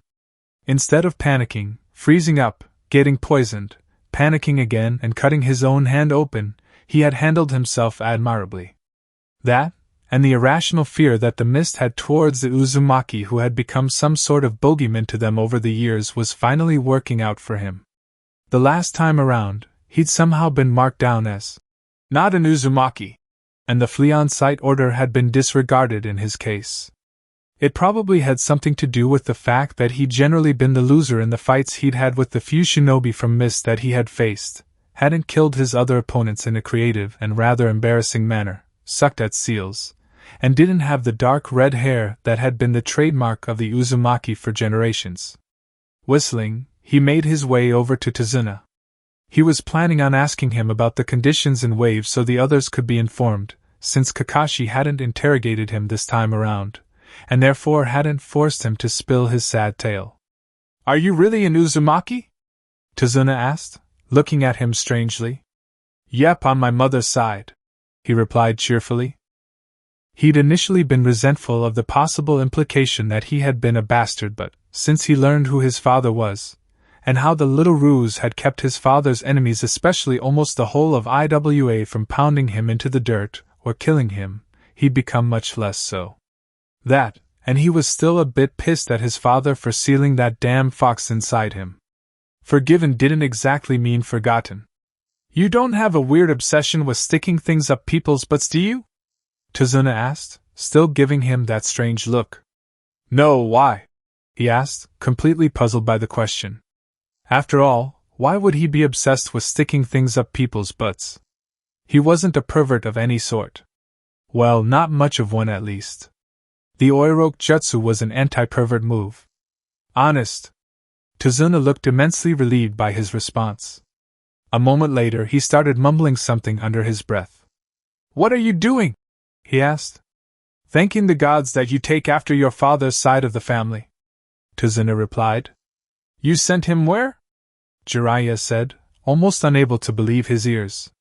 He'd interrupted his writing to come to the Hokage's office because his former sensei had sent him a message indicating that something might be wrong with his godson. When he arrived, he learned that things weren't going as well as they could have been, and Naruto had yet again been sent on that A-rank mission that had been disguised as a C-rank. "On a mission to guard a bridge builder from Wave from bandits," the Hokage replied calmly after briefly looking at his notes. Despite the fact that he'd wished for the answer to change, it had been what he'd heard the first time. Due to some extremely bad luck and factors he'd had no control over, the boy had been sent on a mission that had greatly traumatized him the last time around, again. If he knew that it would even have been possible after all of the little changes that had been made, he would have gone out looking for that damned bridge builder, and turned him away from Konoha or gone to Wave, and dealt with things himself. It had never really occurred to him that the changes he'd made had mostly been local, and wouldn't really have had all that much effect on things that were outside of the village, except that an informant that had been killed shortly after meeting with him the last time around had survived because that particular meeting had never taken place. What bearing would Naruto no longer living in a crap heap of an apartment, Naruto getting attention from Kakashi, Iruka becoming paranoid about pedophiles and eventually catching a few, the other Jonin believing the Uchiha might be a danger to their students and refusing joint training exercises for that reason rather than because Naruto was on the team really have on when an old man in another country decides to set out in an attempt to get some ninja on the cheap so he could complete a bridge that a shipping magnate was attempting to prevent since it would cut into his profits? Any one of the genin teams or even a team of Chunin could have drawn that mission. It was just Naruto's bad luck that he'd been there at the right place at the right time once more, and he would just have to hope that the mission went the same as it had the last time around, or a bit better, and be there for Naruto when he returned. There was little else he could do really since he was already a day behind them and would be extremely late to any of the battles they would face on the road to Wave. Tenzo gaped at the pair of missing nin that had been tied to a rather large oak wearing only their headbands, underwear, and socks. Since he was less than an hour behind Team 7, whatever battle these shinobi had fought and apparently lost had taken place recently. Since there wasn't any blood on the ground, he could only conclude that besides the mist ninja who were bound to the tree apologizing profusely and thanking somebody for something, nobody had been injured. "What happened to you?" he asked. "We dared to go up against an Uzumaki," they said. "And?" he asked. "Uzumaki-sama was merciful. He only stripped us and robbed us," the one on the left said. Tenzo could only stare after that proclamation. Naruto had stripped them and robbed them, and they considered that merciful? When the men had gone back to apologizing for every bad thing they had ever done and swearing that they wouldn't do it again, he was back on more familiar ground. Naruto could get a mass murderer to change his ways in under an hour. He seemed to have set a new personal record with these guys, though. Chapter 10: Missing Meds and an Anticlimatic Battle. The boat trip to Wave was pretty much the same as he remembered it being the last time. Sasuke, who was probably going through withdrawal rather than being hungover since Kakashi had confiscated all of his alcohol, was staring out at the mist as if it had personally insulted him. Sakura was trying to rub up against Sasuke, who kept pushing her away. Kakashi was reading one of his favorite novels in the Ika series, and quietly giggling at the particularly dirty parts.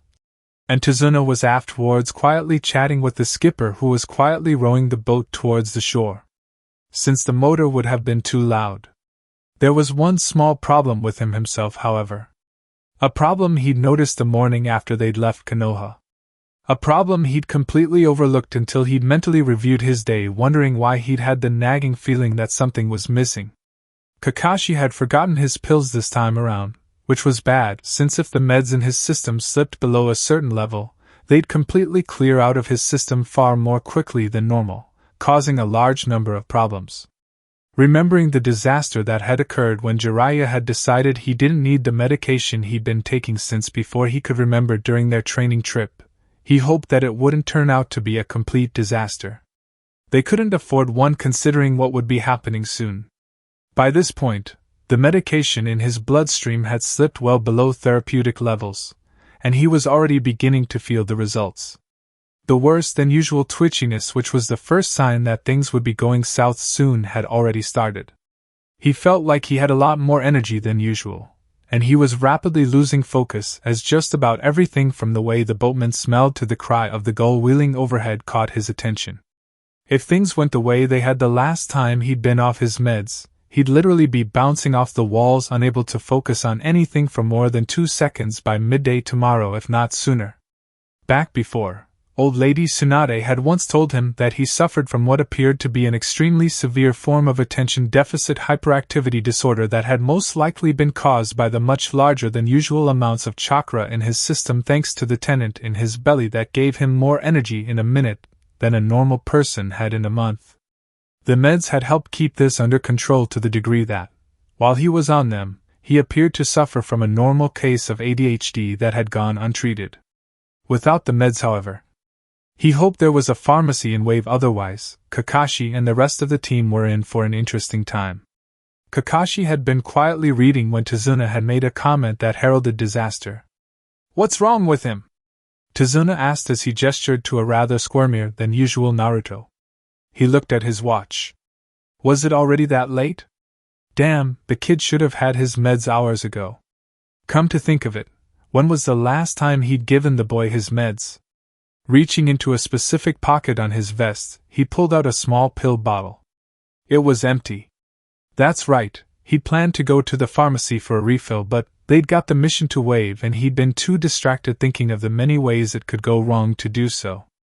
Iruka had told him not to cut it so close with Naruto's meds and to get a refill when there were 15 pills left in the bottle, but he just didn't listen. "Ah shit," he said as he remembered what Naruto was like before he'd started the meds.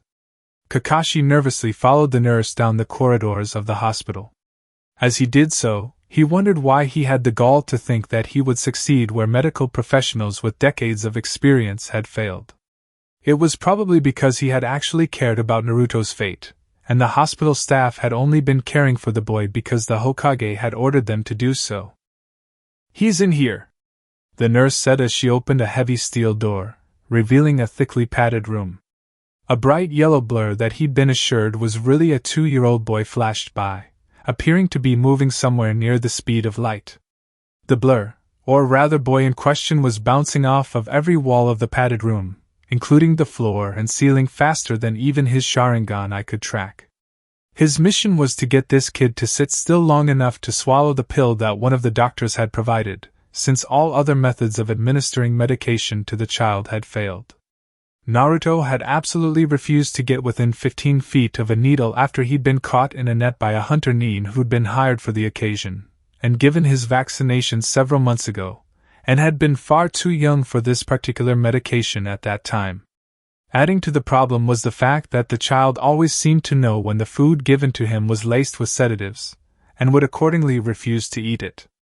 After Naruto had gotten rather dangerously thin, the hospital's medical staff had been forced to cease their attempts at sedation. If he failed in this task, Minato-sensei's son, who seemed to live up to the name Yellow Flash without using special seals, would probably be forced to live in that padded room for the rest of his short life, which the doctors had informed the Hokage wouldn't last longer than a few more years if he continued the way he was going, since the human body couldn't handle the stress that the boy was putting it through, even with the freakish healing and regenerative abilities he had. The doctors and nurses had attempted to administer medication to Naruto while he was asleep, but the boy only slept for about a minute at a time before he started bouncing off the walls for hours on end, as he had been doing ever since he learned to walk once more. By the time the hospital staff reached the room with the child's medication, Naruto would have already woken up, and was damn near impossible to catch while he was awake. The hunter nin who'd used the net in order to capture Naruto so he could receive his vaccinations was on medical leave for mental health reasons, since he'd been unable to do anything other than sit in a corner and rock back and forth after that mission. If the rumors he'd heard were true, Naruto's eyes had turned red and the boy had grown claws and fangs which he had then used to bite and scratch the hell out of the poor man when he turned the child loose in his room after the vaccinations had been administered. Nobody else had been able to hold on to the child long enough to administer medication, much less catch him in a net as the hunter nin had done since then. The one who'd come closest to doing so had been Marino Ibiki during the infamous stuffed duck incident 2 months ago, and he had ended up coming away from said incident with a large number of nasty-looking scratches on his arms that looked like they were going to scar. Because of that, Jiraiya had been ordered to clearly label all of Naruto's birthday presents as such and send them through the mail properly in order to prevent another misunderstanding such as the one that had led to the stuffed duck incident from occurring. He hoped his plan worked. Otherwise, the doctors and maybe even the Hokage would give up hope of the child that Minato-sensei had sacrificed so much for ever living anything approaching a normal life. After watching the boy bounce off the walls for over an hour, he was reasonably certain that he'd found a pattern in the boy's movements. Hoping that he was correct and that neither he nor the boy suffered any broken bones or other injuries as a result of bringing the child to such an abrupt halt from the speed he'd been moving at, he moved to knock the boy out of the air. Upon landing on the floor, Naruto was stunned for a second. It was all the time he needed. He pinned the boy and forced him to swallow the pill he'd been given. Before the child could spit it up, he shoved a chocolate into the boy's mouth and hoped he didn't choke. That apparently did the trick, since the boy became busy chewing and swallowing the chocolate, completely forgetting about the pill. After a while, the medication seemed to take effect. Naruto's bouncing became much slower than it had been before. Instead of being somewhere near the speed of light, he looked to be traveling at about the speed of sound. He probably wasn't though, since there weren't any sonic booms. After his initial success, he got called in every morning for the next week to give the child his medication. By the time it had reached what the doctors had determined to be therapeutic levels, Naruto was merely moving at the rate of an overly hyperactive toddler, and actually sleeping for hours at a time rather than minutes.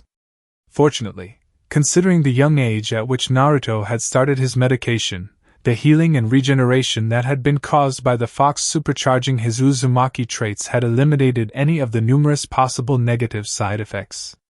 After a month, Naruto was able to be released into the care of one of the local orphanages. "Is there a pharmacy in Wave?" he asked Tazuna when his flashback had ended, praying the answer was yes because he hadn't seen one the last time around. The last time he and his students had been in Wave, he hadn't needed to visit the pharmacy because he'd gotten Naruto's prescription filled in Konoha at the last minute. This time, however. Yes, but it is controlled by Gato. The man has a stranglehold on almost every business in Wave, the hospital included. The medicine sold at the pharmacy is priced higher than almost anyone can afford, Tsunade said, scowling as his thoughts took a rather dark turn. When I finish my bridge, Gato will no longer have a stranglehold on everything and people will finally be able to afford such basic things as food and medicine.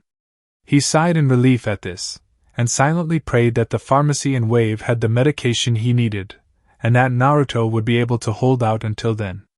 But considering the fact that Naruto was running around in circles by the time the boat docked, he wasn't certain he would.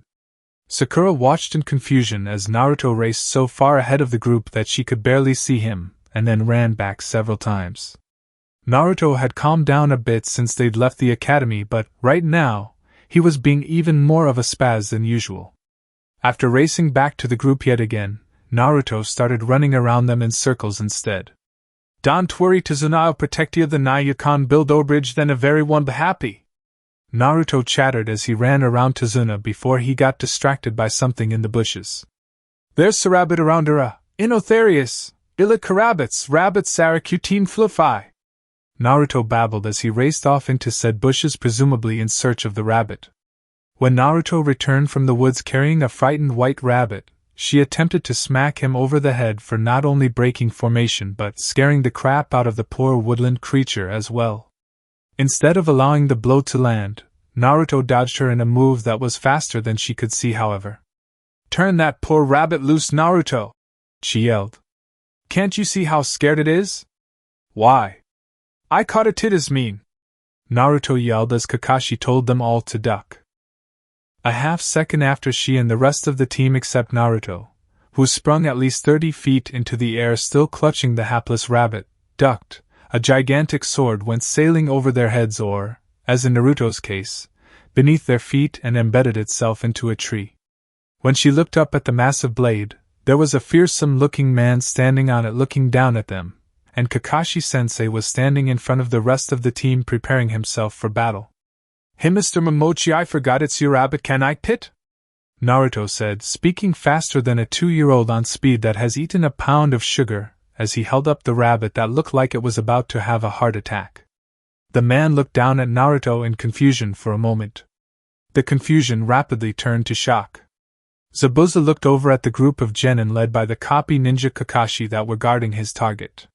He couldn't help but do a double take at the blonde one who was holding up his decoy rabbit and asking if he could keep it. Whose bright idea had it been to dress the kid like a toddler? Taking a look at the clan marking on the boy's back that he could just barely see from his vantage point, he realized that he shouldn't have been surprised.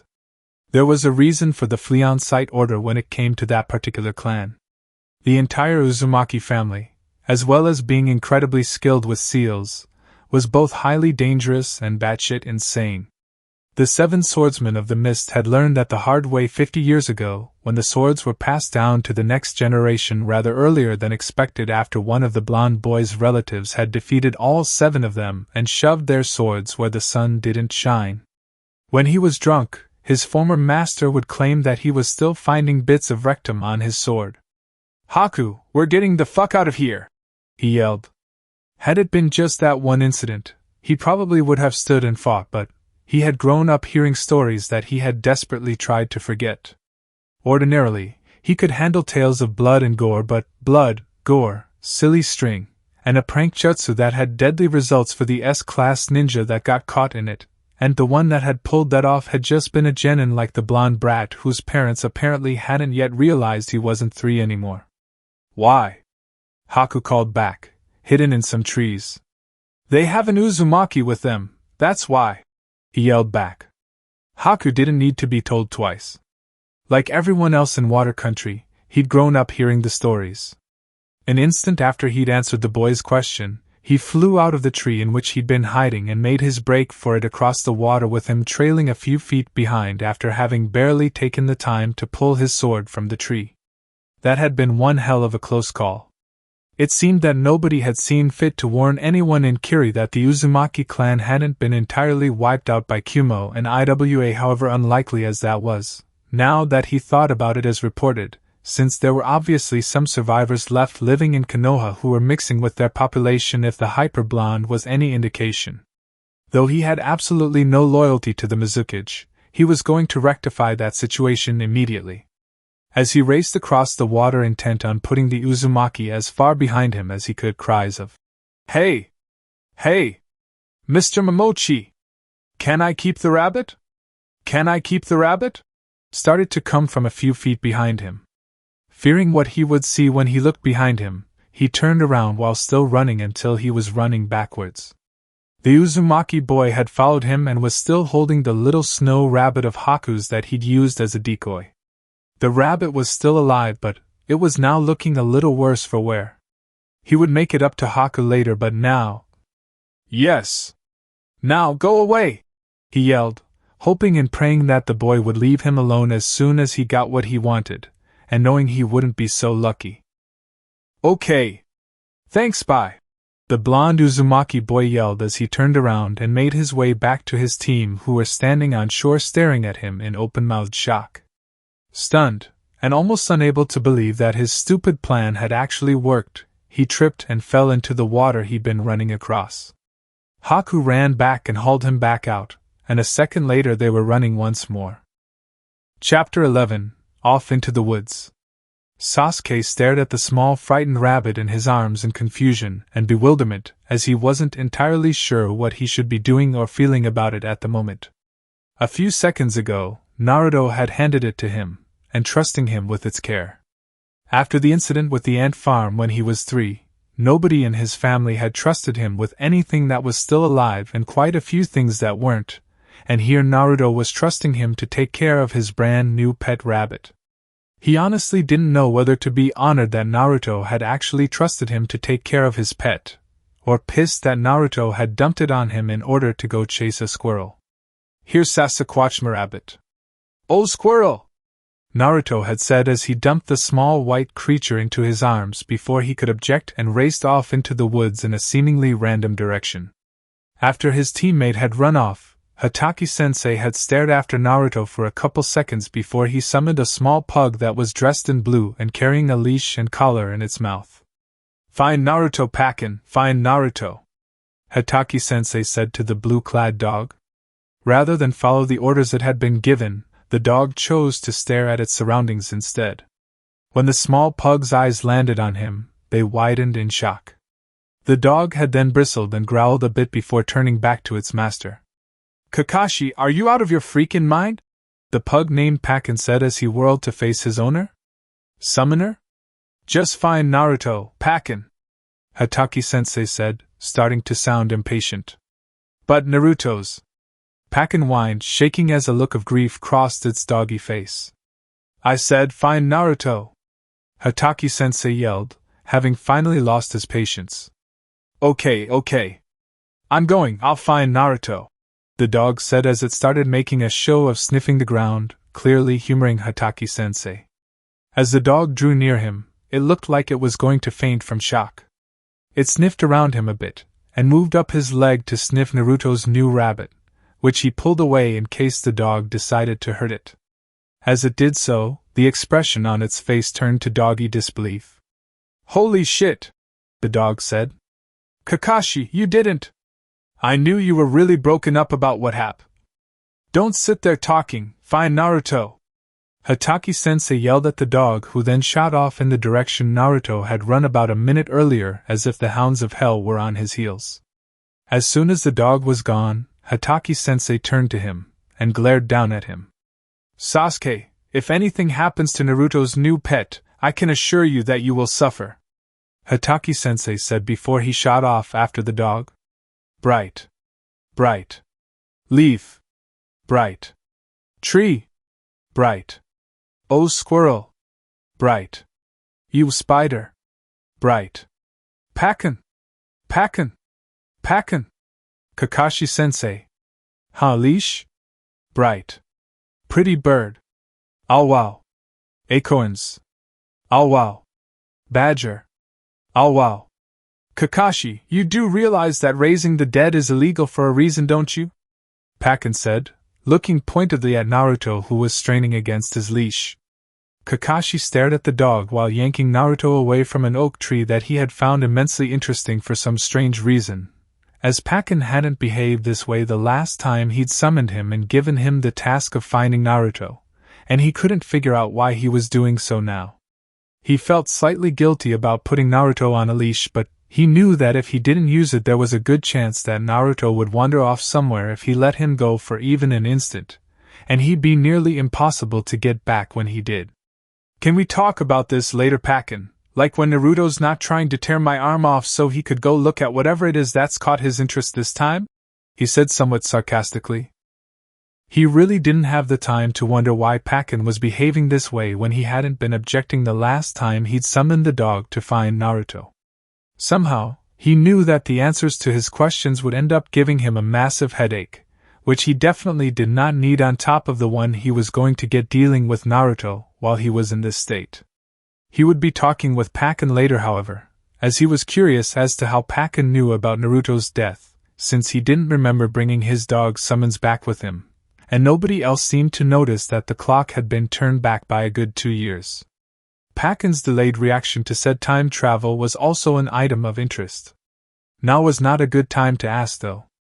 Now was most definitely not a good time. Yanking the leash once more to keep Naruto away from a rabid-looking fox, he headed back to the road where his team was waiting for him to return with the boy. Tenzo approached Kakashi-senpai's team wondering what he'd say to the man by way of an explanation as to why he had been following them. There was also a good chance that he wouldn't be given a chance to explain because his former captain wasn't over whatever it was that had caused him to glare at him like that when he gave Naruto the first Hokage's necklace. When he arrived at the place where the team had finally stopped for some reason, he noticed that both Naruto and Kakashi-senpai were absent. "Hello?"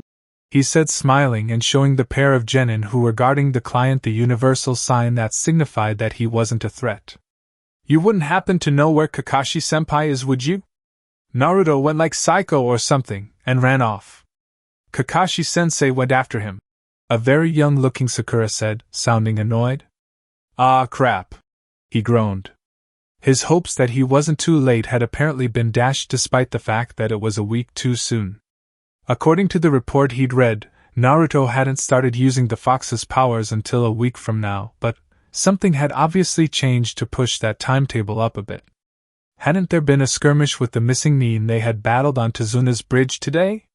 He couldn't be too sure of that since he hadn't seen any signs of battle as he approached, and neither of the genin looked any more exhausted than their journey could explain. While he was trying to decide whether to go and search for Kakashi-senpai in order to help him bring Naruto under control or stay and hope Kakashi-senpai had things under control since Naruto couldn't even release a single tail of the fox's power yet, and he didn't know where they could be in the first place, Kakashi-senpai returned dragging Naruto on a leash. At the moment, Naruto didn't have red eyes, fangs, claws, or changed whisker markings, which indicated Kyuubi possession, so Kakashi-senpai had apparently been able to subdue the boy on his own somehow. Despite the fact that he looked completely normal, there was something off about the boy, however. Something he couldn't quite place. "What's up with him?" he asked, gesturing at Naruto, who was making a break for the nearby lake. "I forgot his meds," Kakashi-senpai said in that annoyingly casual tone of his as he yanked the boy back. "You forgot his meds?" he said, stunned. The one thing Jiraiya had made clear was that you never ever let Naruto go off his medication for any reason whatsoever. Jiraiya had made the mistake once and had to pay out about $1 million in damages to the inn they had been staying at the time, and about another $1 million to the town because of the destruction Naruto had caused when he'd gotten loose. On his medication, Naruto was merely hyper, rather inattentive, and somewhat impulsive. Off it, Naruto was a whirlwind of unfocused chaos and destruction that moved faster than humanly possible and literally bounced off the walls. Because of this, he had always made sure to bring at least 3 backup bottles of Naruto's medication on missions in case one or more were destroyed in a fight. "You forgot his meds?" he repeated, unable to process the act of stupidity that Kakashi-senpai had committed. The first Hokage's necklace wouldn't be able to fix this. The only thing that could be done was to get to the nearest pharmacy ASAP. But the nearest pharmacy was most likely at least several miles away, however, and the leash Kakashi had Naruto on looked rather flimsy. If Naruto got loose, there was no telling when they would get him back or how much chaos and destruction he would cause in the meantime. Jiraiya had been forced to chase the boy for 3 days straight, and had only caught him because he'd lucked out and ran into Naruto during one of his infrequent 1-minute naps. Jiraiya was Kage level easy, and he and Kakashi-senpai couldn't say the same about themselves. Kakashi had only caught Naruto this time because he was still a little slow. Who knew how hard it would be to catch the boy in a few hours? Yes, I believe that we've already established that, Kakashi-senpai said tersely as he pulled Naruto away from a bush. As Naruto did his utmost to escape, Uchiha Sasuke and Haruno Sakura stared at them open-mouthed during the conversation. The Uchiha boy was holding onto a white rabbit for some strange reason, and didn't seem to notice that it was eating his shirt. The old man that they were guarding didn't really look nearly as surprised as Naruto's teammates, however. In fact, he looked torn between amused and wanting to be as far away from here as he could be. "Why were you following us?" Kakashi asked Tenzo as the group got back on the road again. "No particular reason. I still had a few weeks of vacation left, and decided that I wouldn't mind seeing wherever it is you were going," Tenzo replied, trying to sound casual. "And this isn't in any way related to that necklace you gave Naruto?" he asked, glaring at his former subordinate, who started slightly at this but otherwise remained impassive. "Were you hoping that whatever curse was supposedly on it would cause him to drop dead, and that you'd be there to see it?" he asked when he didn't get an immediate reply. "Curse? Oh, you mean that thing with the Tsunade's younger brother and fiancé? I'd completely forgotten about that. I only gave it to him because the first Hokage did something to it which will enable me to deal with Naruto's furry little problem if it ever gets out of hand," Tenzo said, sounding slightly embarrassed. "Furry little problem?" he asked, slightly amused at how his former subordinate had gotten around breaking the Hokage's law. Moments before, he'd been prepared to kill Tenzo, who'd been something approaching a friend to him during his days in ANBU, for giving Naruto that accursed necklace, and he probably would have already gone after the man if he didn't have to hold Naruto's leash, since, if he handed the boy over to one of the others, he'd be long gone before you could say, "Get back here!" If there was another reason for giving Naruto that necklace that he'd been unable to get off of the boy so far because the child had been carefully guarding it every time he tried, he'd be willing to hear it, and if it was good enough, he might consider sparing Tenzo. "I'll explain it better when we're away from prying ears and overly inquiring minds," Tenzo said, gesturing to the pair of Genin and Tazuna, who quickly tried to look innocent. Naruto, however, was completely oblivious to the situation and was scratching his head with his foot like a dog. "Fine, whatever. We've got to get to the pharmacy before it closes," he said to Tenzo, making it clear that he would be dealing with the man later. Chapter 12: Getting Naruto's Meds. The instant they reached Wave's main trading port, Kakashi raced into the pharmacy, not caring at that moment that it was owned and quite likely operated by the enemy. Sometimes there were dangers that were far worse than a merely potential enemy, and this situation was one of them. As he ran to the counter at the back, he held Naruto's leash in his left hand and the empty pill bottle in his right. "Here's the prescription. I don't care how much it costs. Refill it, and refill it quick," he yelled, slamming the bottle and a piece of paper he'd pulled from his vest down on the counter in front of the startled pharmacist as he yanked on the leash to keep Naruto from causing chaos and destruction in the small pharmacy. The pharmacist looked at the prescription and frowned. "You do realize that this was issued in Fire Country?" the pharmacist said. "What does that have to do with anything?" he yelled. "We don't fill foreign prescriptions here. You'll have to get one from one of our doctors," the pharmacist said smugly. "Well, hurry up and get the doctor," he snapped. After a wait of about an hour, during which Naruto destroyed the contents of the shelves nearest to him, which fortunately weren't necessities unless one didn't know which seals, jutsu, or even common plants aided in either contraception or pregnancy detection, and nearly snapped the leash twice, the pharmacist's assistant arrived with the doctor. What seems to be the problem? The doctor said in that tone of voice that pretty much meant, I'm bored and I'm slightly hungry, so I'm going to rush you out of my office without even looking at you so I can take an early lunch. Can you just copy this down and hand it to the pharmacist so I can get it filled? He asked as he shoved the prescription in the doctor's face. The doctor took the prescription and barely glanced at it. He looked like he was going to say something for a second afterward, but he paused and looked at the prescription again instead. His eyes widened and his jaw dropped as he did so. What's his diagnosis?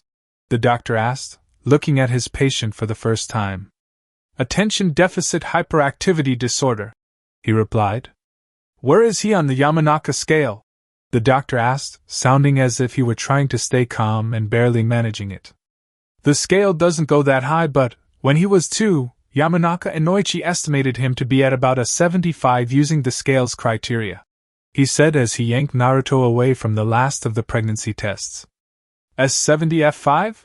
The doctor stammered, staring at Naruto with a look of horror and amazement. Scoring a 75 on a scale that only went to 50 was quite the achievement, and in this case it was not a good thing. Is his disorder hereditary or?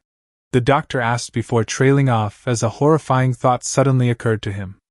It is believed to be chakra-induced, though there is a possible hereditary element from his mother's side, he replied. He knew this because he'd forced himself to read all of the boring reports when he had first taken his team the first time around. Of course, Naruto's mother's attention problems could have also been caused by the Kyuubi, but there were some indications that they had already been present and had merely been exacerbated by the biju that she'd contained. When the doctor had finally processed his reply to his question, he looked like he was about to faint. He somehow managed not to do so, however, and after gathering his wits, he turned towards the pharmacy counter. Moving incredibly quickly for a civilian, he dove over said pharmacy counter and started searching for something. When he found what was presumably the correct container, he opened it and hurriedly checked its contents against a nearby reference book. When he was satisfied with the results, he turned and raced back with the large jar that supposedly held the pharmacy's entire supply of the medication Naruto took. Despite what it says on the outside of the container, this is the medication that was prescribed. Pills in the extremely high dosage his prescription requires, however, have to be custom-made. I'm sure you can figure out how many of these you'll need to give him to reach the proper dosage on your own. You can have these free of charge, the still extremely pale doctor said as he shoved the container at him and hopped back over the counter. Now, if you'll excuse me, I'll be moving out of the country, the doctor said as he broke into a sprint and raced out of the door. After getting a better grip on the container that had been given to him, he stayed where he was instead of following the man, knowing that the pharmacist would be requesting payment for the damage Naruto had caused at the very least. If it turned out that what he had been handed could be considered poison due to the fact that it was meant to treat something else entirely, the doctor could be dealt with later. While the Kyuubi could and would deal with any poison Naruto ingests, is injected with, or absorbs via osmosis, some poisons made him ill. And if what he'd been handed could be considered poison, he would kill the doctor mostly out of principle, and partially because he'd most likely be stuck with a super hyper brat with a tummy ache. The contents of the jar had better be as stated for both the doctor's sake and the sake of his own sanity. It had been after this mission that he'd learned about Naruto's virtual immunity to poison the last time around. During Naruto's first hospital trip as his student the last time around, he had discovered the hospital's poisons that Uzumaki Naruto has ingested list in the doctor's break room. Ethylene glycol had topped the exceedingly long list with 5 tick marks and about a dozen question marks. If he'd known about the list before the mission to Wave the first time, he wouldn't have unnecessarily worried his student about the poison that the Demon Brothers' weapons had introduced into his bloodstream, and caused him to slice his hand open. While the wound had promptly healed, Naruto had gone through a great deal of unnecessary pain and distress. The surprising fact to those who knew about the Kyuubi was that almost all of Naruto's poisonings, which nobody had seen fit to inform him about previously, had been accidents. By the time he had turned 3, the workers at the orphanage had brought him in almost daily to have his stomach pumped. Apparently, after he'd gotten out of the hospital when he was 2, The kid had picked up a habit of vanishing if you turned around for more than 1 second, and also picked up an even more distressing habit of drinking out of any container that contained liquid or trying to eat out of any container that contained solids that he got his little hands on. Child-proof lids had proven not to be, even the ones with special safety seals on them. Had his sensei survived to raise Naruto, the boy would have driven him absolutely nuts. "What was that all about?" the pharmacist's assistant asked, finally recovering from the shock of seeing the local doctor behaving so oddly. The pharmacist, who seemed curious himself, picked up the bottle he had set on the counter and read the label as he went into the back. Then, he walked over to what was presumably his desk, grabbed a battered copy of the psychiatrist's desk reference Suna edition that was set amongst several reference books that were peripherally related to his work, and started leafing through it.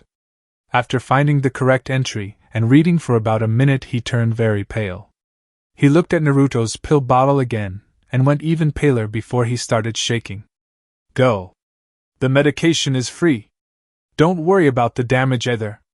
Just go," the rather frightened-looking pharmacist said. Not bothering to look a gift horse in the mouth, seeing as said gift horse couldn't exactly hurt and may actually improve the situation in question, he turned and left, dragging Naruto behind him, grabbing a large amount of candy on his way out, knowing that, if Naruto was anything like he had been when he was 2 in his current condition, getting him to swallow the pills without it would be nearly impossible. And that it was probably going to take about a week to get Naruto back to normal. When the pharmacist didn't comment, he crammed the candy into his pockets and headed out the door with the jar of medication in one hand and Naruto's leash in the other. "Why'd you do that?" the pharmacist's assistant asked as the ninja and the rather destructive kid he'd been dragging around on a leash vanished out the door. He knew for a fact that his boss loved only 2 things, his work and money, not necessarily in that order.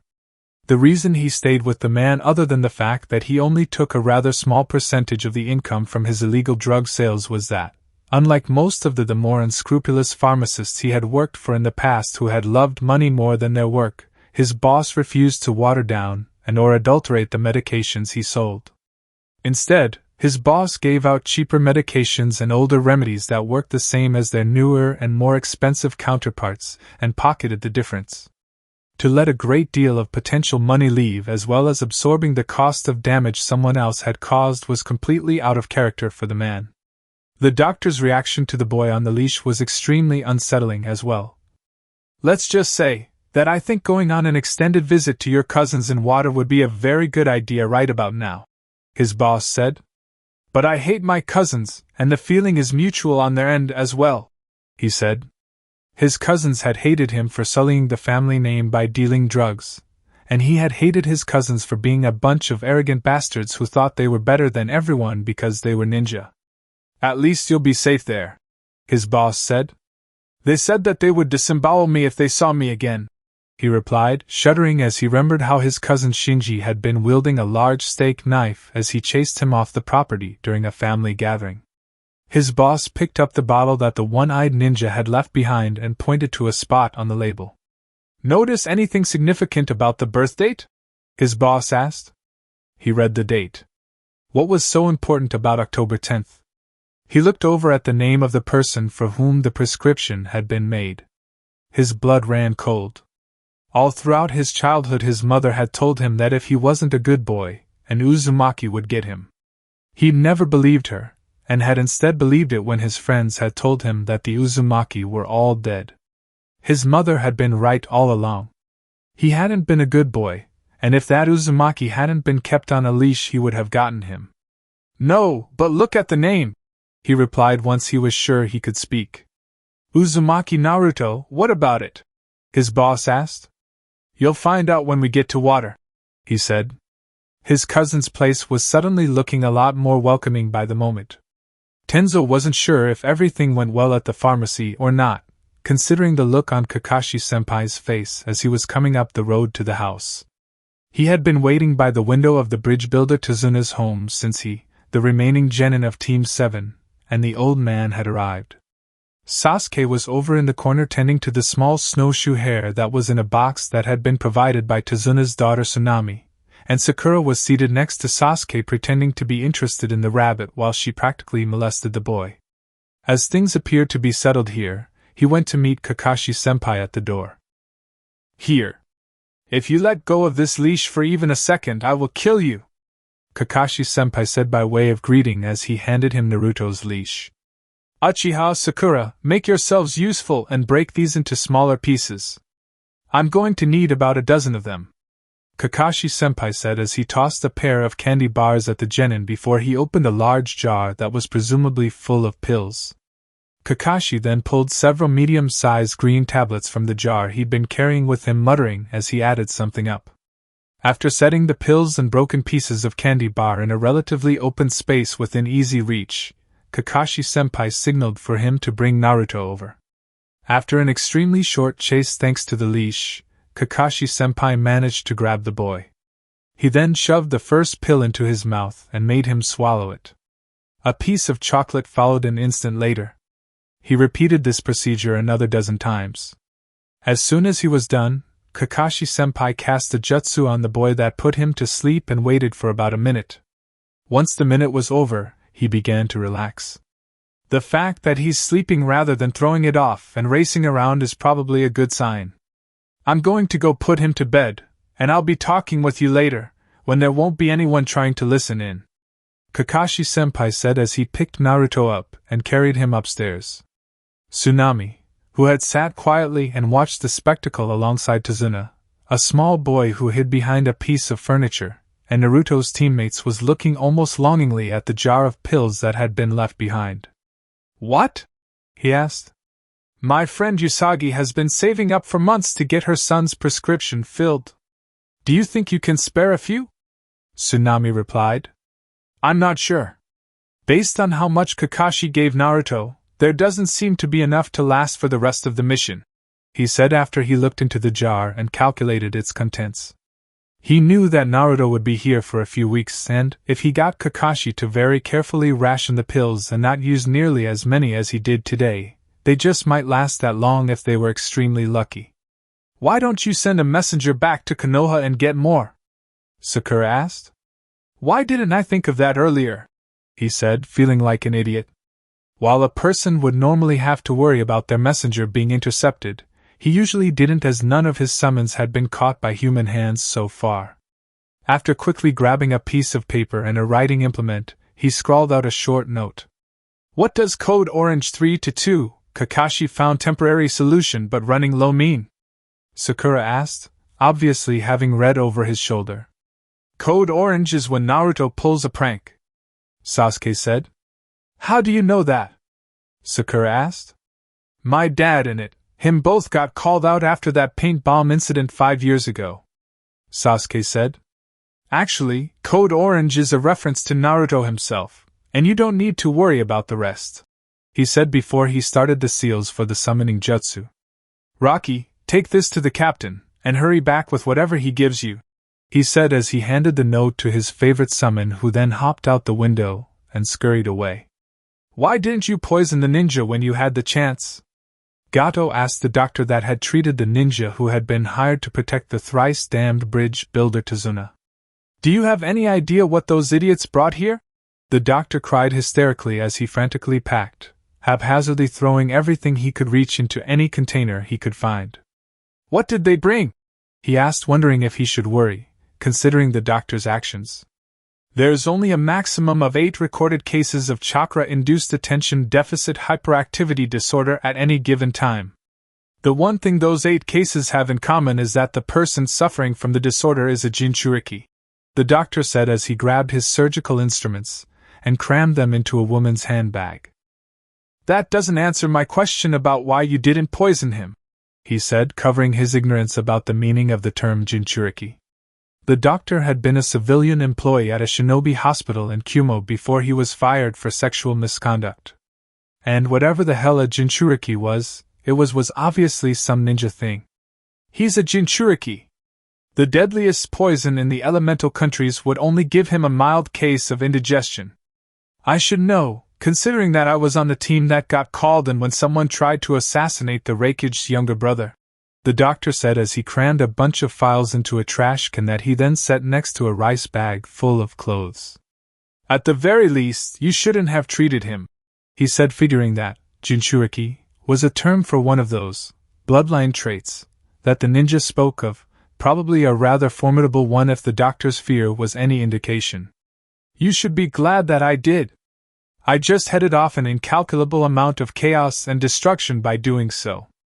I'm thanking my lucky stars that crooked pharmacist of yours had the old treatment for ADHD, which was derived from medication that was created for Suna's first Jinchuriki on hand rather than what's been the standard treatment in the decades since they noticed the stuff caused a mild, and in rare cases, moderate to severe drain on a person's chakra reserves.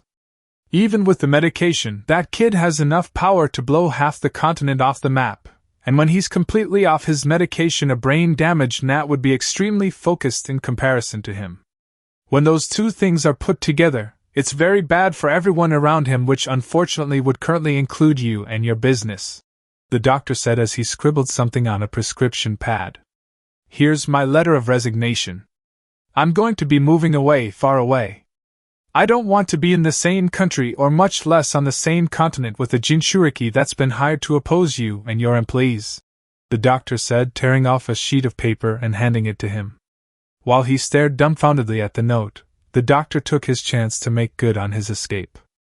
If there's anything left standing on the island by the time I reach my destination, I'll send someone to pick up the rest of my stuff.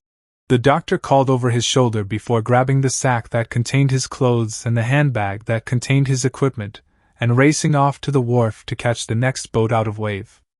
Kakashi sighed as he summoned Pakin and Bull before he went to bed. After the rather eventful afternoon, things had finally calmed down a bit.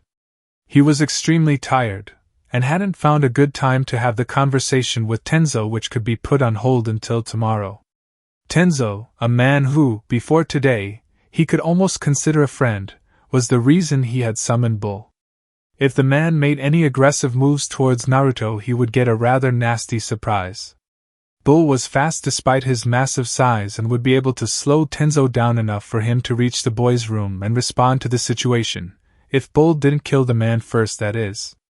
After Bull was dispatched to Naruto's bedside, he turned to Pakin. Explain, he said. Explain what? Pakin asked. When I summoned you to find Naruto, you questioned my sanity. During the search you accused me of raising him from the dead, he replied. Explain now. Pakin stared at him with a look of total confusion in his eyes. I never said anything about Naruto being dead, the dog said. Yes, you did, he replied. So, that's where the other Pakin went earlier, Pakin said as understanding appeared to dawn on him. Other Pakin? He asked. Time travel doesn't work in our realm the way it does in yours. Unlike here where you can exist in two places at once and merge with your past self, we can and do remain separate. I wouldn't recommend trying to summon us both at the same time because, when we're both in this plane, we would be forced to merge and the result wouldn't be pretty. If it doesn't kill us outright, that is. By the way, around the same time your pack from the future arrived, the toads and the flying squirrels started going nuts about something and closed their borders, Pakin replied. The toads I get, considering the fact that Jiraiya showed up several months earlier than he had the last time around, and, now that I think of it, the way he acted around Naruto when I introduced them was as if he'd been pretending that he doesn't know the boy. I had ignored the man's odd behavior because I knew he hadn't meant Naruto any harm. But the flying squirrels? He thought. Flying squirrels? He asked, knowing that Pakin would understand his meaning and give a report. What? I thought they were cute, Tenzo said, having entered the room just as he asked Pakin his question. Chapter 13, Contracts and Naruto's Little Habit. Naruto awoke feeling relatively normal after having had an odd dream where he'd been the Kyuubi, and he had been locked in a padded room and was dying of boredom. Figuring that it might have had something to do with when he appeared in front of the Fox's prison sometime during the night, he put it out of mind and did his best to forget it. He mostly tuned the fox out during his unwanted visit to the creature, but, now that he thought about it, he could vaguely remember the Kyuubi saying something about a padded room. Feeling rather more energetic than he usually did in the morning, he hopped up off the futon someone had put him on and raced downstairs. "Morning, Kakashi-sensei," he chirped happily as he entered the kitchen where Tsunade was preparing breakfast. "You seem surprisingly normal," Kakashi said as he poured himself a cup of coffee. "I thought it would take a week or more for that to happen, but then again, I'm not a medical professional and you're definitely not normal. Not all of the meds were out of my system yet when I reached what someone once called my squirrel on speed stage, and the mangy furball has had a decade of practice at maintaining the proper levels of medication in my system. It said something about some padded room being boring when it fixed everything last night," he replied, ignoring the strange stare Sakura, who had just made her way into the room, was giving him. "I knew there was something wrong with you, Naruto," Sakura finally yelled at him. "There has to be something seriously wrong with a person who would invent a perverted sex change jutsu." That last bit was off the wall, but it looked like she decided to use yesterday as an opportunity to harp on the Oiroke jutsu yet again. Sakura had yelled at him about the jutsu after his in-class demonstration during the transformation test, and she'd yelled at him about it again after she'd learned that that was how he and Sasuke had gotten into a bar, accusing him of attempting to corrupt her precious Sasuke. The last time around, she yelled at him and hit him because he had taught it to Konohamaru, and would hit him for every time he or Konohamaru used it in front of her. Now, she was deciding to bring it up again for whatever reason. "I didn't invent it," he said. "I found it on an old scroll that the old man Hokage gave me for my birthday. I did make several modifications to it, including the harem jutsu, though." "What?" Everyone at the table waiting for their meal who knew about the sexy jutsu, which was everyone but Tsunade and family, said at once. "Who invented it then?" Sakura asked, probably trying to catch him in a lie so she would have a legitimate excuse to hit him. "Senju Tobirama. He invented it so he could get into the women's side of the onsen he visited unnoticed. According to what I've found out about him, he was something like Erosenin, except he didn't have to pay to get laid, and wasn't rendered incapable of reproduction by a teammate that caught him spying on her during an intimate moment with her fiancé," he replied. Kakashi spat out the coffee that he'd been drinking through his mask, something Naruto found somewhat disgusting considering the various things up to and including the blood of other ninja that could get on the mask before the coffee even touched it, and turned to look at him. Sasuke looked down at his shorts and winced, probably imagining the myriad of painful ways in which a man could be rendered sterile by an angry kunoichi. Sakura, however. "Naruto! Don't tell lies about the second Hokage!" Sakura yelled as she punched him in the head. He'd learned not to dodge too much because, if he did, it would be much worse for him the next time she managed to get him. "I'm not lying.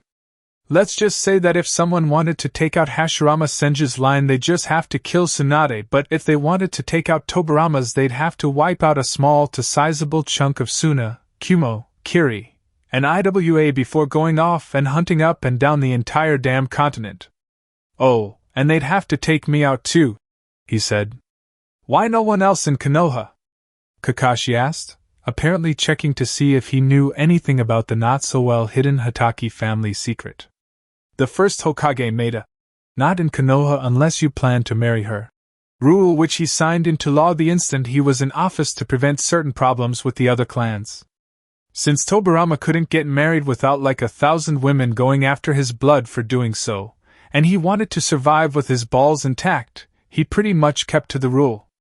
There were rumors of him having tried to skirt around the law by having relations with a woman who was already married, but they were declared to have been malicious after the parents of the infant in question revealed that being born with gray hair was something that popped up on the father's side of the family once every couple of generations or so, and that a few of the mother's more distant relatives had been born with gray hair as well. After Tobirama made Hokage, he toned it down a bit when he was away because he didn't want another incident like the one where Yuza nearly declared war on Konoha despite the fact that they were eternal allies," he replied. "Let me guess, you're going to say that the second Hokage bedded the Whirlpool Daimyo's daughter and you're a descendant?" Sakura said sarcastically, clearly not believing what he was saying. It looked like Sasuke and Yamato Taicho doubted him as well. He knew that Kakashi knew the story was true. Why wouldn't he, since the last 2 generations of the Hatake were actually Senju? Tsunade looked like he was trying not to laugh or something, and Tsunami was looking scandalized by the whole conversation but wasn't sure if it was safe to interrupt a ninja. Inari was looking depressed as always. Close. His niece. Her daughter married into the Uzumaki clan and had Kushina who had me, he replied. Yeah, right, Sasuke said. If I may ask, what's so funny? Yamato Taicho said, turning to Tsunade who was still trying not to laugh. Compared to the rest of his clan, your first Hokage was a prude.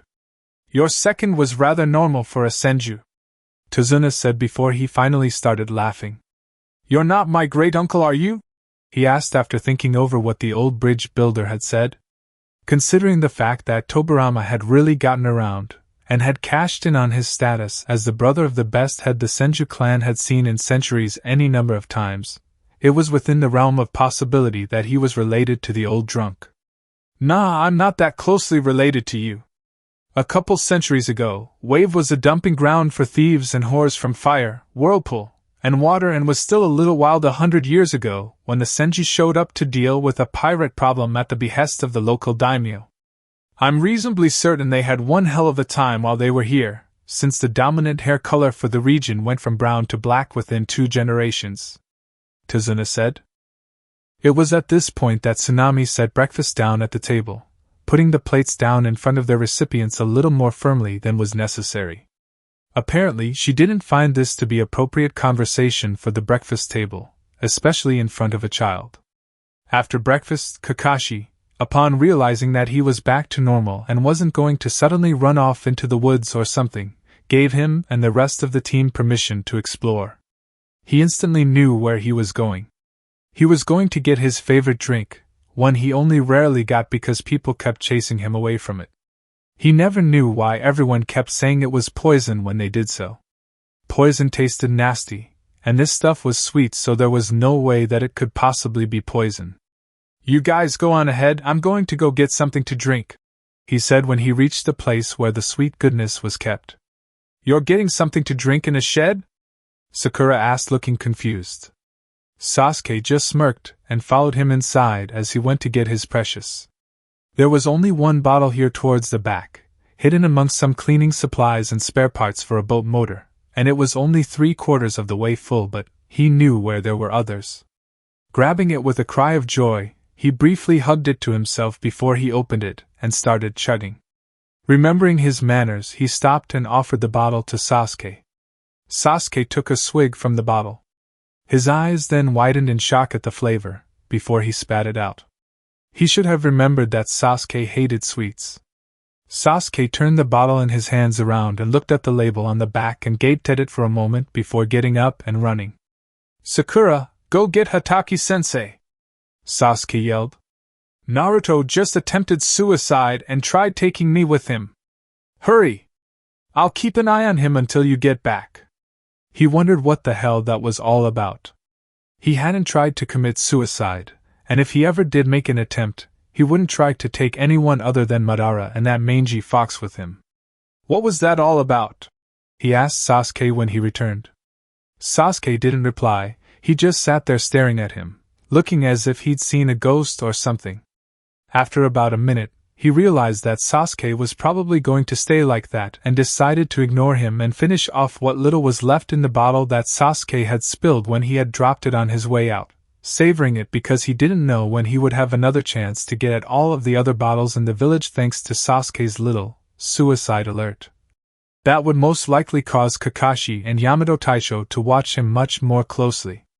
He remembered what happened the last time they had thought he was suicidal. At least Iruka wouldn't be there, not letting him out of his sight for even a second, going as far as trying to follow him into the bathroom, frantically knocking if he thought he was too silent or taking too long, and looking relieved every time he came out. About 2 minutes after Sasuke's bizarre outburst, Kakashi and Yamato came bursting in. Kakashi enveloped him in a hug as he snatched the bottle out of his hands and threw it to the floor. Naruto, whatever's wrong, it'll be okay, he said, clutching him tighter. Whatever he was going to say next was cut off by Yamato Taicho. Senpai, Yamato Taicho said. What? Kakashi snapped. You know, the only time I ever saw Sai show any genuine emotion before Naruto managed to get him to crack during our first mission together was when he caught sight of Naruto's dessert back at the inn. If Jiraiya hadn't told me about his little habit, I would have panicked myself, Yamato Taicho said as he held the bottle up so the label of its contents was prominently displayed. Kakashi's almost desperate grip on him loosened a bit, and he sighed. Naruto, Kakashi said. Yes, Kakashi-sensei? He asked. How many times have you been told not to drink antifreeze? Kakashi asked. Sasuke and Sakura, who was out of breath from running so quickly, stood there staring in shock. Lots, he replied. He knew the "but Ero-sennin lets me do it" excuse wouldn't fly at the moment, so he bit it back. I'm going to have to come up with a suitable punishment for you later. Right now, however, you're going to have to apologize to your teammates for scaring them, Kakashi said as he let him go. On a side note, you two, I wouldn't recommend using Naruto as a taste tester to see if your food is safe or not. He's immune to just about every poison known to mankind. With him, sometimes a stomach ache is just a stomach ache, and other times, it's something else like ricin or strychnine, Kakashi said, turning to Sasuke and Sakura. That's one of the reasons we have such a hard time keeping him away from antifreeze. The only reason we do so really is because he doesn't seem to think it's dangerous and might offer it to someone who didn't know what it was, like his little friend Konohamaru. Kakashi continued, turning back towards him, obviously trying to press some point. It's a miracle he hasn't done so already, considering the number of other people he's offered it to. The look on Sai's face was absolutely priceless, Yamato Taicho said. That was the second time that the man had brought up Sai, and the incident back when he'd first met him and Yamato Taicho, which was odd because that didn't happen for another 3 years. Either that, or there was some mission that he was forgetting for some reason that might have had to do with Danzo. He wouldn't put it past the old man to have sent him on missions back when he was at the academy, and wiped them from his memory. Actually, I think the Hokage might have told Konohamaru not to drink anything that Naruto offered him for that reason, Kakashi said. That, and the fact that he accidentally poisoned the council when he was 6. Or rather, Hamura did when he stole Naruto's thermos when he passed him while he was on his way to the academy. It's a pity that Danzo didn't like Kitty drinks. Throughout the rest of the exchange between Kakashi-sensei and Yamato Taicho, Sasuke and Sakura stared at him in horrified shock. After a rather nice lunch during which Kakashi-senpai scolded Naruto for worrying his teammates over something they probably hadn't noticed the last time around and wouldn't have noticed this time if he hadn't behaved so oddly yesterday, he sent the genin out to train. Minutes after the students left, there was a knock at the door. Tsunade answered it, paling at the sight of whoever was on the other side. He immediately went to high alert at this, as did Kakashi-senpai, only relaxing when Tsunade moved to the side to reveal his captain, Jiraiya, and what looked to be several heavily armed hunter nin. Report, his captain said, barking at Kakashi-senpai rather than him. Kakashi-senpai looked rather puzzled by this, but it was understandable considering the fact that he had forgotten to tell the man that he had sent away for more medication during their conversation last night. Hatake Kakashi allowed Uzumaki Naruto's medication to run out and neglected to get a refill before leaving Konoha. As a result, Uzumaki went without his medication for a couple days, and there was a minor incident, he said, to prevent potential embarrassment for his senpai. Minor incident? His captain asked. Uzumaki ran off into the woods after a squirrel, but Jounin Hatake was able to retrieve him after several minutes with the aid of a tracking summon, he replied. The team of hunter-nin who looked to be preparing for the Itachi maneuver turned towards Kakashi-senpai. Their body language spoke of reverent awe.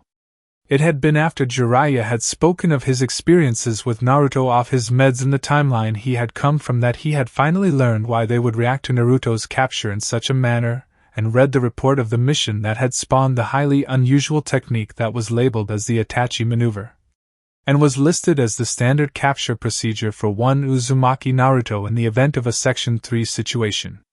When Naruto had first entered the academy, the school medic who had some ideas about the medicating of children was in charge of giving Naruto his medication.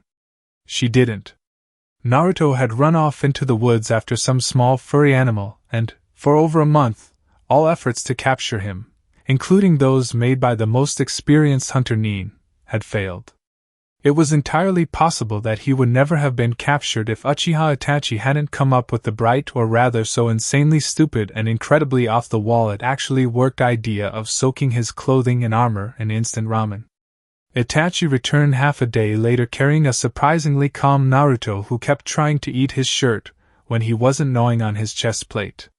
We were able to reach town where Hitaki found a local pharmacy that carried Uzumaki's medication but at much smaller doses. Upon realizing that there wasn't enough medication to last until the end of the mission, which won't be completed for at least another 3 weeks, I followed Genin Haruno Sakura's suggestion to send for more, he said, concluding his summary of events. What is Uzumaki's condition? His captain asked, looking as if he was dreading the answer. His behavior seems to have returned to normal. He even downed a whole bottle of antifreeze this morning, he replied, relieved that the situation hadn't been worse. Rather than looking relieved at this, his captain stiffened at his statement, and several of the hunter Nin started reaching into their packs for their medkits, preparing for a medical emergency.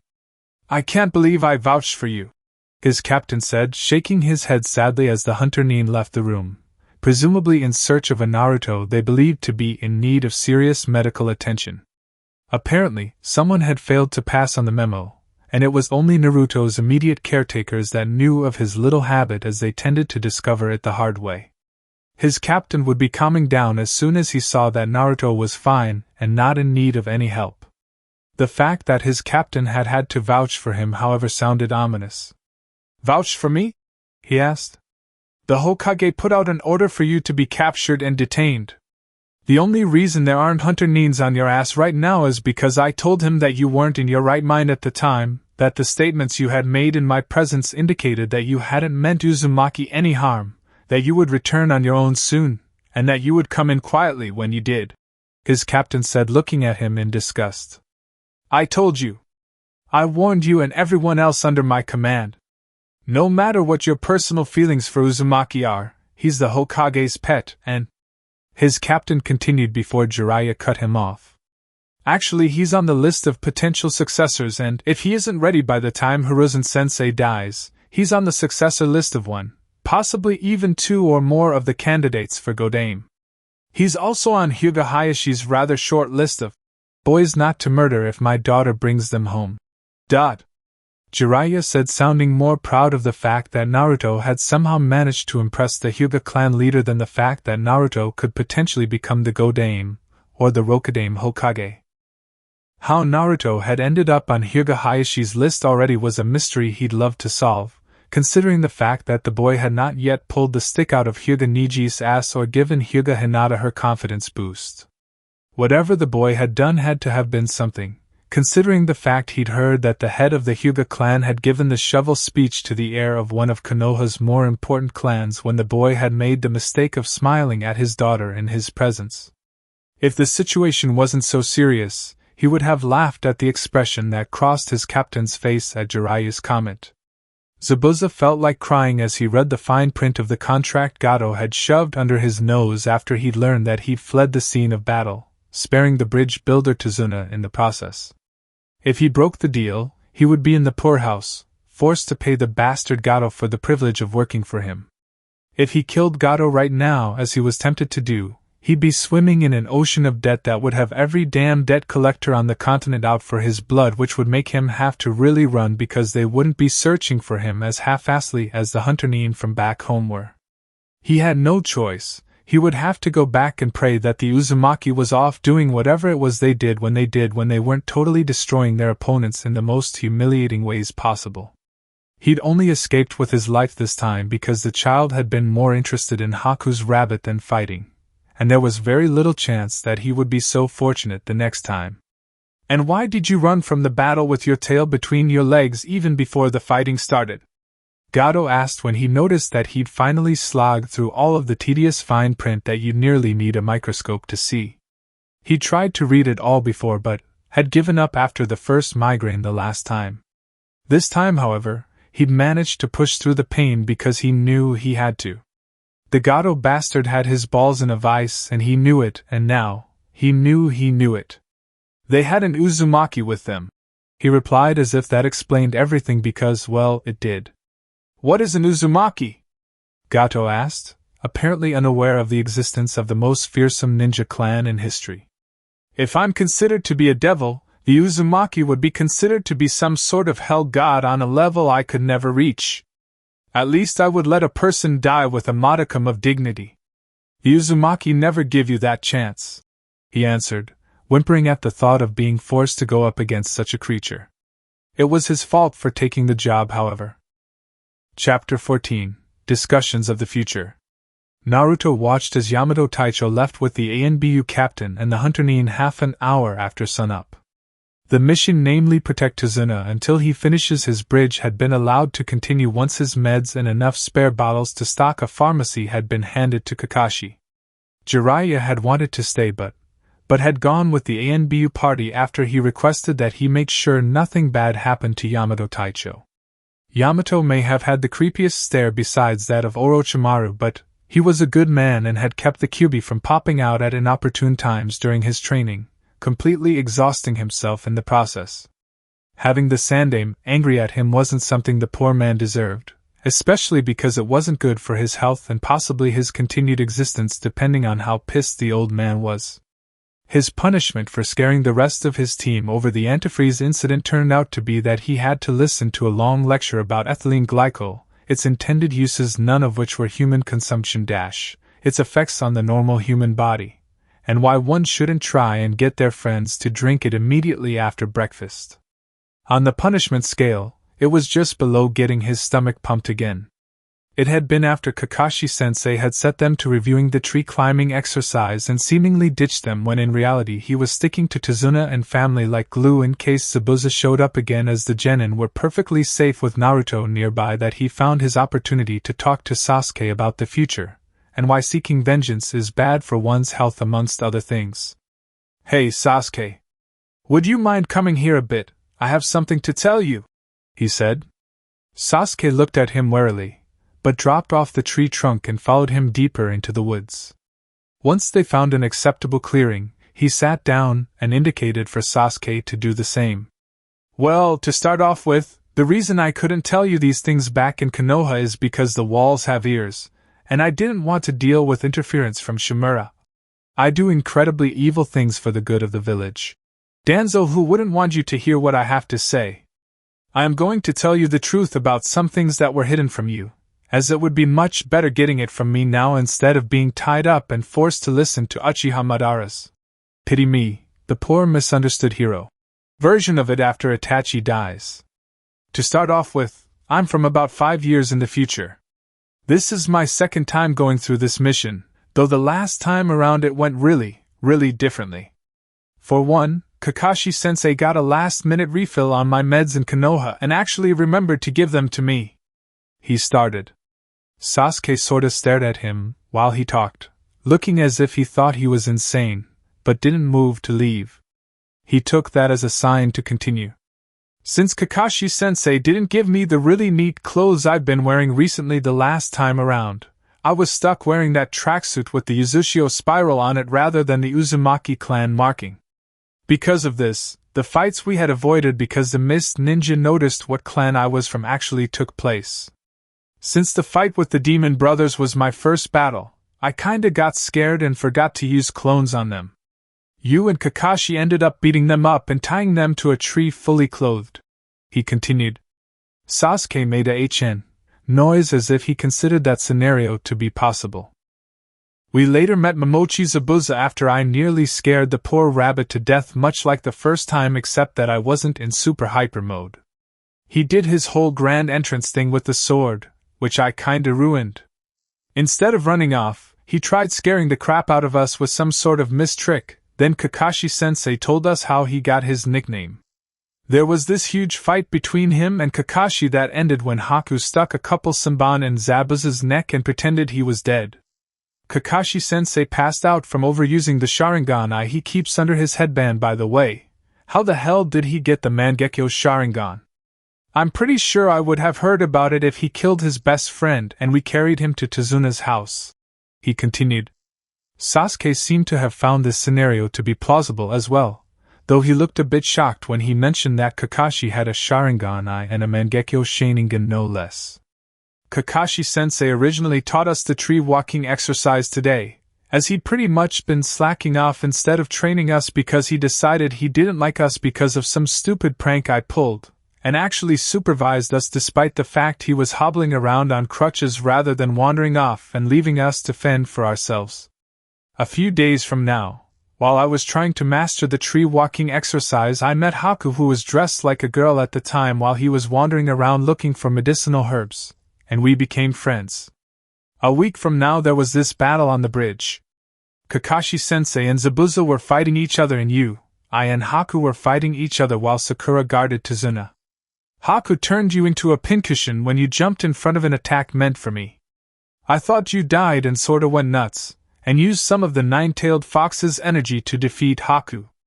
Haku told me how his father killed his mother and tried to kill him because he had a Kekkai Genkai, and how he met Zabuza, who gave him a purpose in life. Haku then jumped in front of an attack meant for Zabuza and died. That's about when Gato showed up with his thugs intending to take all of us out because he never intended to pay Zabuza and Haku in the first place, and had been hoping we'd kill them. Zabuza ended up killing Gato before he died. About 2 seconds before Zabuza died, he admitted he saw Haku as something more than a tool and asked to be buried next to him. Inari and the villagers he managed to rally defeated the rest of the thugs who had decided to pillage the village because Zabuza killed their meal ticket. We went home after the bridge that I later learned was named after me was built, he said, finishing his summary of the mission as it had been. What does that have to do with this? Truth. You're going to tell me?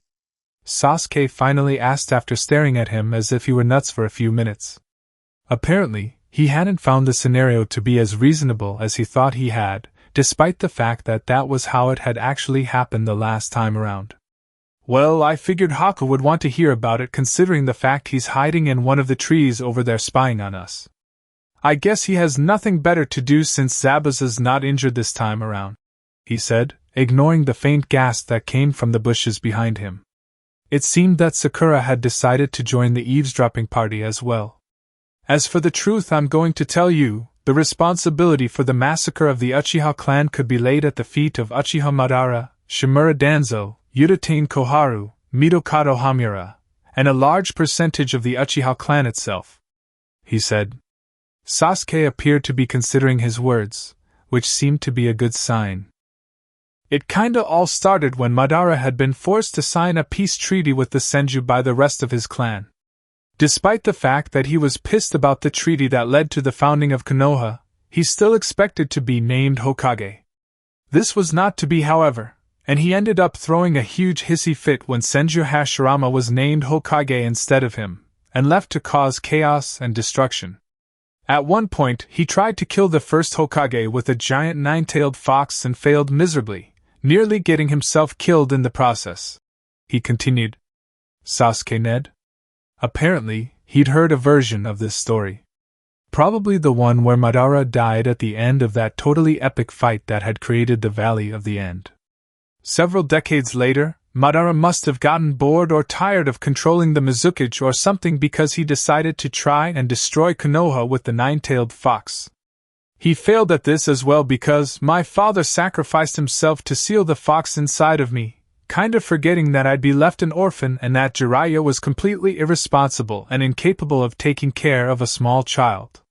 In the aftermath of the attack, the village came to the logical conclusion that it must have been an Uchiha that had turned the Kyuubi loose on them, as it had been an Uchiha who had been controlling the Kyuubi in the Valley of the End, and decided not to trust the Uchiha.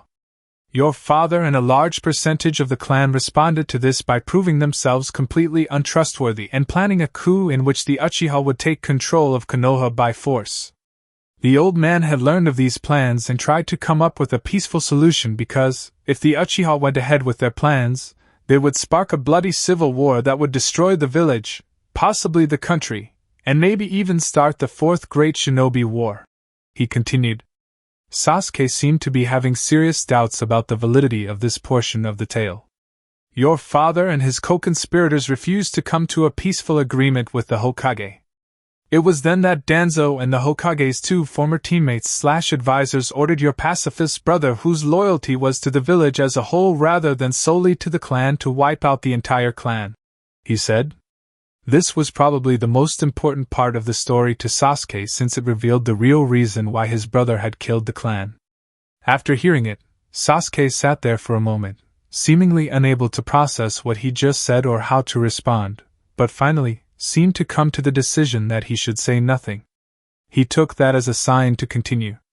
It had been while Itachi was wondering how he would be able to complete his mission by himself even if he had the Mangekyo Sharingan that he had run into Madara, who had shown up because he had yet again come up with another crazy scheme for destroying Konoha. Deciding to kill two birds with one stone, Itachi came to an agreement with Madara in which Madara would be allowed free range to get revenge on his clan for turning their backs on him, as long as he left the rest of the village alone. When the time came, Itachi killed everyone who was involved in the planning of the coup while Madara just ran wild that night.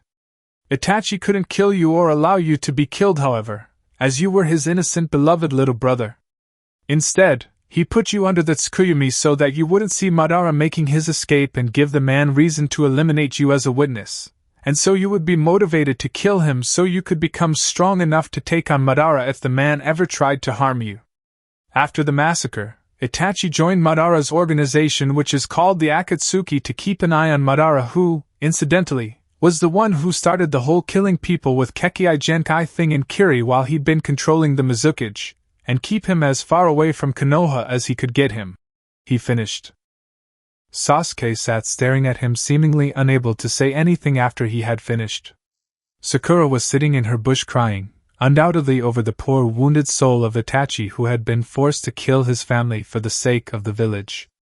He hoped to God that the girl didn't try to stalk Itachi when he showed up to make his attempt at capturing him, as that would not end well. Haku was sitting quietly in his tree knitting what looked to be a scarf with a pair of saman, not bothering to hide anymore, as he'd already been spotted and not been chased off, or even told to leave. It looked rather relaxing.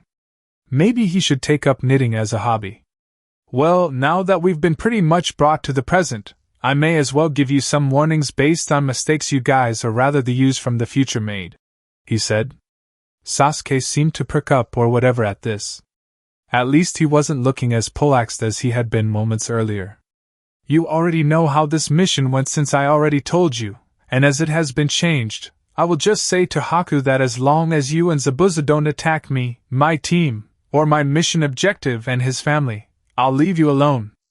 I actually like you, Haku, and would hate to have to kill you since you were rather nice to me the last time around, and used non-lethal force in your fight with me and Sasuke.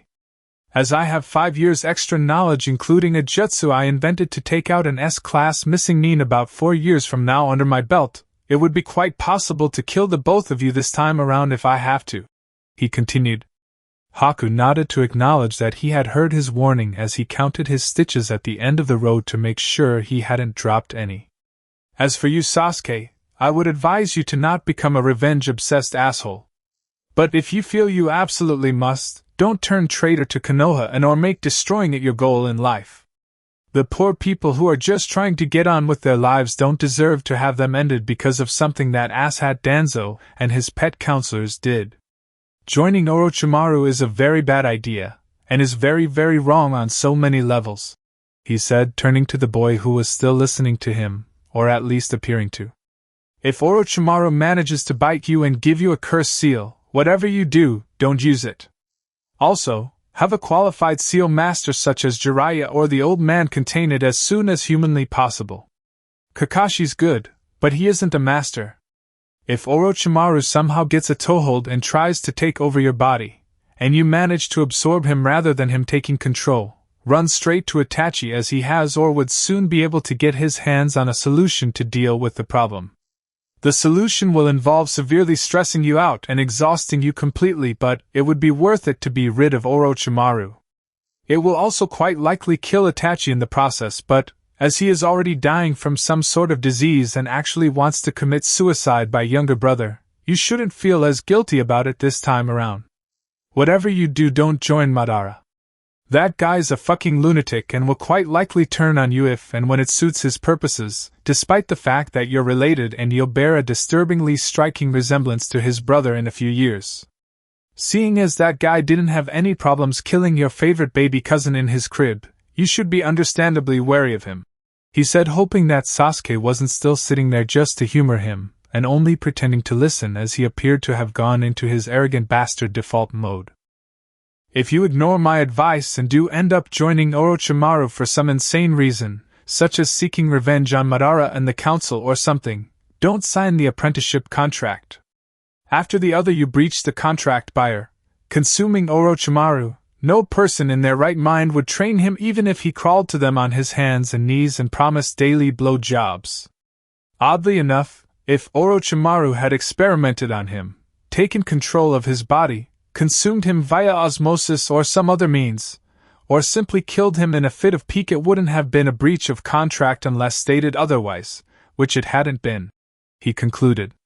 "How would eating Orochimaru after he died be a breach of contract?" Sasuke asked, looking puzzled. "He was alive when you, absorbed him," he replied. "He was alive when I ate him," Sasuke said, looking shocked, horrified, and disgusted. He blinked briefly, taken aback by the fact that Sasuke was more concerned over the fact that Orochimaru had been alive at time of consumption rather than the fact that future Sasuke had eaten him. "Right. I forgot about the Uchiha funerary rites and why you should stay the hell away from any of the dishes that contain meat if you're ever invited to a funeral," he muttered to himself. He'd learned about the funerary traditions firsthand when some old guy had insisted that he be allowed to attend his entire funeral, and not just the public part that was for the benefit of any friends the deceased might have in the village when he was 3. As only a Uchiha could consume an Uchiha, since the tradition of eating the dead had something to do with nourishing the clan and ensuring that the deceased would be with them forever or something like that, there had been an adoption of some sort. While he was listed as Uchiha Uzumaki Naruto on some forms somewhere, that didn't stop the bastards from putting him back in the orphanage the instant the funeral was over. While disturbing and rather disgusting from his point of view, it was just one of those clan quirks. Each clan had their own quirks, which included their own seemingly bizarre funerary traditions which had surprisingly practical origins. The Uchiha tradition had come about over several long, hard winters, one of which had been harder than the rest, and started off the beginnings of the tradition.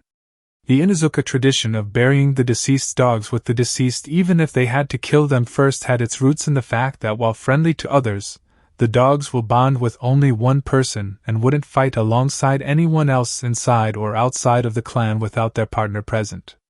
In the past, it had been pretty common for a dog to stay at the graveside of its deceased companion, refusing to eat until it starved to death.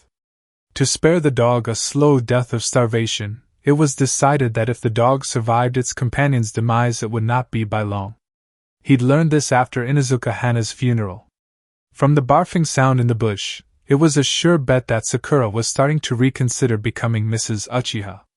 Why the civilian-born ninja never seemed to consider these things when they tried to marry into a clan, he didn't know.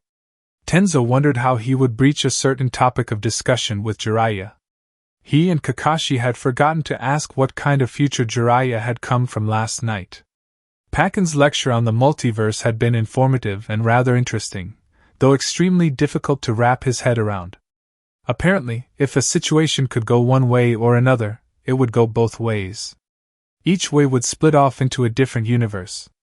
As situations could go many different ways, there were hundreds and thousands, possibly even millions of different universes breaking off every second, adding to the already infinite multiverse. Kakashi-senpai had come from a world where Sasuke had not stayed his hand at the Valley of the End, leaving Naruto dead rather than wounded. While Kakashi-senpai had ostensibly gotten his Mangekyo Sharingan from the same event as the Kakashi he knew and worked with on Team Kakashi 3 years later, it was under very different circumstances. This Kakashi-senpai hadn't come across a completely still and unbreathing Naruto who miraculously started breathing again when he picked him up to carry him home after standing there a couple of minutes blaming himself for the boy's death. This Kakashi-senpai had come across a dead Naruto who'd had his throat cut by a boy who months earlier had taken what he had thought to be a fatal attack for the boy. What had it been like for Jiraiya? Had he lost his student before he had really gotten to know him? Or had he lost his student after spending years on the road with him? Had Naruto released the Kyuubi much earlier, or had some other event entirely precipitated his journey through time? What horrors had Jiraiya seen that would make him desperate enough to try something that could just as easily be suicide as it could be time travel? Chapter 15: Haku, Zabuza, and Uchiha Funerary Tradit. Haku smiled as he stowed his knitting in his bag and jumped out of the tree he'd been perched in. Today had been quite interesting. He for one didn't doubt the Uzumaki's time travel story as the boy knew things that were either top secret or secrets that only he or Zabuza knew. Quite a bit of it made sense. There had been legends of seal masters bending time to their will and cautionary tales of seal masters who tried and failed spectacularly. If the man who had used seals to travel long distances instantaneously and managed to seal that which had been considered unsealable had left his writings behind for his son, who knew what could have been amongst them? If he himself had been given the power to change things, he would have done so in an instant. The story about Madara controlling the Mizukage fit, as when Zabuza-sama had tried to assassinate Yagura, he'd been forced to flee from someone who'd stepped out of the shadows, someone who had been controlling Yagura's actions somehow. The explanation for the Uchiha massacre fit as well, considering the things he'd heard from Zabuza. In the last years before the massacre, the Uchiha had become increasingly scarce on missions of a more critical nature, and their presence on missions above a low A had practically vanished altogether in the final year. If they had been planning a coup, it would make sense to remove them from missions on which they could conceivably cause harm to Konoha's future, or for them to remove themselves from missions which were likely to kill them and reduce their clan's number of able fighters for when the time came. The Uzumaki could only have known how he viewed himself as Zabuza's tool if he heard it from him himself, however. Hearing that despite how he acted towards him, Zabuza viewed him as something more than a tool had warmed his heart. Zabuza was more than a mere master to him, and he wasn't willing to give his life to just anybody. To learn that his admiration for Zabuza-sama was at least partially returned increased his determination to remain at his side and in his service until his dreams were fulfilled. From what he overheard, it would seem that the Uzumaki's dark-haired teammate was willing to turn traitor to his village and aid those who would destroy it, and therefore was a dangerous person to keep around. Why did the Uzumaki spare his teammate when he knew the boy would become a traitor, though? Did he see something salvageable in him? Or was it for the Uchiha who had been loyal to Konoha and sacrificed everything to keep it safe, the Uchiha who had done all he could to keep his younger brother alive despite the fact that said brother was completely unworthy that the Uzumaki had stayed his hand? He could hear the Uzumaki's respect for Uchiha Itachi despite his words and his almost mocking mention of the Uchiha's desire for suicide by younger brother. Deciding to muse on this and other things such as Gato's planned betrayal later, he made his way back to where he and his master were staying. Momochi Zabuza sat polishing his sword as he prepared for a battle he would much rather avoid but couldn't afford to. That's what he got for being stupid enough to actually sign a contract, however. "Master Zabuza," Haku said, getting the swordsman's attention. "What?" he asked. "Uzumaki Naruto once again thanks you for his new pet, and says that he will not harm us if we do not go after his team, his friends, or interfere with his current mission," Haku replied, apparently very carefully choosing his words and quite possibly trying to feed him a half-truth based on his expression. "He also gave us some useful information in good faith. It seems that Gato has hired a large number of thugs that will arrive at Tazuna's bridge roughly a week from now, and their orders are to kill us as well as the Konoha shinobi as Gato does not plan on paying us. The Uzumaki will allow us to deal with these thugs if we so choose.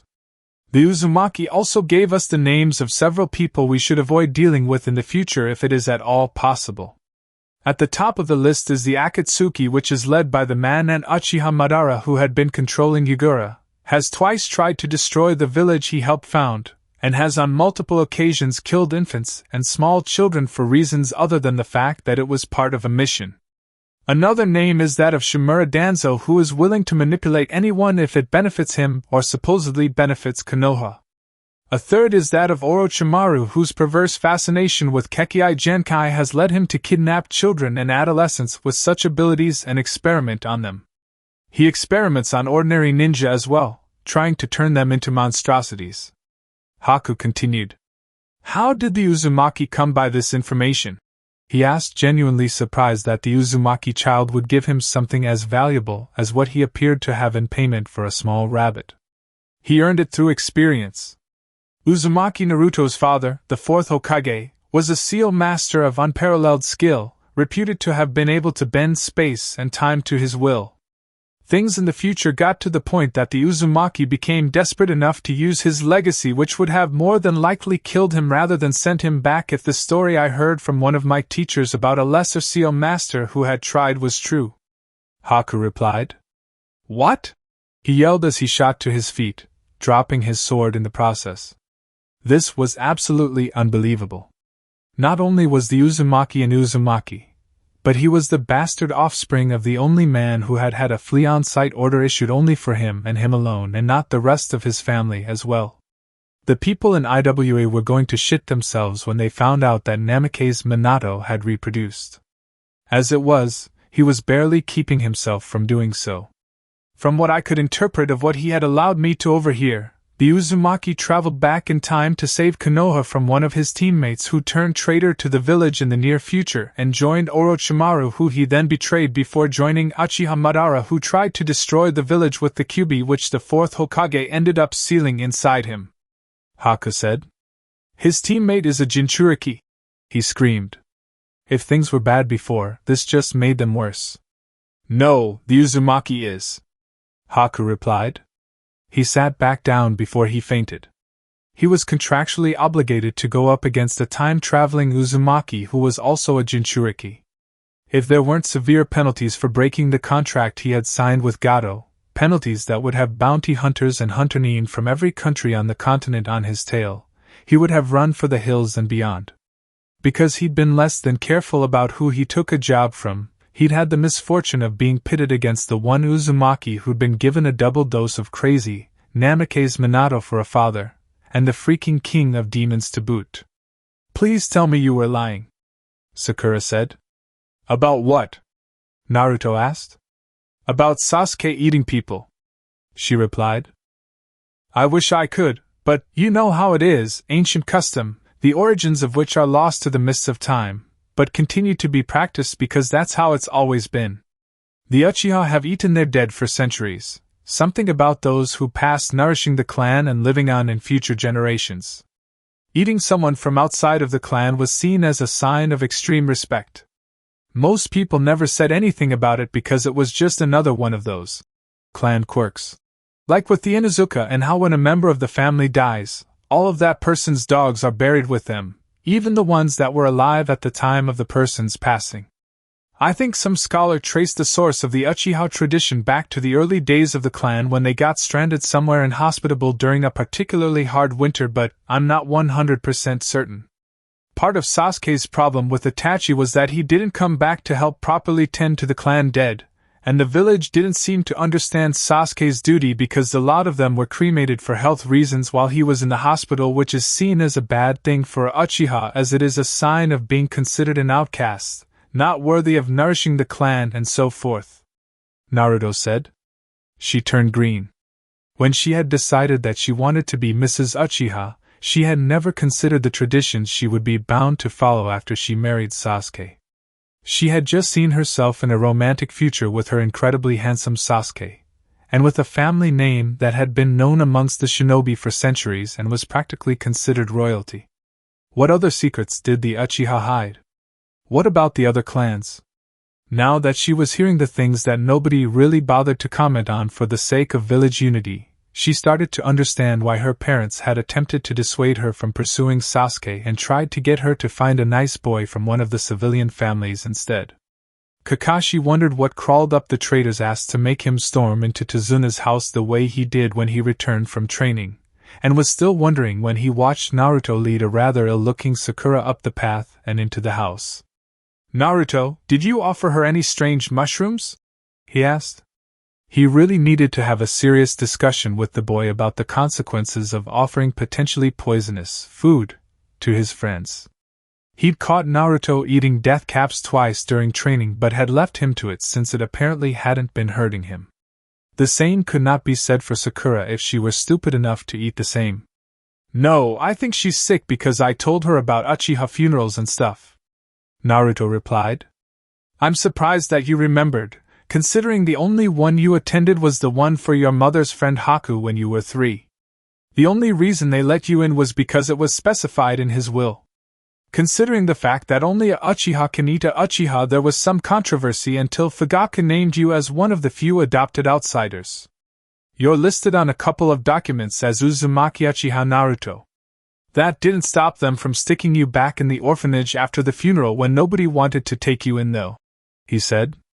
He remembered his own experiences with the Uchiha funerary traditions and the sad facsimile of a Uchiha funeral that what was left of his team and Obito's father had given Obito after he had been posthumously cast out of the clan for giving him his eye.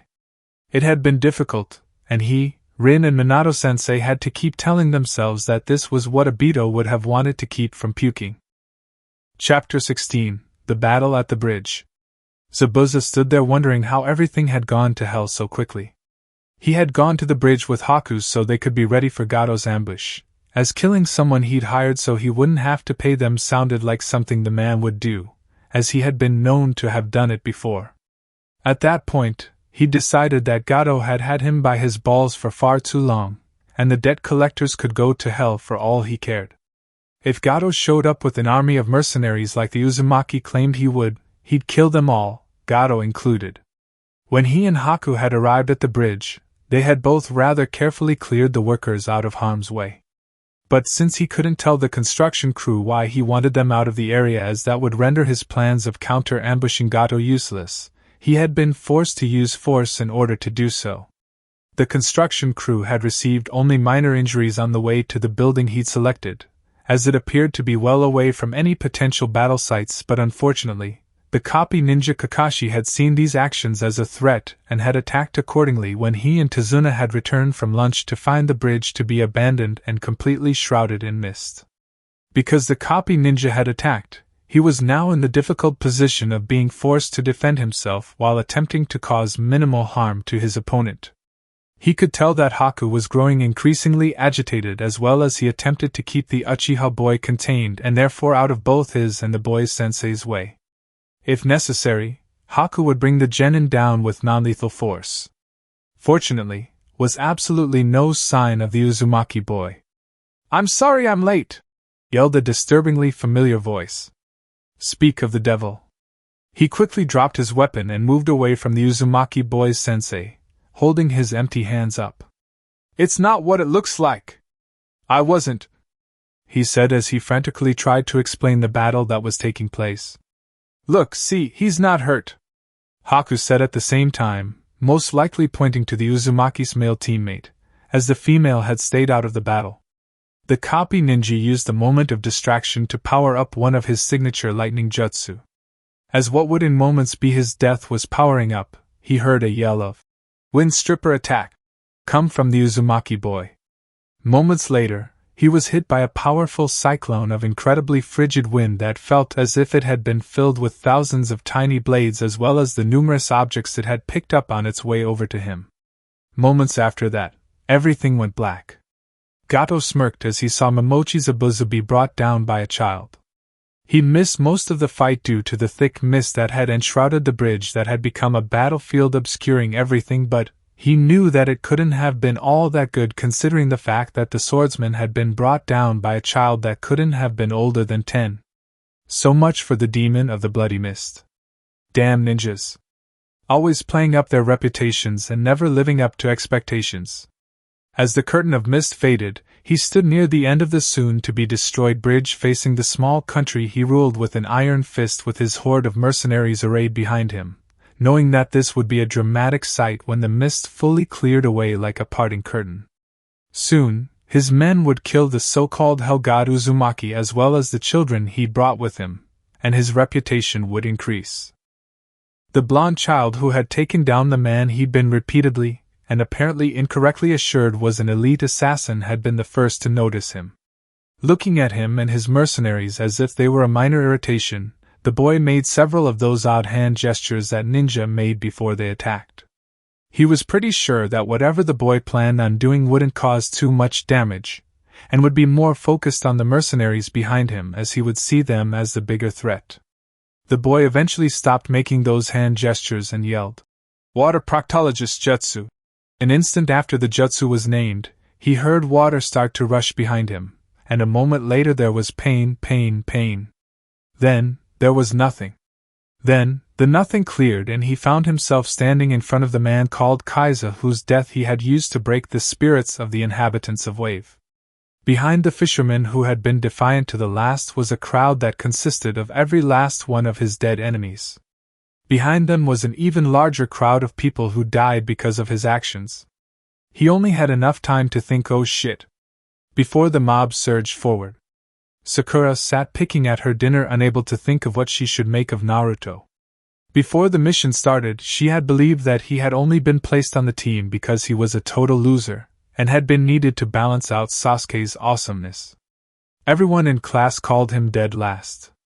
All of the academy instructors besides Yumino-sensei had called him talentless, incredibly stupid, and much worse, and she had believed them.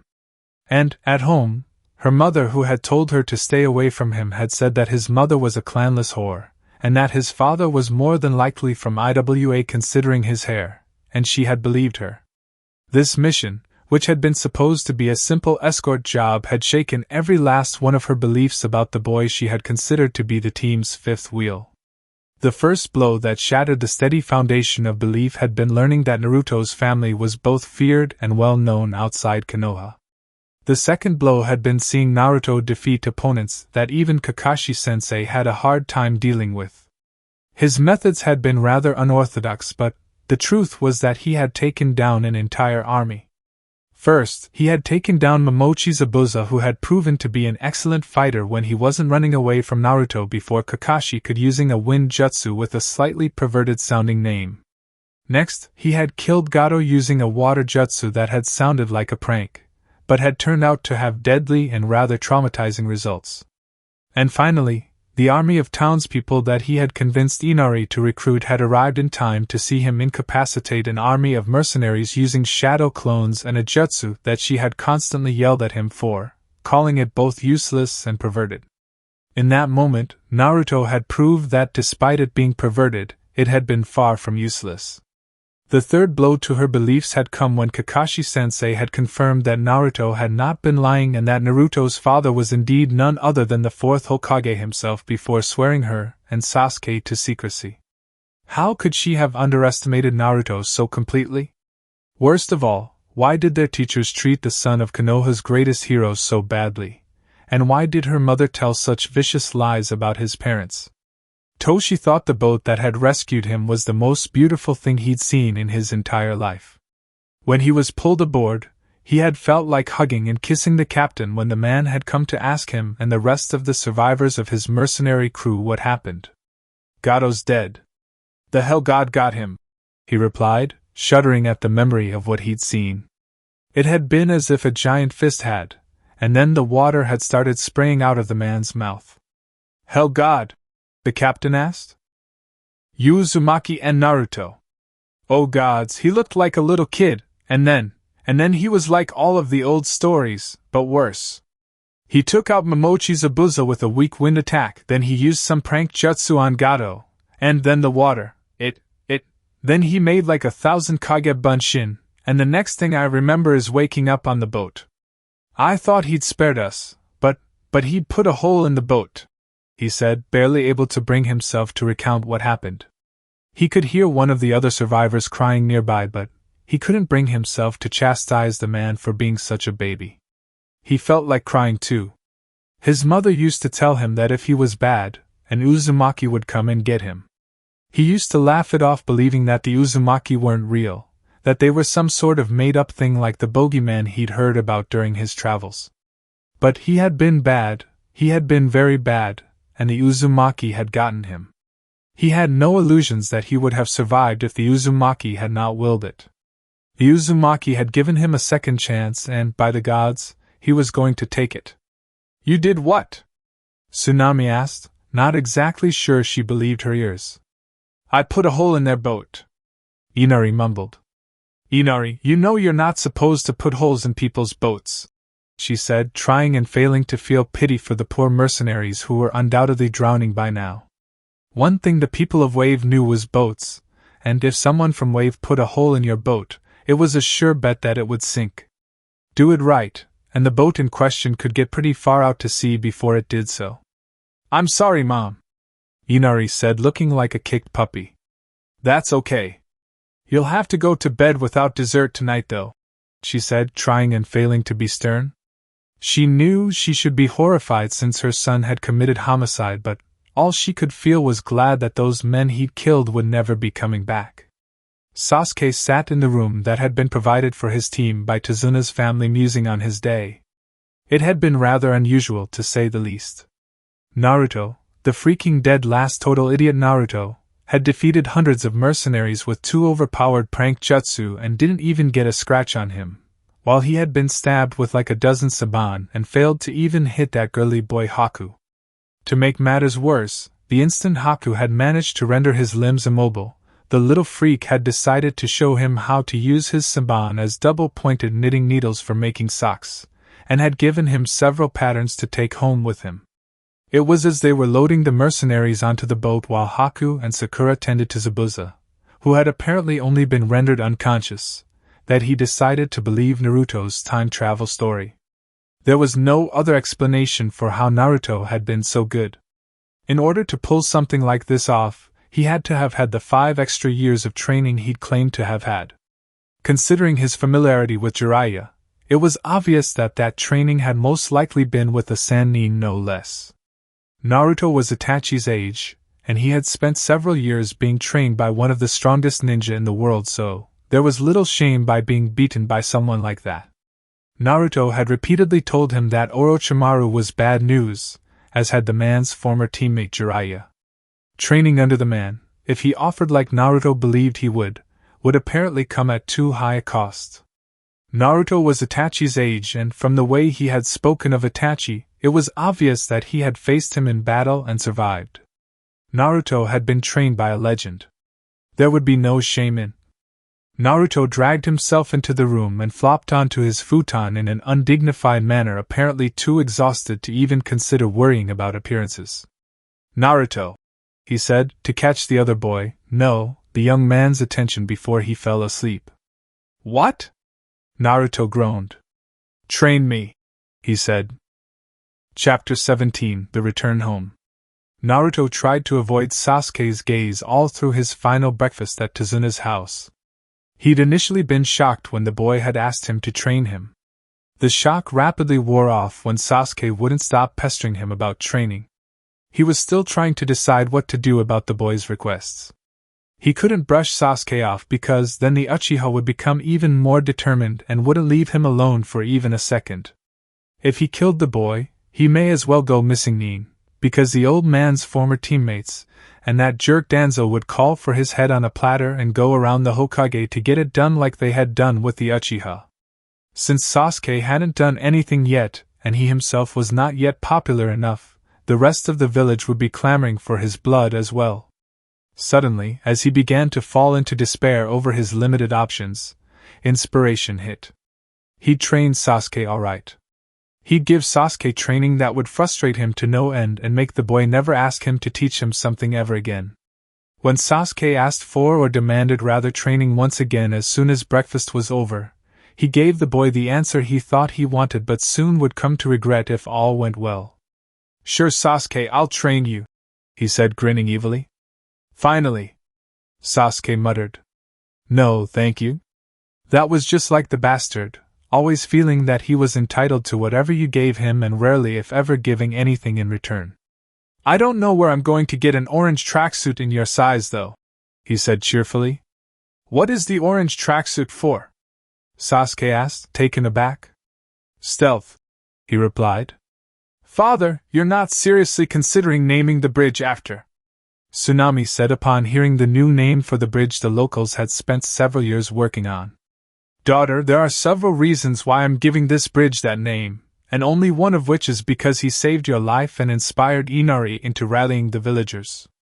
Besides, our main competitors would be close to the sea and therefore more likely to hire shinobi from Mist for any potential demolition missions just as Gato had done, and nobody from Mist would dare attack the great Uzumaki Naruto bridge, especially considering the fact that said person would be less than a day's travel away if half the stories I've heard about ninja are true. Tsunade replied. Fine. Do what you want, father, but I think that boy set a very bad example for Inari, and naming this bridge after him will just further encourage Inari's behavior. Tsunade said. Inari's behavior? Tsunade asked, wondering what his grandson had done this time, as his mischievous side had reappeared when his depression had disappeared. Hatake-san taught Inari a basic jutsu that apparently even civilian children could pick up with enough practice, and well, young Naruto decided to expand on that lesson before they left. Urameshi-san is currently passed out due to severe blood loss resulting from a massive nosebleed, Tsunade said, sighing. The trip back to Konoha after that second snafu in Wave and the time leading up to the Chunin exams that Kakashi was seriously considering not entering his team into despite Jiraiya and Tenzo's assurances that they would be able to bring Orochimaru down or at least distract him before he got to Sasuke, who he really could care less about, and possibly injure Naruto, had been relatively uneventful. He would have put this year's summer exam firmly in the no way in hell category if Naruto hadn't been strongly hinting that he wanted to become a Chunin as soon as possible, and that he'd heard that the exams were coming up soon. For some strange reason, he found that he couldn't really bring himself to deny Naruto anything he truly had his heart set on, and quite likely that would include even this. Tomorrow, a messenger bird will once more be circling above the village, and he would have to make his final decision about whether or not his team would be entering the upcoming Chunin exams. Part of him said wait until winter, while another part of him said that Naruto might not forgive him for doing so. Another element to his quandary was the fact that Orochimaru had come to the exams for Sasuke, and if Sasuke wasn't there, Orochimaru's plans would change and the result would become unpredictable. With Sasuke in the exams, however, there was a reasonable chance of predicting what would happen because it had already happened in not only his timeline, but those of Tenzo and Jiraiya as well. Unlike the last time around, his students' teamwork had actually improved rather than worsened, and missions were being completed in record time. The only problems he really seemed to have these days were the number of times angry shinobi had delivered a tightly bound neon pink-clad Uchiha Sasuke who had yet again been caught pulling some stupid prank during his off hours when he was trying to catch up on his own training, reading, or sleep. As soon as the boy was released, he would look exceedingly determined, and comment on how much he needed to improve before he left. An incident that took place during a training session a few days before the Chunin exams were to be announced had made him start reconsidering his opinions about the pink-haired extra baggage as well. 2 days ago, he had watched in surprise as Sakura dragged a woman that could only be her mother to the training field, and stopped in front of Naruto. "Say that to his face, mother," Sakura had snarled. The woman, whom he recognized as being a retired civilian-born shinobi named Mei something Gorather, remained silent, completely intimidated by her daughter, who was surprisingly frightening considering the fact that she was a genin with no real talents to write home about. This had been a rather interesting side to the Haruno girl that he'd never seen before, but, come to think of it, had been catching glimpses of in the days before the team had collapsed.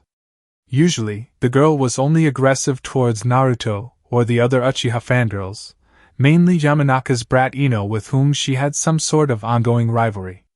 After Naruto's death and Sasuke's departure, the girl had spiraled into depression and left the ninja program altogether. "I'm waiting," Sakura said impatiently about a minute later as her mother had yet to make a noise. The Haruno woman made a squeaking noise, and tried to pull away from her daughter. Sakura, however, would have none of it. "Either say it to his face, or never say anything like that about him or his parents ever again," Sakura said, rather forcefully holding her mother in place in front of an increasingly uncomfortable Naruto. Naruto ended up telling Sakura to let the frightened woman go. There was now a rumor amongst the older generations that Naruto was using some sort of mind control on his teammates to force them to do his bidding. The younger generation to which Naruto belonged were more sensible about this, especially after actually hearing from said teammates. Several children were cheering Sasuke on in his quest to figure out how Naruto had managed to evade the ANBU while wearing bright colors. And a large number of girls were now giving Sakura's mother and several other women around the village death glares for calling some poor orphan boy's dead mother a whore. Thanks to the rumor that had been mostly discounted by the younger generation, he'd had to waylay any number of Chunin and Jounin who had wanted to rescue Naruto's teammates from his clutches. Quite frankly, it was getting annoying, and he just hoped that it didn't interfere with the Chunin exams if his students were entered. Marino Ibiki was proctoring the first part and Mitarashi Anko the second, and he didn't need to be on either of their bad sides. Iruka felt like tearing his hair out. A couple days ago, after one of the Yamanaka had practically raped his mind, a large number of shinobi had started coming to him for advice about certain disturbing rumors they had heard since he knew the demon best. After telling the 15th person that day that the reason Naruto's teammates were behaving oddly was because Sakura had heard her mother call a teammate's mother a whore amongst other horrible things one time too many and finally decided to call her on it.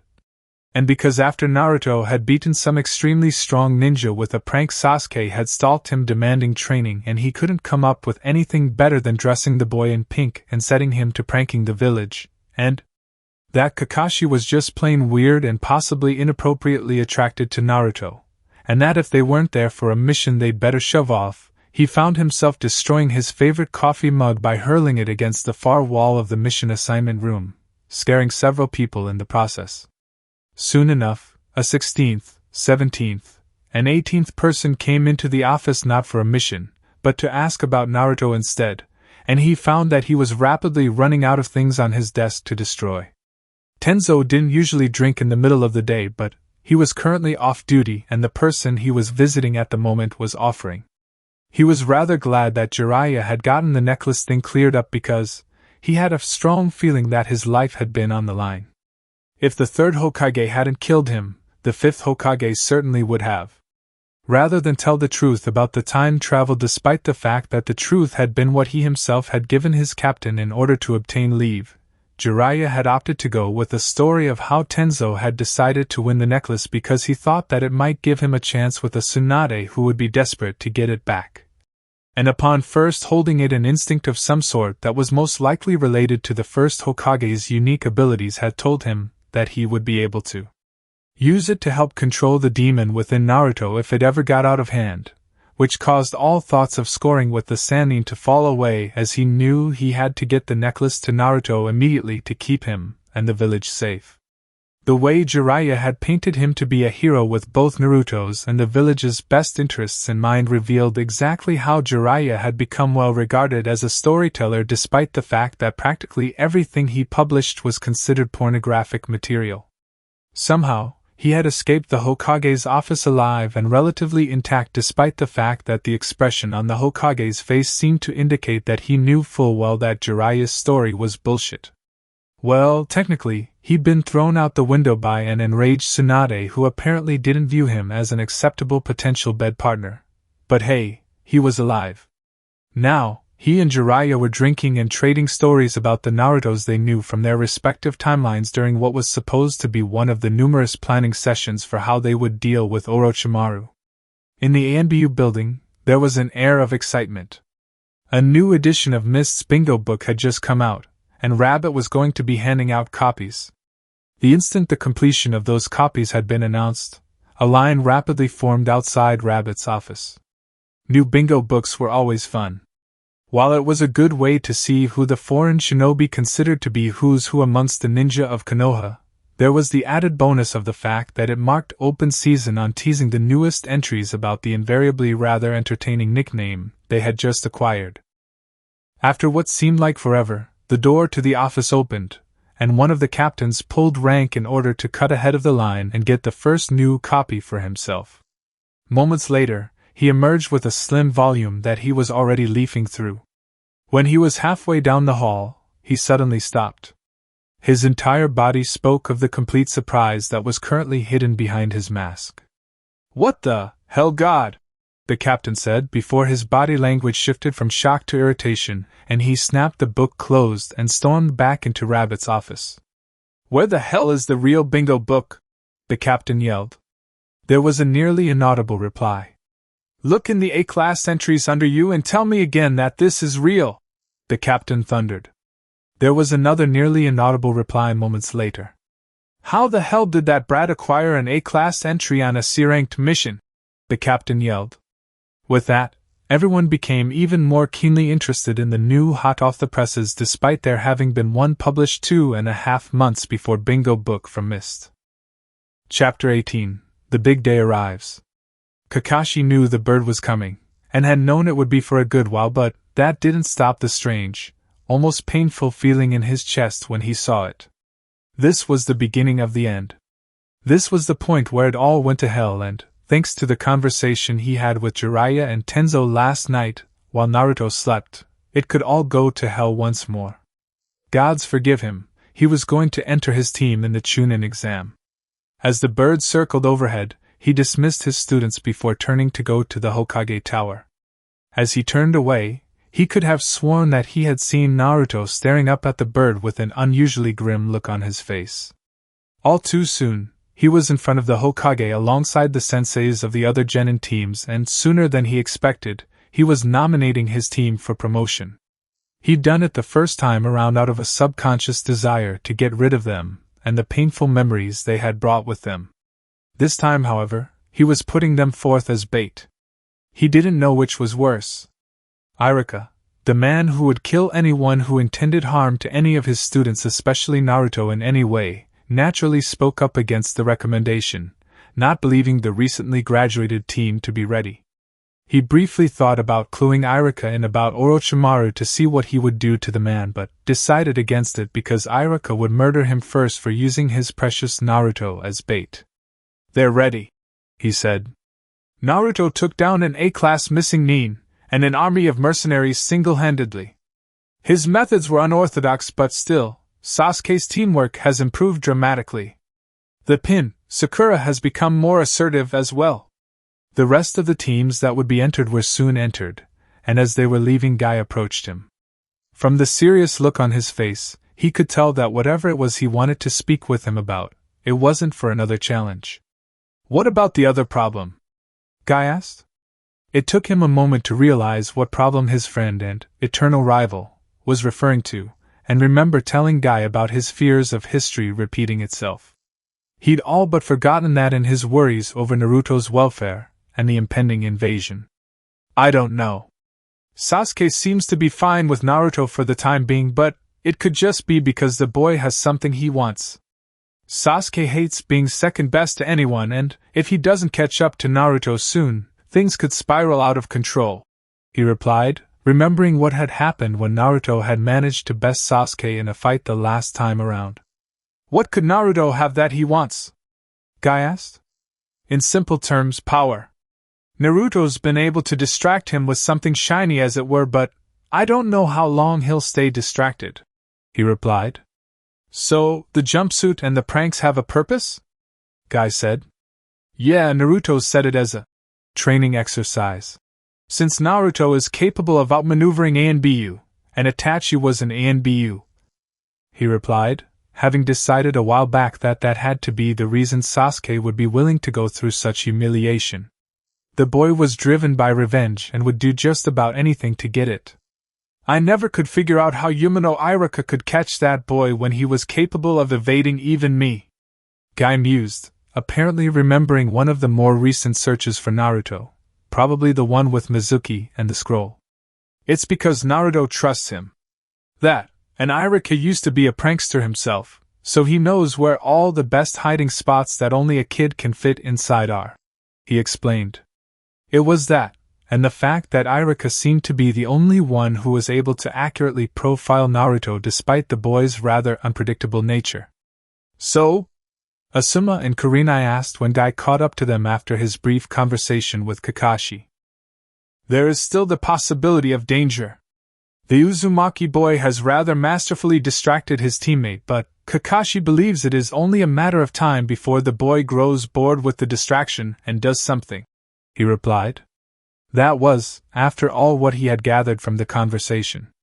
Over the past few months, he had seen enough of the Uchiha boy to know that there was a reason to worry, and both of his fellow jounin who were teaching Sasuke's former classmates had also seen reason to worry based on what they had witnessed in regards to the Uchiha. So, the Uchiha boy's sudden rash of pranks, Asuma started, was the Uzumaki's idea for using up all of the Uchiha boy's spare time and energy. Since the Uzumaki had successfully demonstrated that pranks could be used to one's advantage on the battlefield, the Uchiha seems to have taken his training at face value, Guy concluded. Damn, that kid's brilliant. I wish he were mine, Kurenai said. I wonder if Kakashi would be willing to trade him for Ino, Asuma said. I too find myself regretting that the boy failed the graduation exam that second time, Guy admitted. Naruto would have fit in nicely with Lee. Both boys would have quite likely driven each other to new heights, and the boy's unorthodox strategic style could have fit in nicely with his, Lee's and Tenten's fighting styles. It's a pity that there weren't any genin teams with 4 genin, because he could easily see the Uzumaki boy's cheerful nature finally cracking through Niji's depression as well. How he'd seen that exceedingly valuable asset as the demon that had resided within him for so long, he didn't know. Sasuke smirked slightly as he prepared the bag of brightly colored arts and crafts feathers and the corn syrup. That weekly fangirl meeting wouldn't know what hit it. He was nowhere near Naruto's level when it came to evading other ninja, but he had improved drastically. Last week he had failed to outrun the group of experienced chunin that he had managed to completely elude yesterday. If his progress continued, he might find himself outrunning Jonin in a matter of weeks or a couple of months. As a bonus of this training, he'd found himself becoming so exhausted that he hadn't dreamed when he'd fallen asleep on a couple occasions. The pranks themselves were somewhat liberating as well. He could see why Naruto would enjoy pulling them. The planning and strategy for the pranks he had seen as exceedingly childish before he himself had started executing them was far more difficult than he had anticipated. The preparation for each prank was like planning out and properly executing a mission. Failed to pull it off correctly, and Naruto's eraser in the door trick that always failed to get any of the teachers after the first one when they were about 6 was like a basic academy assignment.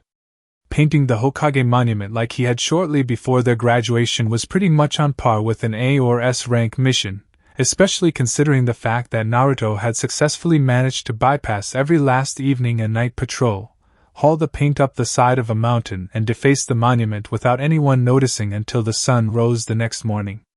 How the hell could he ever have thought that Naruto was dead last even when he was his own age? It's funny how the old adage, the more things change, the more they stay the same, can be true at times. Naruto thought as he skidded around the corner only to find Konohamaru caught in Kankuro's grip. It had to be the most ironic thing that after spending half the morning searching for the Sand siblings, Sakura once again managed to chase him and Konohamaru right into them. This time, however, the feather-covered Sakura had been pissed because she had been caught in one of Sasuke's training pranks, and had decided to blame him for encouraging the boy. He had learned of this when he'd stopped the Konohamaru Corps and their square rock in the middle of what was to become Sakura's warpath to tell them that the game of ninja was postponed because he was looking for someone. He enjoyed playing ninja with Konohamaru during his downtime because it was a rather nice form of stress relief, and he got to teach the boy skills he could use later in life to become a super awesome ninja like he had been later on. Take that, Ebisu. Right now, however, he was trying to figure out the best way to get Kankuro to drop Konohamaru without sparking an unpleasant confrontation. This time, he was grateful for Sasuke's intervention, as it resolved his dilemma over how he was going to make friends with Kankuro after he hit him for manhandling his apprentice. Since what hit Kankuro's hand was a needle with the beginnings of a scarf on it rather than a rock, he knew that the boy had taken Haku's free Saban lesson to heart. Rather than fangirling over Sasuke this time, Sakura was yelling at him for ruining her hair and her outfit, using just about every swear word in the book, which was something she never ever would have done before. From the dropped jaws of the two Sangenin, he was guessing that a few of those words and phrases were new to them. Either that, or they'd just taken in the entirety of his team, with him being the normal-looking one for once. It was at that point that Gaara decided to show up and start correcting the behavior of his siblings via the use of several death threats. "Get moving or I'll," Gaara said before he fainted and dropped out of the tree in which he'd been hiding behind Sasuke.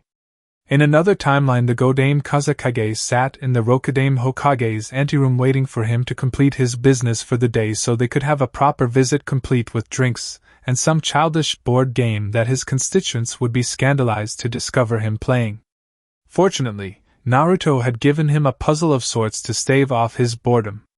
Actually, what he'd been given was an incomplete seal that Naruto had found in a storage room, wanted him to tell him what it was and what it did since he was better at them, but, for all intents and purposes, it may as well have been a crossword puzzle for him to solve while he waited. In order to figure out what it was for, he would have to complete the seal, which was something Naruto didn't have the patience or the spare time for at the moment. After 3 hours it was done. Or at least he thought it was, since he based the pattern off of the rest of the seal, and could have missed something somewhere. All that remained was to put a little chakra into it to get a basic idea of what it did, and hope it didn't blow up in his face.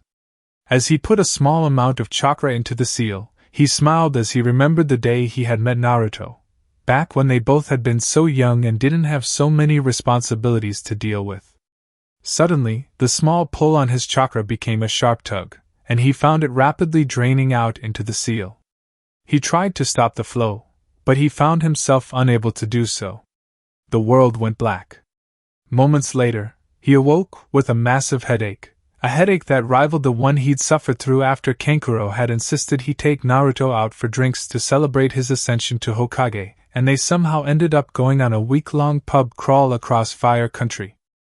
When he opened his eyes, he knew he had to be hallucinating since, standing over him were his brother and sister looking exactly as they had when they were 15 and 14 respectively. Nearby were a 12-year-old Naruto who was wearing something he'd never seen on him either as a boy or a man, a possibly 13-year-old Sasuke in a neon pink tracksuit with purple shoulders and purple sandals, and a 13-year-old long-haired Sakura who was covered in feathers and what smelled like corn syrup. A familiar roiling in his gut heralded the presence of Shikaku, whom he hadn't had to deal with for many years. The world went black again. Chapter 19, First Phase. Baki was sitting at the desk that had been provided in the quarters that had been set aside for visiting shinobi, trying to compose a message to send home. Tomorrow morning, the first phase of the Chunin exams would begin, and he was seriously considering not allowing his team to enter even though it was a vital component for the invasion plan.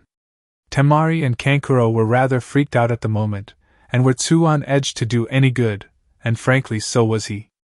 Gaara had been acting exceedingly strangely since they had arrived in Konoha a few days ago. On the first day of their stay, Gaara had seemed to be constantly trying to dispel a genjutsu. He had observed the boy disrupting his chakra several times, and had actually seen him stab himself twice. That, of course, had been only the beginning of Gaara's odd behavior. Since his mysterious collapse shortly after their arrival in Konoha, Gaara had behaved in an uncharacteristically kindly manner towards his siblings, and hadn't threatened them even once. Even more disturbing was the fact that the boy was even being nice to him and actually coming to him for advice. There was also the fact that he spent virtually all of his free time with a blonde genin who was native to the area. Then there was the fact that he had started speaking with and referring to the Ichibi in a less than loving manner, and had started calling the demon, damn raccoon, and stupid raccoon, instead of mother. It had taken him a while to realize that it was Shikaku that he'd been referring to, and he probably wouldn't have, and continued believing the boy had picked up a pet somewhere if it hadn't been for the incident 2 nights after their arrival. Gaara was sitting up late as usual. Instead of sitting there staring at the walls as was customary for the boy when he thought he was being observed, as he tended to hide his usual nocturnal activities from witnesses, he was drinking? He'd gone down to check on the boy to make sure he hadn't gotten into any mischief, as he'd been wont to do on occasion when he'd been turned loose without supervision, and found the child who was surrounded by several empty liquor bottles downing a bottle of some potent grain alcohol from grass. "I'm going to kill that fucking raccoon!" Gaara yelled as he hurled the now empty bottle at the opposite wall.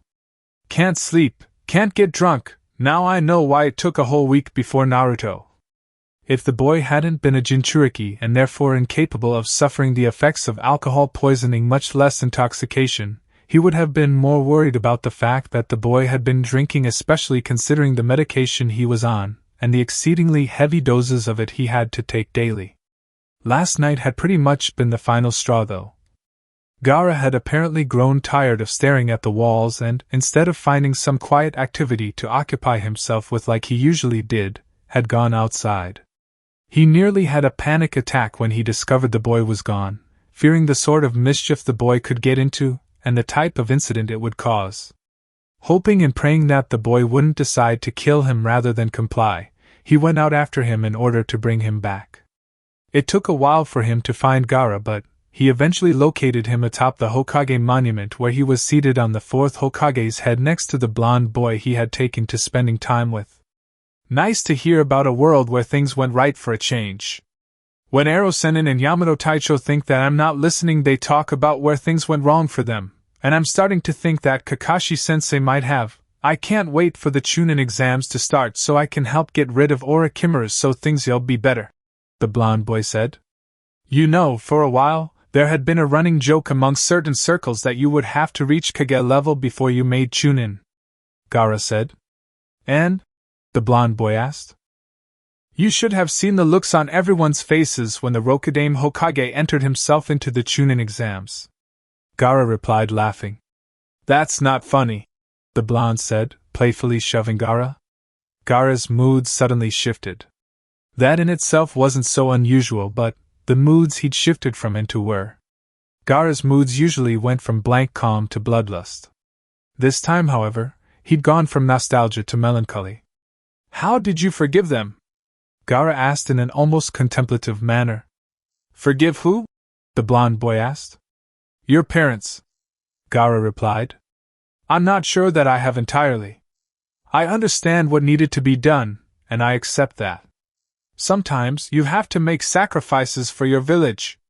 My father wasn't the sort who would ask someone else to do something he himself was unwilling to do. Your situation was different, though. I can almost understand why you hated him. I think he was already dead before you arrived, so it isn't your fault for not saving him," the blonde boy replied. "Can I help you when you try to take down Orochimaru?" Gaara asked. "Sure. We'll need all the help we can get. That guy's one tricky bastard," the blonde boy said. That seemed to end the conversation because the two boys sat there silently before Gaara eventually got up and headed back to their quarters.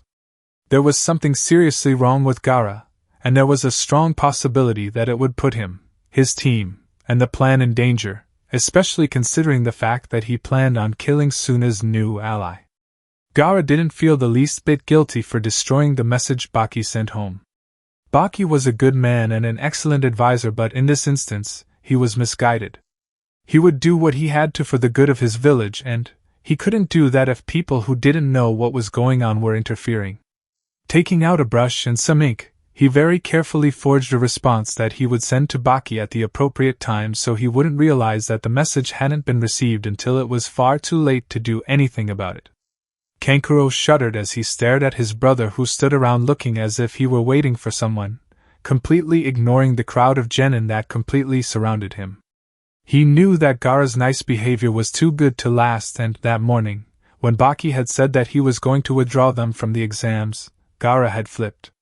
He was still amazed that Baki wasn't dead.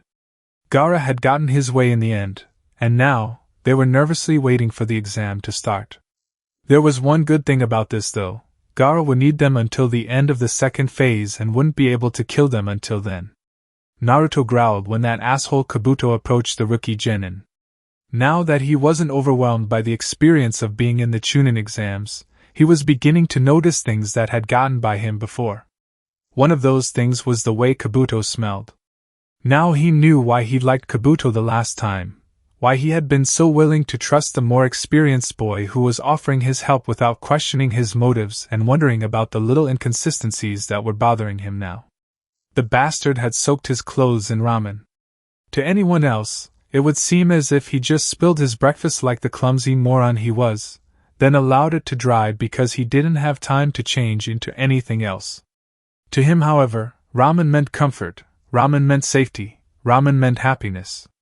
Ramen had been given to him by people who liked him, people that he treasured. The memories brought up by the scent would bypass any instincts that screamed that the spy wasn't to be trusted, and instantly placed the young man in his like category. Now that he knew what a complete and utter bastard that Kabuto was, however, he would not be falling for that trick a second time. All too soon, Kabuto was showing the trusting little brats who'd gathered round him those cards. Now that he thought about them, they were one hell of an inconsistency, one that he should have noticed even back when he himself was a clueless moron. "What about Naruto?" Kiba asked Orochimaru's spy. "What the?" Kabuto said when he looked at the card. "According to this, Naruto has somehow acquired an A-class listing in the Mist Bingo book under the name Hellgod Uzumaki and is rumored to have defeated swordsman of the Mist Momochi Zabuza in combat despite the fact that he has only gone on 7 D-rank missions and 1 C-rank mission. About that C-rank, the old man was being cheap and didn't want to shell out A-rank pay. Apparently, if you sign up for a C-rank and it turns into an A-rank, you get paid for the mission you signed up for," he said, clarifying the information for the other rookies. "The reason I defeated Zabuza was because I used a wind stripper attack jutsu on him while he was distracted. If his former classmates knew he wasn't an easy target, they wouldn't go after his team, and therefore they wouldn't get in his way when he took care of the Sound, Genin, who had accompanied Orochimaru in the Forest of Death." "Wind stripper attack? You killed the Devil of the Bloody Mist with a prank jutsu?" Kabuto said, looking as if someone had pulled a giant halberd out of nowhere and hit him with it. "Nah, he's still alive. Poor guy was a bloody mess because all the stuff the wind picked up on the way, but he survived. He was even real nice about it when I apologized later. He was just happy that he was free from that stupid contract he'd been tricked into, since I killed Gato with that water proctologist jutsu," he said cheerfully. "Wah wah wah," Kabuto said, looking even more stunned. "Who's Gato?" Kiba asked Shino, who was apparently the brains of Team 8. "He was a billionaire shipping magnate who was rumored to be able to call up an army of mercenaries to crush his competition," Shino replied, stunning the rest of the group who never heard the quiet boy string so many words together at once. "What happened to the army of mercenaries?" Kiba asked, looking put out for some strange reason. "Knocked them out with a harem jutsu," he replied. "Where was Sasuke-kun in all of this?" Ino asked. "After Haku got him calmed down and convinced that Zabuza wasn't really trying to kill Kakashi-sensei, he showed him how to knit socks with Senban. That's a really useful skill to have. I wish I'd had the patience to sit down and learn it myself," he replied. At this point, Kabuto was starting to look as if he'd just been thrown into a universe where up was purple, and the conversation went on around him as if he wasn't there. Eventually, Ibiki arrived, marking the opening of the first phase of the Chunin exams. Kakashi sat on pins and needles as he waited for the first phase of the exams to finish. Soon, he, Jiraiya, and Tenzo would be in the forest hunting down Orochimaru, and hopefully crippling him before he could harm his team and put that seal on Naruto and that other seal on Sasuke. For now, however, he would have to sit with his fellow Jounin instructors awaiting news on how the first phase had progressed. Things had to appear to progress normally and seem as if they had gone into the forest after having discovered the grass genin, so Orochimaru wouldn't change his invasion plans if they failed to bring him down. Tenzo watched as Jiraiya prepared a variety of sealing inks and put a special knife used for certain blood seals in a place he could get at it quickly. He prepared his own weapons the night before and had double and triple checked them that morning. In a few short hours they would be going head to head with Orochimaru, and it was questionable as to whether or not they would survive. Neither of them were quite certain what Sasuke had done to defeat Orochimaru, and, as Jiraiya's timeline revealed, Sasuke's method probably had only a 50-50 chance of succeeding, if that. "Funny," He thought he quit biting his nails when he was a kid. Chapter 20: The Passing of Yakushi Kabuto. Marino Ibiki barely suppressed a sigh as he looked over this year's crop of genin. What had he been on when he agreed to proctor this exam? Oh, right, he'd stayed awake for 96 hours straight, and had been barely functioning on soldier pills and copious amounts of caffeine when the Hokage had sent his request. Konoha's paltry offering for the first time had hosted the Chunin exams in the more desirable summer slot in nearly a decade had a high point in the arrival of the second Ino Shikacho team whose fathers he'd worked with extensively but mostly seemed to consist of whatever had been scraped from the bottom of the barrel this year. Not only was the boy labeled as the one most likely to become a career genin here, but so was the potentially homicidal and quite possibly insane Uchiha Sasuke, and the fox brat. Thinking about the fox brat sent a phantom pain shooting down a particular set of scars on his arms. The 2 times he had encountered the boy, he had come off the worse. The first time had been when he was beginning his stint in intelligence and, as a most junior member, had been the one sent to retrieve the stuffed duck that the spy master Jiraiya had sent to his godson. It had only been after he'd gotten his arms shredded nearly to the bone retrieving the stuffed animal that it was discovered that Naruto really was Jiraiya's godson, and that the item in question had indeed been a gift for the boy's 2nd birthday, not a coded message. The second time he'd encountered the boy had been 4 years later after he'd passed out after a rather difficult interrogation. He'd woken up to the snickering of several run-of-the-mill ANBU, and the sight of a small child whose hand was holding a permanent marker a couple inches away from his face. It had taken him the last 6 years to regain his fearsome reputation amongst those in his department after that bit of humiliation. The gods only knew what this encounter would bring. Carefully schooling his body language so that none of his unease at the situation, and one being in particular showed, he started the first phase of the Chunin exams. Fortunately, all of those little teenage brats and the scattering of adults who really didn't know when to quit seemed to be sufficiently intimidated by his act. Everyone but the fox brat that was. Figures. Naruto had intellectually known that, with all of the changes that had been made to the timeline, the seating arrangements that were left to chance most likely wouldn't turn out the same as they had the last time around. Still, he had been half expecting to be seated next to his friend Hinata as he had been the first time he had taken this test. Despite his hopes, however, that didn't come to pass. Instead, he had found himself in a completely different section of the room between a twitchy fellow and someone whose face he'd never forget as long as he lived, considering the fact that he'd seen it be ripped off to reveal a completely different one underneath tomorrow. Being seated between a Nin from Mist who kept shooting him nervous glances, and someone who was either incredibly feminine or a slightly masculine kunoichi from Grass who may or may not be Orochimaru in disguise depending on whether the original entrant had been killed before the first or second phase of the exams had not been his idea of fun. This time, however, he knew the answers to several of the questions and wasn't sweating bullets over the possibility of failing.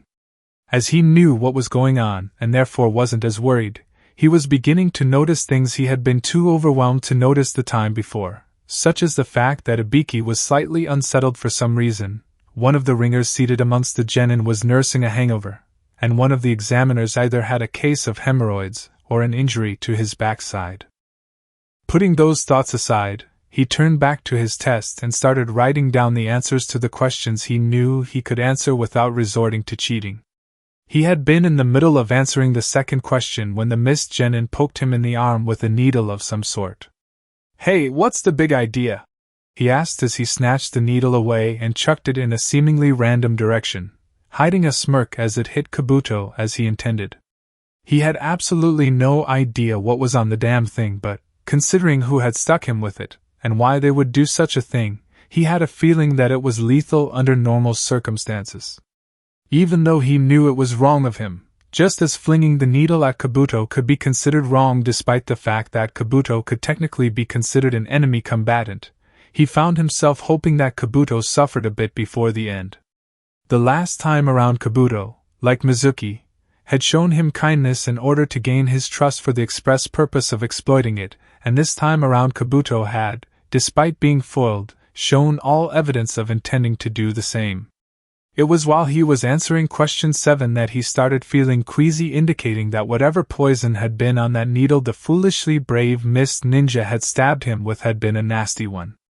By question 9, which was 30 minutes into the test, the urge to vomit had become uncontrollable. Remembering that Kankuro had been allowed to use the restroom and that he could do the same, he raised his hand. "What do you want?" Ibiki said in a rather bored tone as one of the proctors went over to check on Kabuto, who had made a strange gurgling noise and fallen over. "I need to go to the bathroom," he said, as his mouth began to fill with saliva, indicating that he was going to vomit sometime in the next few seconds. "You should have thought about that earlier, brat. Now sit there and hold it," Ibiki said. "But I..." He started before he leaned over and puked in what was probably Orochimaru's lap. "Sorry, man," he said by way of apology before looking down at the mess and muttering, "Puking up Ichiraku's has got to be sacrilege or something." Gaara sighed as he started on his written test half a second after the proctor had told them to begin. He hated paperwork in all of its myriad forms, including that of the exam or the pop quiz.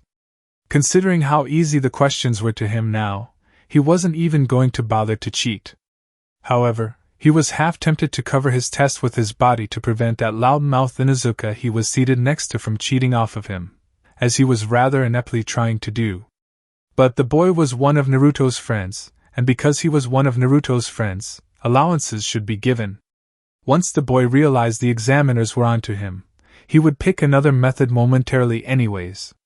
Considering Naruto's reaction to those he'd been assigned to sit next to when his friend had first sat down, it was quite possible that the boy who was and wasn't the Hokage he knew had faced either one or both of those seated next to him in battle in his future. The way he leaned away from the grass shinobi indicated that it was quite likely her or possibly him. It looked like a her. But sometimes you just can't tell without getting a much closer look, and that the battle had not been a fond memory. There had quite likely been killing involved rather than a miraculous redemption of the enemy if Naruto's expression was any indication. As he observed the actions of his friend and his friend's seatmates, he was briefly puzzled by the Mist Genin's reaction to Naruto, considering the fact that the shinobi from Mist hadn't shown him anywhere near that much respect until after he had become Hokage. Then, he remembered that this Naruto had somehow changed the timeline and had gotten quite a fearsome reputation and the odd moniker of Hell God while doing practically fuck all to earn it. After a few minutes, the Mist Genin eventually drew on a well of courage and made his move. A second later, a small needle whizzed past his ear before sticking itself into Orochimaru's lackey Kabuto, who quite likely made a fatal mistake in not dodging it in order to maintain his loser Genin persona. Had the needle missed Kabuto, it would have harmlessly embedded itself into the table behind him. And if what was on the needle was what Gaara suspected it was, Naruto's reputation would be receiving a boost and Kabuto would be dead rather shortly. He had finished the 9th question and had been doodling on the back of the exam paper when he heard the gurgle and thud that marked the passing of one Yakushi Kabuto. This was soon followed by Naruto puking on one of his seatmates. Based on the fact that it was the grass genin rather than the person who had attempted to poison him, he had a feeling that Naruto really disliked the woman. For some reason. Deciding to solve that mystery later, he turned his attention to the front of the room and began his wait for the 10th question. Based on the fact that 2 of the proctors were now dragging a corpse out of the room, it was quite possible that there would be a delay that would make the wait longer than the 15 minutes it was supposed to be until the question was asked. Ibiki groaned. Trust the fox brat to cause problems for him without even trying. It was quite obvious that the boy his fellow examiners were dragging out was dead. Now came the decision of what to do about it, and who to dismiss. The genin from Mist and his team was an obvious choice since it had been his needle, and one of the things he'd stated at the beginning before the tests had even been handed out was that there would be no killing during this test unless he gave leave to do so, which he hadn't. But the question was, should he dismiss the Fox Brat's team as well? The Yakushi boy's death had appeared to have been an accident, and partially the boy's own fault too, since, if the teen had dodged, he would have been digging a poison needle out of the table behind him after the test rather than watching the boy's corpse be dragged from the room. But he'd seen that little grin Naruto had tried to hide when the needle had hit Kabuto, and, it was quite possible that others had seen it as well, placing the accidental nature of Kabuto's death and therefore whether or not any rules had been broken on Naruto's part as well under question. Under normal circumstances, he would have immediately dismissed the boy and ordered that he be brought in for interrogation into why he had thought it funny to kill a fellow shinobi from his own village.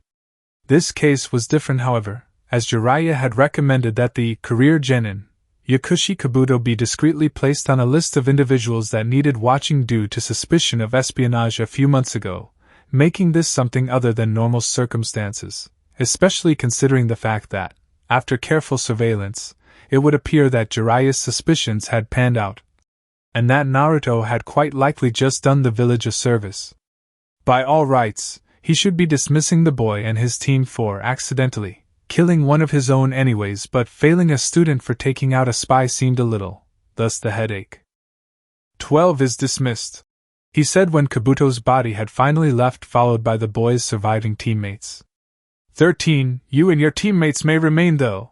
I must tell you that if you aren't more careful in the future, you won't make it past Chunin if by some miracle you pass this test, or Genin if you don't. May young Kabuto's death be a reminder to you all that if you are in a crowded area and someone pokes or stabs you with something that may be poisonous, it is not a good idea to grab it and throw it in a random direction. There is a good chance that you could hit one of your friends or allies as Uzumaki Naruto did earlier. Despite the questioning glances he'd received from the other examiners over his decision, the test continued as scheduled. If the first headache Naruto had caused that hour wasn't bad enough, however, he ended up causing another one less than 15 minutes later when he decided to inspire the other genin during the 10th question, meaning that 72 genin were left in the room at the time of his little speech. This of course would be causing another blow to his fearsome reputation, as there should have only been 48 or less of the brats left in the room when Anko arrived. While he tried to put a cheerful face on whole mess, internally he was feeling a serious need for a drink and maybe some painkillers for the massive headache that had formed as a result of the Uzumaki's actions today. It would seem that the score as it currently stood was Fox Brat 3, Ibiki 0. Chapter 21, Into the Forest. Outside of Training Ground 44 aka the Forest of Death, Naruto was impatiently waiting for the second phase of the exams and all that came with it to begin, which meant that rather than trying to cover his extreme nervousness and uncertainty about what the future held with an overly sassy attitude like he had the last time, since he already knew what was coming, he was testing exactly how high he could jump.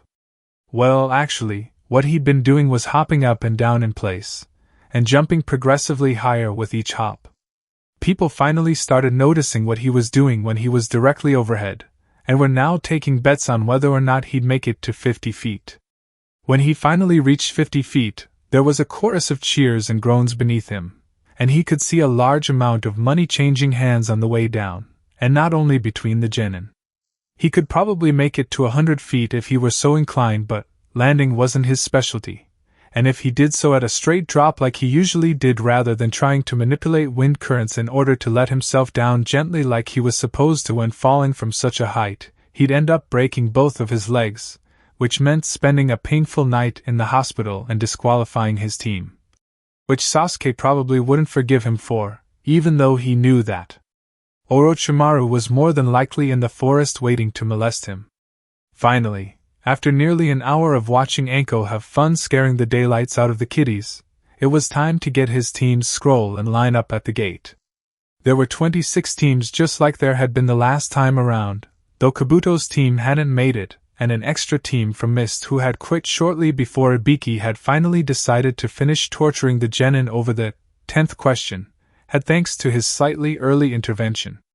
Knowing the purpose of the test and the 10th question as he had taken this exact exam before, he hadn't needed to mouth off to Ibiki so Sakura wouldn't be inclined to try quitting for his sake as she had once admitted to doing, as he had made his team aware of the nature of both before the test started. He had mouthed off to Ibiki merely for old time's sake. Both his and Gaara's. Apparently, his little outburst had been just about the only non-homicidal entertainment that Gaara had gotten during the exams the last time around, and the reason Gaara had been so bloodthirsty the last time had partially been because he had been going completely mad with boredom. When a person couldn't sleep, There were a lot of empty hours to fill and only so many activities one could engage in to fill them with. Since there was a rather distinct lack of anything resembling a desert in the area surrounding Konoha, Gaara's favorite hobby, which was sand surfing, had been out. Most of Gaara's other smaller hobbies had been out as well, either because of this lack of desert terrain, or a lack of interest on the part of Konoha's citizens who generally had different hobbies that weren't influenced by a desert environment. Gaara had tried to find other activities to engage in during this period, but they hadn't really worked out. He had quit the macrame club because he got tired of the other members staring at him suspiciously, since he was both the only male member of the group and the only member under 30, and he hadn't signed up for any other arts and crafts classes because they had either already started before he got here or were more than a month long, and therefore would have been a waste of money. This time, when it came time to enter the forest, Gaara and his siblings, or Team Super Awesome Go, as Kankuro had named them before they had left Suna for the exams, had taken the gate next to them, since they would be meeting in the forest and teaming up together as soon as they were given leave to enter. As both teams watched, other teams filed towards their respective gates, and all too soon, it was time, and his team was running through the forest towards a spot that was almost precisely between the two gates. Gaara's team arrived a moment after his did, with Kankuro and Temari nervously questioning Gaara as they did so. "I'll show you mine if you show me yours," Naruto said, well aware of the possible meanings of that particular statement. The looks on Sasuke and Sakura's faces when he said this, as well as Gaara's older siblings' reactions to this statement, were absolutely priceless. "Okay," Gaara replied, stunning Kankuro and Temari. On a count of 3, they both pulled out the scrolls that they each had insisted on carrying when they were being handed out. Both of them were heaven. Good, then there wouldn't be any problems with teaming up. With the showing of the scrolls taken care of, he turned to his teammates and asked, "So, what did you think I meant when I said that?" The choking coming from Kankuro and the embarrassed sputtering from Sakura and Temari was all the answer he needed. With the embarrassment of their teammates out of the way, it was now time to get a plan in place before they went their separate ways and found places to settle in and wait for Orochimaru to join the show.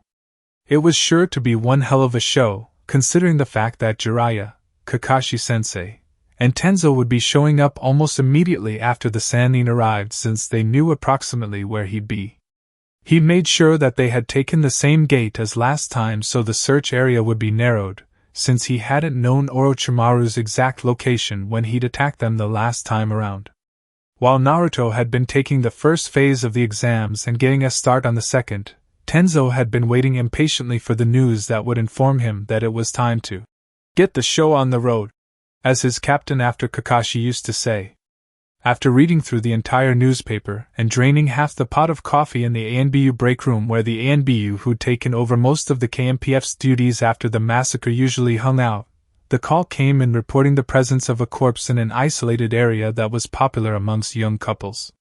Upon hearing this, he was out the door and on his way to the aforementioned site before the sports section had even hit the ground. When he got to the place where the body had been found and joined the investigating team, all he could think was, damn, wrong body. This was the homicide case that had gone unsolved because of the invasion.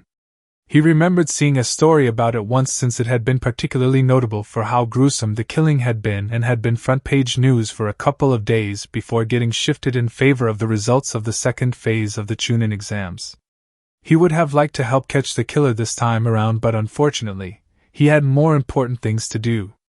With an S-class missing Nin on the loose and an invasion in the works, things like possible serial killers who oddly enough seemed to vanish after the invasion get put on the back burner. He would do what he could for the poor woman and stay and help until the report of the correct body came in, though. Anko sighed as she finished off the last of the dango she had bought for her break. Since she had been forced to spend time dealing with a bunch of brats, she had earned it. After finishing Konoha emblem that she'd made by tossing dango sticks into the trunk of a nearby tree, she got up to go. After dropping to the ground from her reasonably comfortable perch, she decided that she may as well make her way to the tower in the middle of the forest, even though she wouldn't really need to be there until maybe tomorrow morning at the earliest. The previous record for the trip through the forest was about a day, and that had been made more than 2 decades ago. As she was turning towards the forest, someone ran up to tell her she was needed elsewhere. Apparently, despite the fact that it wasn't located inside the Forest of Death, there was a problem that was within her jurisdiction as a proctor of the Chunin exams that had cropped up. When she reached the isolated area that was only just within the boundaries of the village where the group that had summoned her was located, it had been to learn that somebody had found the dead body of someone that she had vaguely remembered seeing amongst the teams of Chunin hopefuls that had headed into the Forest of Death earlier. One of the most notable things about the corpse that had been found was that the face had apparently been removed, and she knew exactly how that had happened since she had seen something like that before. It would seem that her former teacher had returned. As she was examining the corpse, further clues, Jiraiya, Kakashi, and an ANBU she barely recognized since they were in different departments, and he never shown up to the same social activities she had showed up. Based on the fact that the ANBU wasn't wearing his mask at the moment, it would seem that he wasn't here on official business. Well, he's in the forest then, Jiraiya said as he looked down at the corpse of the genin from grass. Time to go then, Kakashi said. Go where? She asked, somewhat curious as to why Kakashi was there. She could understand Jiraiya's presence, as Jiraiya had been a teammate of her former master, and she could somewhat understand the ANBU's presence since he would be reporting directly to the Hokage, but she couldn't see why Kakashi would be there. Into the forest to deal with Orochimaru, the ANBU said. Hataki, if you go into the forest, your team will be disqualified, she said, regretting that stupid rule. She would be happy to get backup when dealing with Orochimaru, especially backup like the legendary Jiraiya and Kakashi the copy ninja, and the ANBU she vaguely recalled did something with trees that niggled a part of her memory for some reason, but if Kakashi went into the forest, his students would be disqualified even if they managed to gather both scrolls. And she would be forced to inform the brats of this fact when they reached the tower. Which meant that she would be forced to listen to their whining. Kakashi's help would have been appreciated in any other situation, but not now, because of the headache that would come with it. While she enjoyed fights and blood, and the tears of her enemies, she did not like the tears of crying brats. What? Kakashi yelled. After Anko's little revelation, Kakashi briefly debated with himself over the fact that his students would be disqualified if he entered the forest, but when you've got a team that wouldn't pass anyways on one hand and Orochimaru on the other, it was no contest. The kids could always take the exams again in 6 months. With his mind long since made up, he sailed through the trees in the area that his team had been in the last time around, as he'd been informed that his team had taken the same gate as they had the time before. It was only a matter of time before Orochimaru made his move, and he and the rest would be there waiting for him. Jiraiya would be approaching the area at a different angle, as would Tenzo and Mitarashi Anko, in case Orochimaru was in a slightly different section of the forest than the one he believed he would be. He'd heard the story of what happened from his team the last time around, and knew what to look for if he failed to reach his team in time. The instant there was a wind release, great breakthrough, he'd know exactly where to go, as that had been the jutsu that Orochimaru had used to separate the team before he sent in the giant snake that he'd had eat Naruto. For now, though, he would track his students, and hope that he got there before Orochimaru made his move. Jiraiya's heart pounded. The last time around, he'd arrived too late to deal with Orochimaru at this point, as he'd only shown up to help after he'd heard the rumors of his former best friend and teammate being in Konoha that had been spread after his former friend had attacked Team 7 in the Forest of Death, despite the fact that he'd been fielding rumors about what Orochimaru had been up to for several months before then. It had also been at that point that he had finally decided to train Naruto as well, rather than avoid the boy and the memories that came with him. The evening of the end of the second phase of the exam, he'd visited Kakashi, who had stepped aside for him and helped arrange the surprise. Kakashi had convinced someone he'd vaguely recognized as having been on the same genin team as Mato Guy to take Naruto for the day, and convinced Naruto that he was pawning him off on the man for the month. All that had been left for him to do was get the man out of the way in a manner that had made the boy want him to train him. After all, who wouldn't want to be trained by someone who could summon toads? Toads are awesome. That piece back then, and the happiness that he'd had with his student had all been shattered by Orochimaru, who had become a mad and twisted creature that was almost nothing like the quiet boy he'd grown up with and fought alongside. Every time he saw him, however, he found himself overcome by memories of what his teammate had been. He'd never really wanted to fight Orochimaru back then when he'd first run, and even now a part of him still didn't want to fight his former comrade despite all that he'd done, and would do if given half a chance. There had been a time when each was all the other had, a time when the team was the only people that those in it had left because their parents had gone, their siblings had gone, and almost all of those closest to them besides their other teammates had gone. Now, he would have to fight the one who had been closer to him than a brother. Orochimaru was now the threat to everything he held dear. None of this would have ever happened if he hadn't continued to ignore the signs back then, even when he'd heard the rumors about vanishing villagers. Even though a part of him had long suspected, he'd refused to believe right up until the day he had found himself in what remained of one of Orochimaru's labs. Back before the end, he'd seen other things that had indicated that something was seriously wrong, but he had let them go, believing his friend would come around. He hadn't. If he'd just said or done something long ago, when he'd seen the first signs of trouble, back when Orochimaru was still begging for the attention he'd needed and still willing to reach out for help, none of this would have had to happen, and Konoha would not have been destroyed in his timeline. In many ways, this, and the future destruction of Konoha that he'd been forced to witness, had been all his fault. Gaara sat impatiently waiting for the time to come. After their initial meeting when they had first arrived in the forest for a last-minute planning session, they had gone their separate ways, because Naruto believed that Orochimaru would change his plans if he saw the team from Suna with his team. The separation was only a temporary one, and, as soon as Orochimaru made his move, Gaara would be there, and he would be able to avenge his father and all from Suna who had died because of that madman's plans. All that was left to do until then, however, was to wait. He hated waiting. Waiting was so boring, especially when a certain someone forgot his pills. He would be making his displeasure at being forced to do so known to all who followed Orochimaru after the snake had either been dealt with or driven off. It was a pity Kabuto was dead, because that corpse-summoning bastard had been near the top of his shit list. Knowing Kabuto, though, the slimy little bastard always had a back way out, so there was still a very small possibility that he could be showing that young man exactly what happens to those who mess with the Kazekage one day. That all would be later, however. For now, though, all he could do was wait. Wait, and finish his macrame owl. Chapter 22 Orochimaru. Orochimaru wasn't entirely certain what happened. He'd gone into the forest as planned, located Sasuke, whom he'd wished to test after learning that the boy had changed a great deal lately, and therefore might not meet expectations later when he came to retrieve him, and attacked as planned. What hadn't gone to plan, however, was the outcome of the attack, as Jiraiya, little Kakashi, and little Enko, and the surviving Mokutan test subject had leapt out of the bushes and attacked him the instant he'd attacked the Uchiha boy and his team.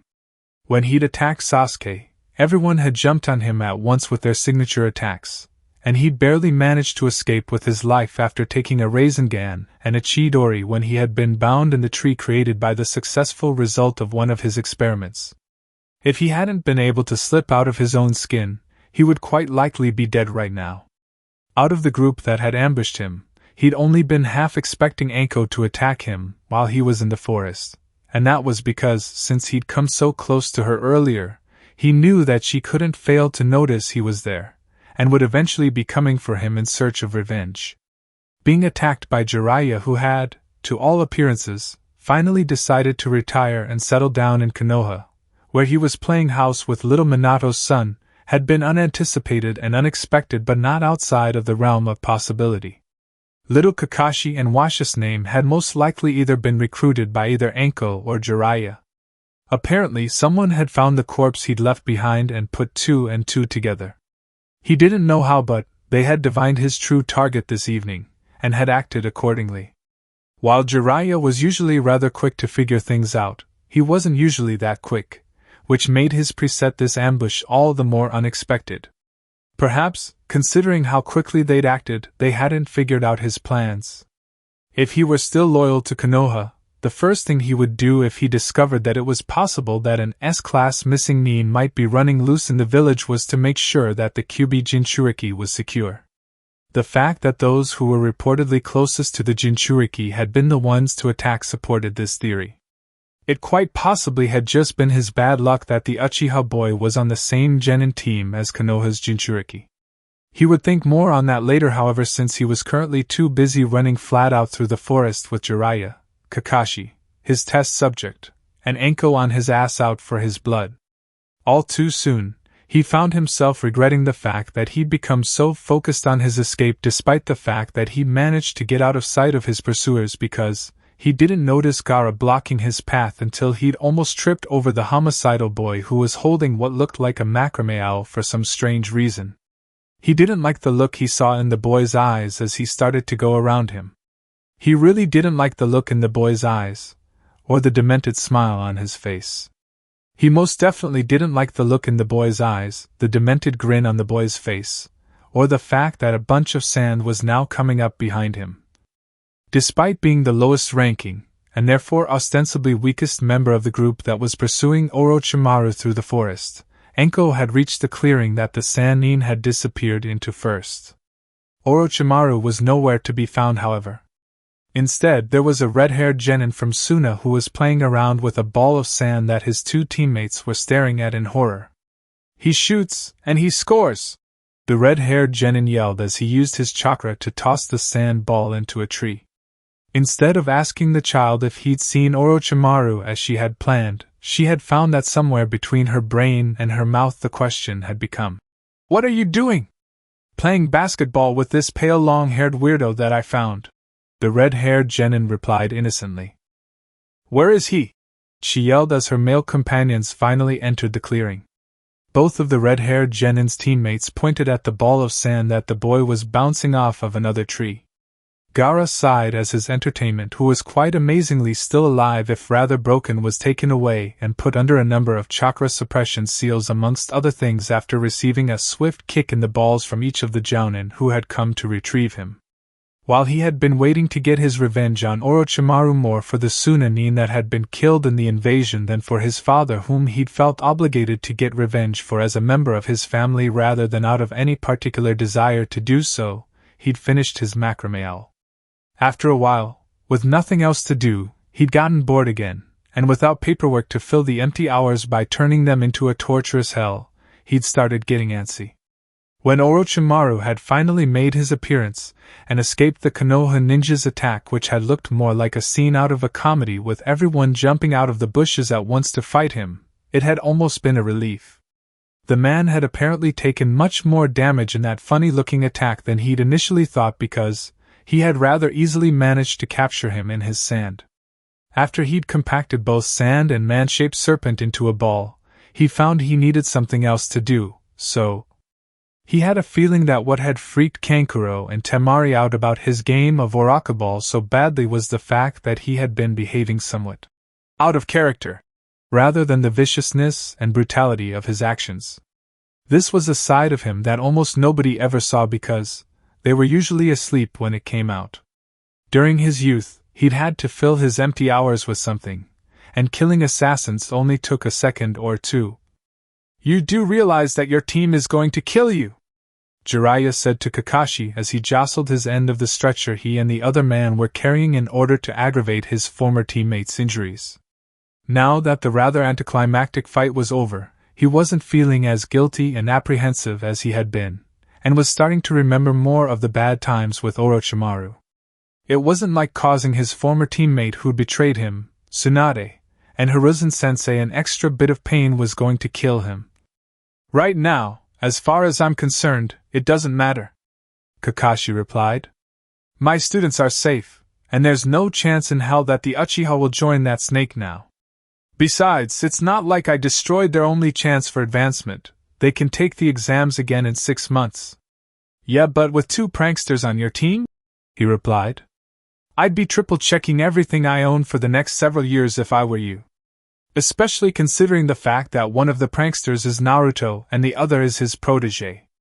I made the mistake of getting on Naruto's bad side once during our training trip, and let me tell you, it was not fun. Fortunately, in my timeline, the prank lord was dead and buried by the time I was put on the team, Tenzo said. If you only knew how much effort that took. He moaned as he remembered waking up to a booby-trapped tent or room on numerous occasions before he finally snapped and put the boy through the training routine from hell. Well, that was...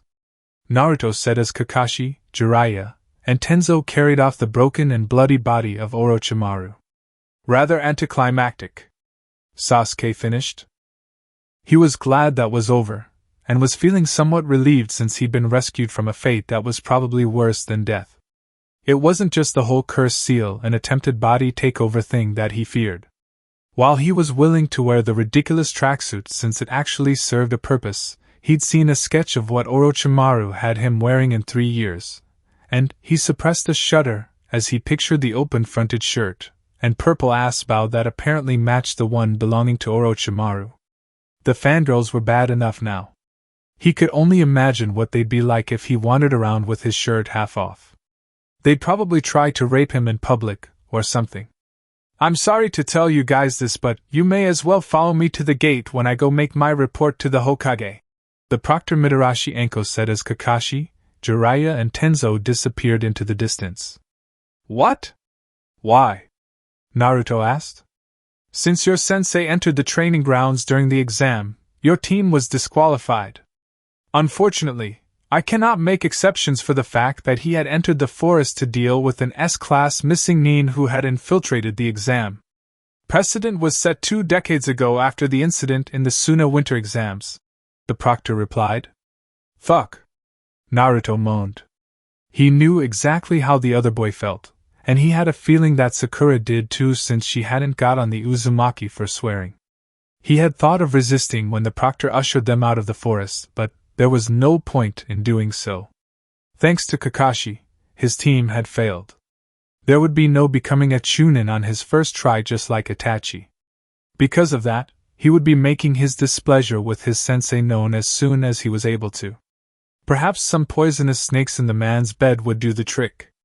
That, and scorpions in his sandals, and a vicious rabid attack dog in his closet, and Kankuro learned a little bit of what it felt like to be Gaara when he had spent the entire night following the capture of Orochimaru, wide awake watching his younger brother, and praying that he didn't decide to play basketball with him since his previous ball had been taken away from him.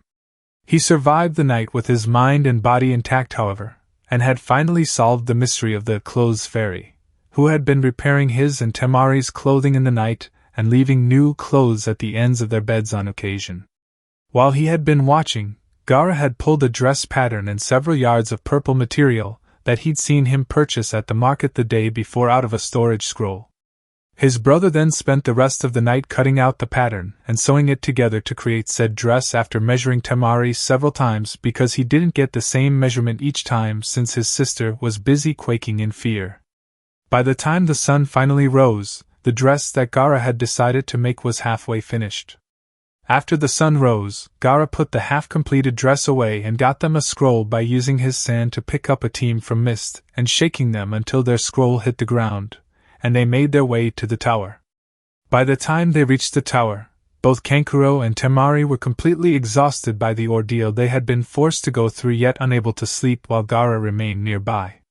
That mixture of exhaustion and sleeplessness nearly drove Kankuro spare by the time the sun had set once more. Chapter 23 Marriage? Naruto had fully expected Hinata to be at the hospital when he got there the day the second phase of the exams had ended. The 5 days in the forest plus an extra amount of time for the preliminaries that may or may not have taken place due to his team's presence, or rather lack thereof, had passed hours ago. Since she should have the rest of the day off from training and it wasn't dinner time and Hinata wasn't in the spot she usually occupied when she was following him around, he had assumed that she had gotten injured in the preliminaries like she had the last time around and went to the hospital to visit her. She hadn't been at the hospital when he had arrived, however. Contrary to popular belief, he wasn't completely oblivious to Hinata's constant stalking. He had simply become so used to the girl's presence that she had become part of the normal Konoha background for him. What he had been oblivious to the last time around, however, was the fact that the girl had actually loved him. Before she had made her revelation as she fought pain, he hadn't really believed that the heir to one of Konoha's most prestigious and influential clans would want anything to do with him, much less that, and he never once associated Hinata's constantly hanging in the background with Sakura's constant and overt pursuit of Sasuke. Hinata usually hung around him when she wasn't busy with training or at home. The fact that she wasn't there following his every move from behind a tree, building, or fence, wasn't at the hospital, and wasn't home, as he'd learned when he checked by asking one of the Hyuga after they had left the compound, was seriously starting to weird him out, especially considering the fact that this slightly disturbing change of routine had come immediately after a major pivotal moment in her life. Or at what should have been a pivotal moment. After tracking Hinata by following her scent, which was a trick he rarely used because of all the other and often horrible smells he tended to pick up along with the one he wanted, he found her in an isolated section of forest in the back hills.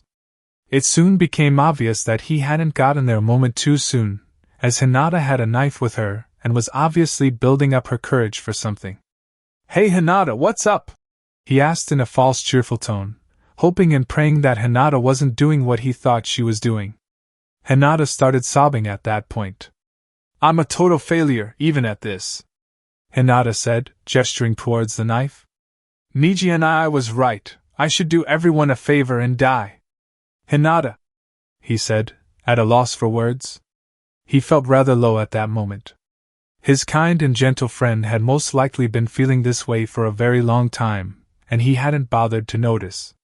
If he'd paid a bit of attention to Hinata like he should have this time around instead of focusing almost exclusively on Sasuke and Sakura out of all of his friends and precious people, she probably wouldn't have reached this state. And Hinata was only one out of several of his friends who were suffering right now. Even Niji. "I can't do anything right. I couldn't even fight Niji," Hinata said, still crying. "You got Niji during the prelims?" he asked, now on more familiar ground. "Yes, and I gave up without even trying, like I always do," she said. "That fight was totally unfair," he said. "Why?" "Because Niji is the strongest in our generation, and I'm nothing?" Hinata asked bitterly. Obviously, this had been festering for a while, and her family's actions hadn't helped. Odds were that the instant the preliminaries were over, Hayashi would have taken the opportunity to point out to Hinata how weak she supposedly was. He had a feeling that part of that was because was concerned and he wanted his daughter to get stronger, and that a part of that which Hayashi would probably never admit to himself was that a part of him resented his daughter because her kidnapping had led to the death of his twin. "No," he replied, deciding to give Hinata the answer she needed, which was also a true one. "That fight was completely unfair because of who Niji is to you. I know you, Hinata, and I know that you're a kind and gentle person who doesn't want to hurt anyone you care for. You feel that you've already hurt Niji, and you don't want to hurt him any further. Because I know you, I know that if someone tried to hurt the people you care for, you'd face them even if they were 100 times stronger than you, and you'd hand them their ass." Hinata sat there and stared at him, unbelieving. "You don't believe me?" he asked. "How about I ask you a few questions, and you answer me honestly?" "Oh, okay," Hinata replied. "What would you do if someone hurt Hanabi right in front of you?" he asked. From the slightly vicious look in Hinata's eyes at the thought of what would happen to anyone who would dare harm her little sister, he could tell that he had gotten through to her, at least a little. After that little display, he and Hinata spent several hours talking after he'd gotten her to relinquish the knife. Sitting still for that long and talking about feelings normally wasn't in his nature, but he would do anything it took to keep from losing even one of his precious people. Eventually, Hinata became completely exhausted from all of the talking and the crying, and fell asleep. As he was debating whether or not to carry Hinata back to the village and risk a lecture for trespassing at the Hyuga compound, he heard a noise coming from the bushes. When he turned towards the source of the noise, it was to see Gaara approaching. "Hey Naruto, I had a few hours to spare, and was wondering if we could play ninja. Gaara said when he finally arrived. "We can, but can you do me a favor first?" he asked. Can you drop Hinata off at the Hyuga compound? I'd do it myself, but I'm not entirely certain how welcome my presence would be there after that prank I pulled on one of the elders last year. Sure, Gaara replied as he picked the girl up with his sand and carried her off. When Gaara was gone, he destroyed Hinata's knife, and made his way back to the village to get something to eat. Since it was rather late, Ichiraku was closed, which meant that he'd have to disguise himself and go elsewhere because he wasn't in the mood to either cook or be alone at the moment. He could enter pretty much any restaurant as himself, but the glares tended to get to him and service tended to be rather slow.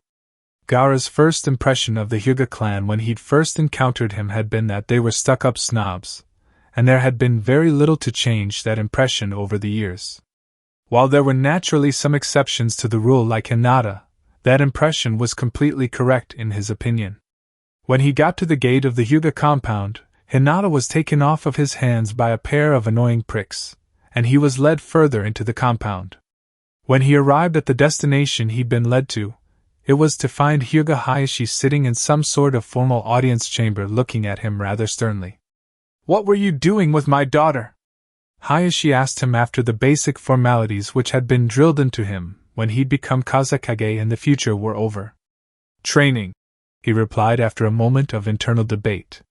He wasn't certain how accepting of Naruto Hyuga Hayashi was at this point, and he would rather not get the other boy into trouble if it were at all possible. Training was an acceptable answer in a ninja village. "And where was your chaperone while you were training?" Hayashi asked. "Chaperone?" he asked. Oh crap. He should have known that the Hyuga were one of those clans. They sure were stuffy enough to be so. "I see," Hayashi said, looking extremely displeased by his answer. An ominous feeling overtook him. This was not good. This was most definitely not good. This was going to be a repeat of the IWA incident, he just knew it. Why was it that nobody demanded that Naruto marry any of the princesses he rescued? "You were out with my daughter without a chaperone, and you lied about training," Hayashi said. "At this point you have two options. 1, you can marry my daughter, or 2, I can kill you. Which will it be?" Gaara stared at Hyuga Hayashi in horror. Just as he suspected, it was a repeat of the IWA incident, and he had the feeling that this time he wouldn't be getting out of it since Hinata seemed too well behaved to be the sort to elope with a wandering minstrel a half hour before the wedding. The Hinata he knew was Aburaim Shino's wife, and he had a feeling that if he married the girl, Shino would find a way to rip apart the veil of time and beat the shit out of him. In his time, the Aburaim had quietly pined after Hinata until he had finally won her hand after some rather confusing series of events which had resolved that section of Konoha's infamous and rather convoluted three-dimensional love polygon. He wasn't entirely sure what had happened since he'd only heard about it third-hand, but by the time it was over, Madogai had had a broken leg, Rock Lee had done something unspeakable to a tree, Hyuga Niji had been locked in a bathroom, and Mitarashi Anko had ended up getting married to someone whose name was either Yamato or Tenzo, resolving another section of the infamous love polygon. Despite the fact that he didn't want to marry Hinata, it was starting to look like his only option, since there would of course be a great deal of trouble for him and his village if he took option 2 and killed Hinata's father rather than allowed the man to kill him. Suna was currently in a rather vulnerable state at the moment, and though they didn't know it yet without a Kage. If war were declared now, Suna could be destroyed. The invasion had been a rather desperate gamble the last time around, and it had failed to pay off. At this point in time he probably had only one hope, and it was a slim one at best. Please give me some time to get ready," he said as he began to retreat from the Hyuga who would more than likely hunt him down if he tried to leave the village. He had to find Naruto and fast. At this age, Hinata was desperately in love with Naruto, and would be willing to defy her father over him. A 5-year age difference wasn't nearly as bad as the one that was actually between him and this Hinata, and he had a feeling that he would be able to get Naruto to go through with it if he couched it in terms of helping out a couple of friends who were in a difficult situation. It was Naruto's fault he'd gotten in this mess anyways, so it was only fair that he tossed it back into the other boy's lap. Niji had been practicing the kaiten in the woods as he often did when he could find a spare moment away from his team who, in his opinion, belonged in an asylum rather than wandering around amongst the general public when a sudden wind came up, countered his spin, and slammed him into a tree. You should watch out for that. Someone from Suna spotted that particular weakness in the future, a vaguely familiar voice said. Who are you? He asked. Someone who has come to have a little discussion with you about your attitude, the voice said as a very familiar blonde stepped out of the trees, a blonde who had tried to take the academy graduation exam with his year and failed abysmally, a blonde who had accidentally killed a fellow Konoha ninja during the written part of the Chunin exams, and somehow managed to get his team disqualified during the second phase. As he prepared to hand the loser who had somehow countered his kaiten his ass and send him packing on his way to the hospital, the red-haired genin from Suna came racing out of the trees. Naruto, can you teach Niji the error of his ways some other time? I have a massive problem that needs to be solved immediately, the red-haired Suna genin said. Chapter 24, A Jutsu Dodged. Gaara had apparently found Naruto just in time since, less than a minute after he'd reached the boy, a pair of Hyuga who had apparently been ordered to drag him back had appeared. They were now back before Hyuga Hayashi, and thanks to Naruto, he had a feeling that he just dodged the jutsu. He was glad that Naruto was around. Despite his reputation for being dim and thick-headed, Naruto had a tendency to come up with unorthodox answers that actually worked, and it had naturally been Naruto who had been the one to find the obvious out that he had failed to spot in his panic over being stuck in a repeat of the IWA incident. Naruto also had a surprising talent for weaseling his way out of things by telling the complete truth in a manner that shunted the blame elsewhere, and he was using that ability to the fullest since he had not been in the mood to get married either, and had thought that trapping Hinata in a loveless marriage wouldn't be a good idea. Didn't realize that a friend could be considered a chaperone when he had mentioned that he hadn't had one since that is more of an important appointed position in Suna. Naruto was saying to the head of the Hyuga clan as he did his best to get him out of the unwanted marriage. The reason he'd lied about training was because he hadn't wanted to break Hinata's confidence. She had been feeling unhappy about how the preliminaries had gone, and had shared some things with us that she would rather have kept private. Hyuga Hayashi's expression had relaxed as Naruto finished speaking, and the man had ordered one of the branch house members to stop fitting Hinata's wedding kimono and let the girl go back to bed as the apparent misunderstanding had been resolved. Thank every deity in existence. Now that that's over with, I'm gonna go beat some sense into Niji, Naruto said after the Hyuga had dismissed them, happy that his daughter didn't have to marry a foreigner or anyone for that matter to keep her reputation from being ruined. But you promised to play ninja with me, he said, relieved that he was going to get out of there with his current state of bachelorhood intact. He would marry when he was good and ready, and he wasn't ready at the moment. He'd seen what marriage had done to poor Kankuro and Shikamaru for that matter. Okay. Ninja first, then beat Niji up later, Naruto said, smiling. That evening's game of ninja had been the best by far. There was always something about escaping a danger of some sort that made these kinds of moments all the more sweeter. Of course, he wasn't taking the ending of that game into account whenever he thought that upon looking back on it. The way the game had ended was one of those things where you had to wait a few years before you considered it safe to look back and laugh. Sakura had been sleeping peacefully when the genin from Suna had dropped in. When she woke up at the loud crashing noise that had jarred her from a nice dream where she'd been having a picnic with all of her friends, it was to find the red-haired brat that Naruto had befriended nearly 2 weeks before standing on several glass shards that had previously been her bedroom window. Sorry, he said somewhat apologetically. It seems that my game of ninja got out of hand. Sorry! She yelled as she moved to beat the crap out of the boy who had invaded her home and woke her from her beauty sleep. I'll show you sorry! It's 3 in the goddamn morning!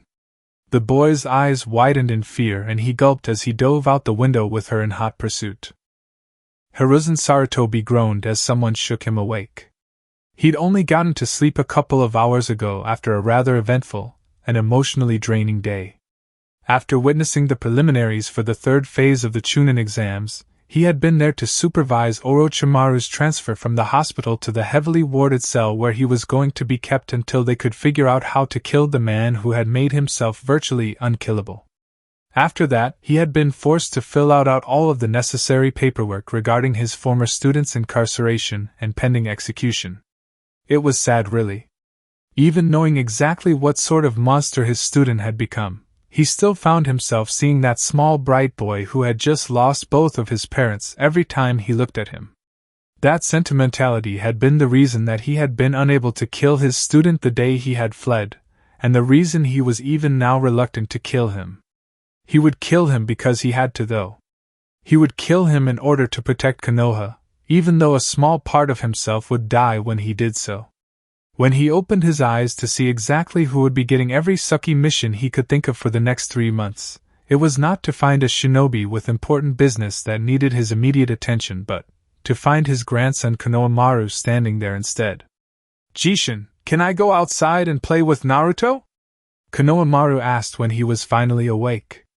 "Why do you want to go and play with Naruto? It's 3:15 in the morning?" he asked when he caught sight of the clock on his bedside table. "Gaara and Sakura are playing a game that looks really fun," Konohamaru replied. He blushed slightly at this. It seemed that he would have to have a certain talk with Naruto tomorrow, as well as a discussion about the kinds of things that were and weren't acceptable to do in public. "Maybe when you're older, Konohamaru," he replied. "But not right now. Why am I not old enough to play tag with Naruto? Is it because Sakura's using real kunai?" Konohamaru asked.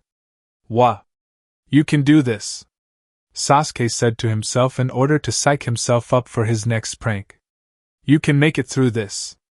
Remember, this is to get revenge on Kakashi. Even if Kakashi's fangirls mob you, it will be worth it in the end." After making the requisite hand seals, Sasuke shouted, "Henge!" A moment later, Hatake Kakashi was standing where Uchiha Sasuke had been. Besides his mask, however, he was completely naked. "All right. Time to go," he said to himself after checking his reflection in a nearby window. With that, he walked off and took a leisurely stroll around town. Near a shinobi bar, several patrons who had just exited after a night of drinking blinked before shaking their heads. "Guy, go wake Kakashi up," Yuhi Kurenai said. "He's sleepwalking again." "Yosh!" Guy yelled before sailing over his head with a kick that probably would have taken it off had he really been Kakashi's height.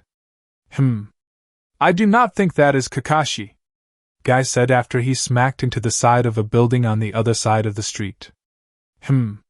You're right, it's not," Yuhi Kurenai said as she studied him for a minute, slightly weaving in place. "It's the Uchiha brat. Why would Kakashi's potentially homicidal student pretend to be Kakashi?" Guy asked. "It's probably another one of his pranks," Kurenai replied. "Let's just ignore him and go home." Potentially homicidal student? He wondered as he watched Kakashi's fellow jounin stagger off into the early morning. Potentially homicidal student? Why would they? "Oh. Damn you, Itachi," he grumbled as he released the henge which had failed to garner the effect he had desired. Sighing, he turned away from the bar and headed back home. The last time he tried using Naruto's modified Oiroke Jutsu to get in, he'd failed for some strange reason. He wasn't really in the mood for company at the moment anyways, and he most definitely wasn't in the mood to get laughed at when he got zapped, as invariably happened when he tried getting into a bar to drink, since nobody at the local liquor stores would sell to him anymore. Baki had been up worrying about what to put in his report back home. Gaara had been acting more strangely than usual lately.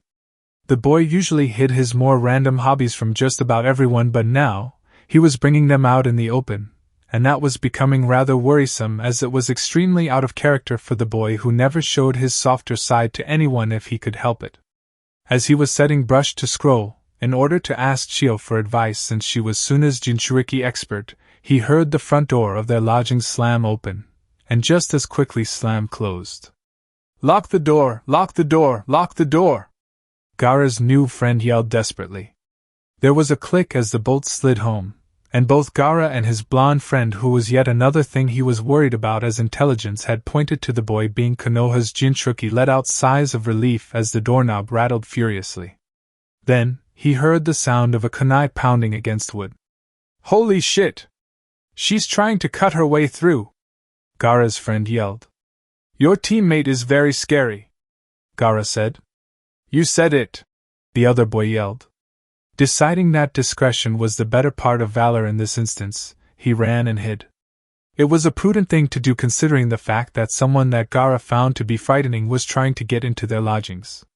From the sound of it, the girl was trying to cut her way through the 3-inch thick wooden door with a kunai, and he had a feeling that she might succeed. Niji groaned and stretched. He'd fallen asleep during training again. He did that sometimes. This time, though, he'd ended up in a rather uncomfortable position and his back and neck hurt. Despite the aches that made moving painful, he would have to hurry home before Lee caught him out here during his early morning training. He always made sure to do all of his extra training when Lee wouldn't see him. For some reason, the boy believed that all of his skill had come to him naturally without practice, and, as it gave him a bit of an ego boost, he'd allowed the other boy to continue to believe it, even though he sometimes had to go out of his way to make it seem so.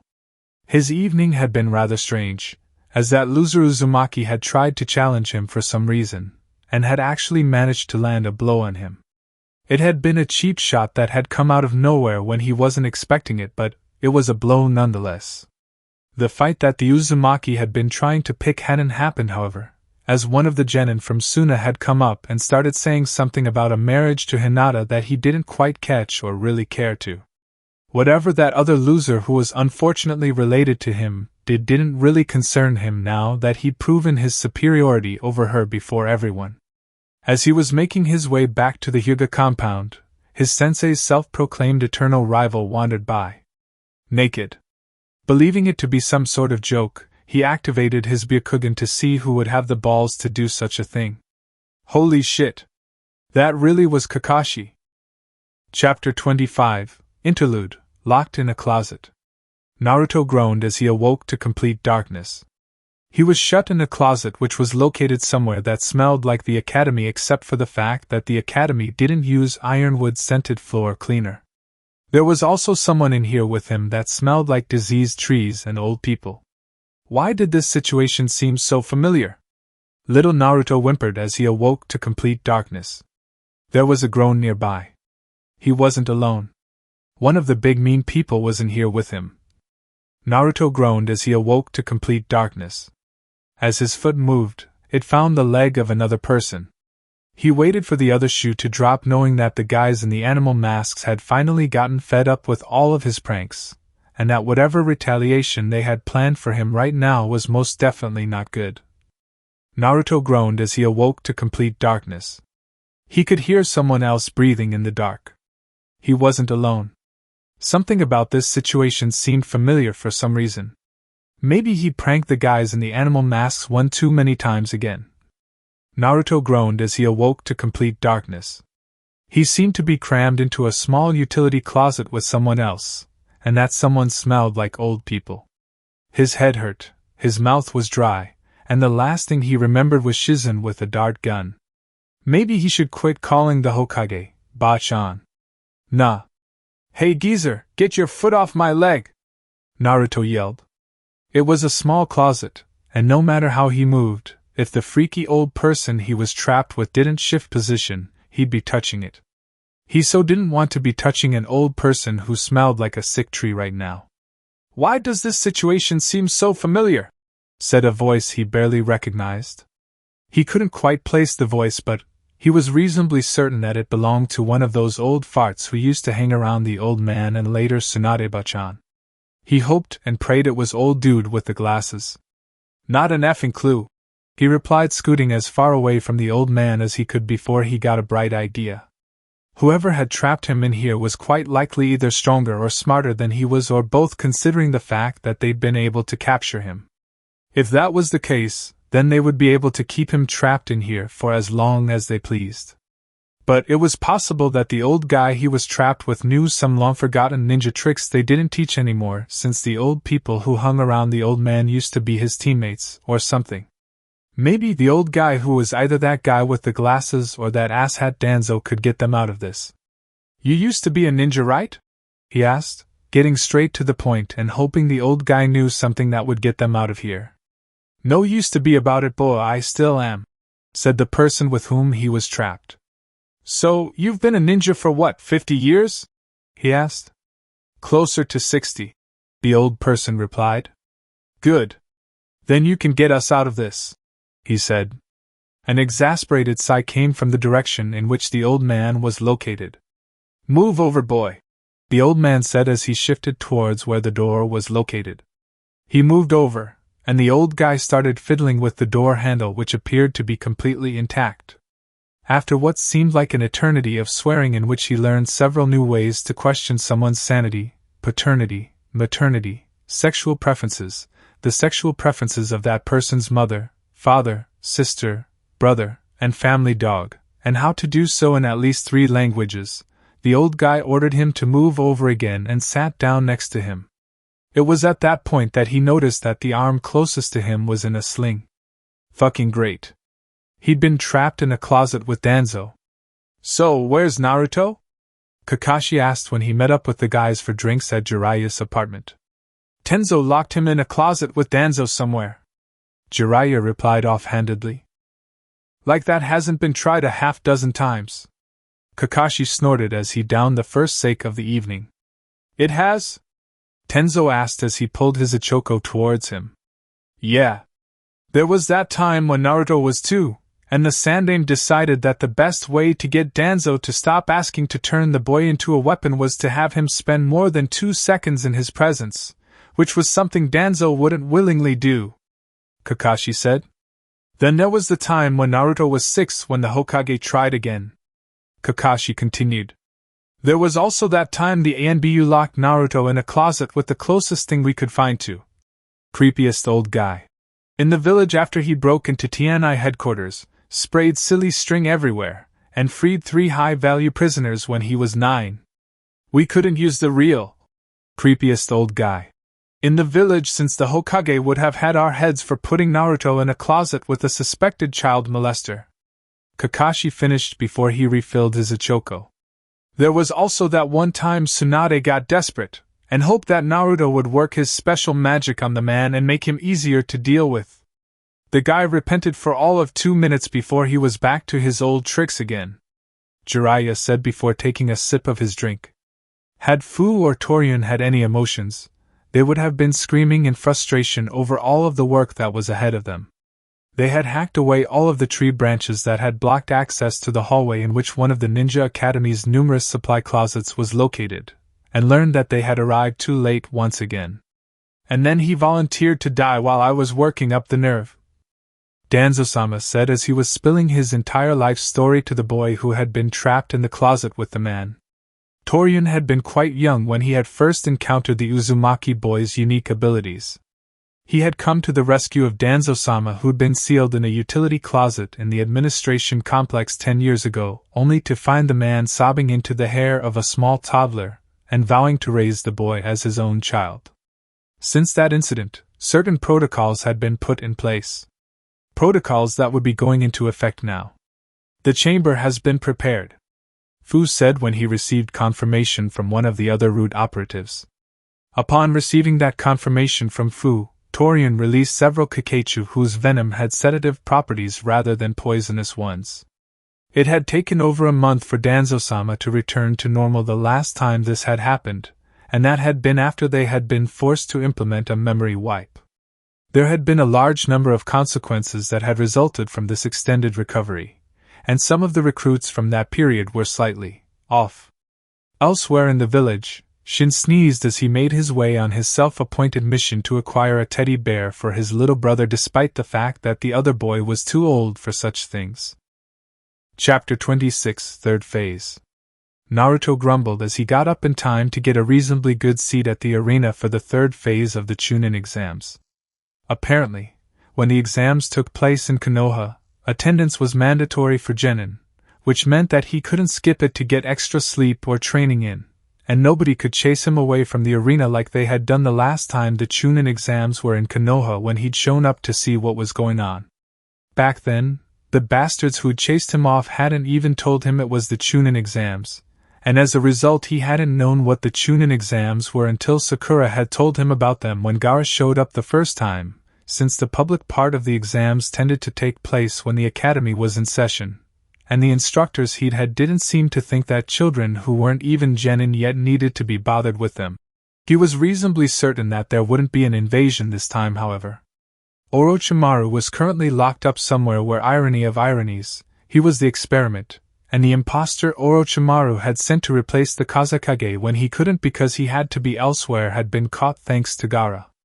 The imposter had tried to pin the blame for what happened to the real Kazekage on Konoha, but, fortunately for Konoha, the last place the Kazekage had been headed to when he was still alive had been to meet Orochimaru, who was oddly enough still alive whereas the Kazekage was not.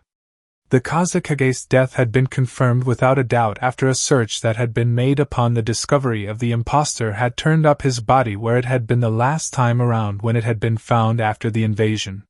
He'd wondered how Gaara could stand to wear the hat considering where it had been, until Gaara had informed him that he'd used one of his father's spare hats and buried the one that had been on his father's rotting corpse with his father. That wouldn't have flown in Konoha, however.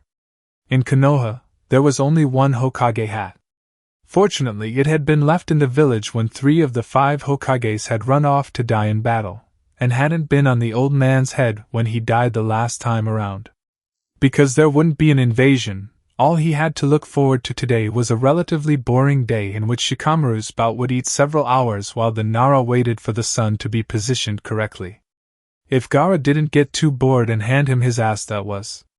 There were some good things about the change in the timeline after all, and one of them was the fact that random number draws didn't come out the same, unless they were rigged like the whole Neji/Hinata fight had been.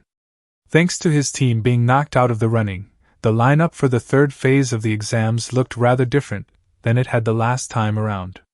Gaara, Kankuro, Temari, Neji, Shikamaru, and Shino had made it through just like the last time around, but so had Ino, Kiba, and Lee. And surprisingly enough, the sound Genin Dosu had remained behind and alive to take the exams despite the fact that his Kage was imprisoned. And his village would quite likely be wiped off the map very soon since Suna had declared war on Odogekure, and Konoha was willing to lend a hand in that should Suna call upon them. The matches for the first round of the third phase were Temari vs Shino, Dosu vs Neji, Shikamaru vs Gaara, Kankuro vs Kiba, and Ino vs Lee. He was glad that he wasn't in the running this time around, since the competitors weren't allowed to make bets on the outcome of the matches. Knowing the competitors like he did as he'd fought against, and fought alongside all of them except Dosu, he was sure to make a killing. He'd already placed his bets, and casually mentioned he'd made said bets to Kakashi-sensei, Ero-senin, and Iruka-sensei in case the bookie got any ideas of not paying up. On the way to the arena, Neji blew past him in a neon yellow tracksuit with green shoulders and green sandals, which oddly enough didn't look half bad on him, and made him almost match Guy and Lee. 2 weeks ago, he taught Neji his lesson, and somehow acquired another student in the process. He was reasonably certain that Neji had taken on this form of training so he could have a semi-legitimate excuse to prank his uncle rather than out of a desire to become stronger, though. Neji had already gotten the man twice in the last week, and had been forced to literally run for his life after the second incident. Eventually, after a whole and unbroken Lee had passed him, he had reached the arena where he took a seat between his teammates in the stands. Gaara winced as he watched his sister shriek and slap herself everywhere. Temari hated bugs, and Aburame Shino was probably the worst opponent for her considering that fact. Temari's fan had blown away the cloud of bugs that had been headed towards her, but unfortunately, that cloud had been a distraction. The real attack had been the carpet of Kikaichu, which had been sent along the ground and come up behind her while she had been entirely focused on their flying counterparts. That had been an embarrassing match as far as he was concerned. The match between her and the Nara boy she'd been fond of for a good long while had been a much better one as far as he was concerned, even if he recalled it being boring as hell and taking forever. At least then, Temari had been able to showcase her talents and had looked cool while doing so rather than looking like a little girly girl like she did now. Next up was Dosu, whom he had vague recollections of killing, and Niji. This promised to be an interesting fight, especially if Niji tried the cadence since Dosu had an ability that actually might be able to counter the near-perfect defense. Dosu's sonic attack affected the inner ear, and rather painfully threw his opponents off balance, and as spinning around was required for the katen. Madogai watched his student fight, and wondered if it was too early to thank the Uzumaki boy. A great change had come over Niji since the day the boy who had been completely covered in bruises at the time had shown up to apologize to Lee 2 weeks ago. Whether or not that change was temporary or permanent was yet to be seen. So far, however, it appeared that the Uzumaki boy had gotten through to Niji where others had failed. But then again, besides the Uzumaki boy, he was probably the only one who had actually made any real effort to get through to him. Unlike the Uzumaki, however, he couldn't beat sense into the child like he had been itching to do any number of times because of all of the trouble it would have caused with the Hyuga who would have been up in arms about his treatment of their precious prodigy. If the Uzumaki hadn't gotten through to Niji, Lee probably would have gotten to him sometime down the line via the Obito method, but by then, it would have been too late. Lee would have been gone, and Niji would have ended up being a complete emotional wreck like Kakashi. Fortunately, thanks to the Uzumaki, that scenario may not come about, since it looked like the boy had gotten through, and if the boy had really gotten through, Niji would more than likely view Lee as a valued comrade rather than a possible hindrance, and would make more of an effort to have his back than he would if he viewed Lee as someone he was forced to work with. He would adopt a wait-and-see policy for now before he started thanking Naruto. If the change appeared to be both genuine and lasting, he would owe the Uzumaki boy a great debt, and he would do anything and everything in his power to repay it. Kabuto barely suppressed a grin as he reached Orochimaru's cell. It had been all too easy. The Uzumaki boy had very nearly killed him with that poison needle. But fortunately, the proctor who had taken his vital signs during that incident had been another one of Orochimaru's spies, and the man had dragged him out of the room very shortly before he died rather than shortly after he died. Once out of the room, he had been given an antidote to the poison that had been on the Miss Jennings needle out of the Academy's first aid kit, which contained a wide variety of antidotes in case of accidental poisonings, though it had almost been too late. He'd been brought to the hospital morgue in a near-death state from which he recovered. After recovering, it had been a simple matter of giving one of the bodies he kept in a storage scroll for just this eventuality his features, and making his escape. After he had made his escape, he had gone into hiding in one of Orochimaru's old bolt holes which littered the woods around Konoha. He had spent a rather uncomfortable month living in the trunk of a tree while he figured out his next move. In his opinion, it had taken way too long to come up with a viable plan to free Orochimaru. But that was his fault for not thinking of it sooner. Fortunately, that plan had gone without a hitch so far. As he was removing the straps that held Orochimaru down on the small cot that was the only piece of furniture in the cell that Orochimaru occupied, he felt a strange tickling sensation run up his leg.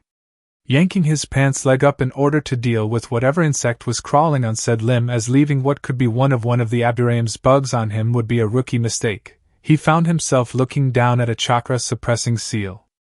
"Gotcha, you little rat!" said a very familiar and unwelcome voice behind him. He turned around to find himself looking at Jiraiya of the Sannin, Shimura Danzo, and an extremely pale boy with black hair and black eyes who was holding a paintbrush. That turned out to be a mistake since, while he was focused on them, he failed to notice and deal with the paralyzing seal that then made its way up his leg in time. "Shit. Thanks for the loan, Danzo," Jiraiya said as he ruffled the pale boy's hair. "Not a problem, Jiraiya," Danzo replied with a most disturbingly genuine smile. "If you'll excuse me, I'd better get going before the boys realize I've escaped again." Danzo then took his leave, racing down the hall at a speed he would have sworn was impossible for a shinobi his age, retired or otherwise, if he hadn't seen it himself. "I love it when he's like this," Jiraiya sighed. "It's a pity it won't last." "Kabuto, was it?"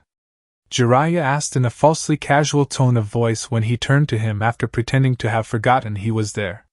Yes, he replied, wondering what Orochimaru's former teammate had up his sleeve, especially since he was working with the likes of Danzo. The Tianai department has a few things they want to ask you, Jiraiya said as he stepped aside with a smile that made his stomach sink with dread for some strange reason.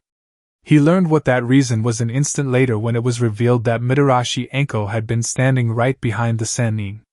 Well, Sai, Jiraiya said as he ushered the small boy down the hall, leaving him alone with the woman who had sworn to do her utmost to destroy Orochimaru and make the lives of his willing followers a living hell. Now that that's over, let's go get a drink before Danzo turns back into his old self and drags you home. Yes, it had been entirely too easy. Chapter 27, Hi Itachi. Itachi smiled slightly as he enjoyed a cup of tea and a plate of dango at an outside table at his favorite tea house in Konoha which he hadn't been able to visit in nearly 5 years. There were some things that tasted much better at home than they did elsewhere, and the tea here was just as good as he remembered it being.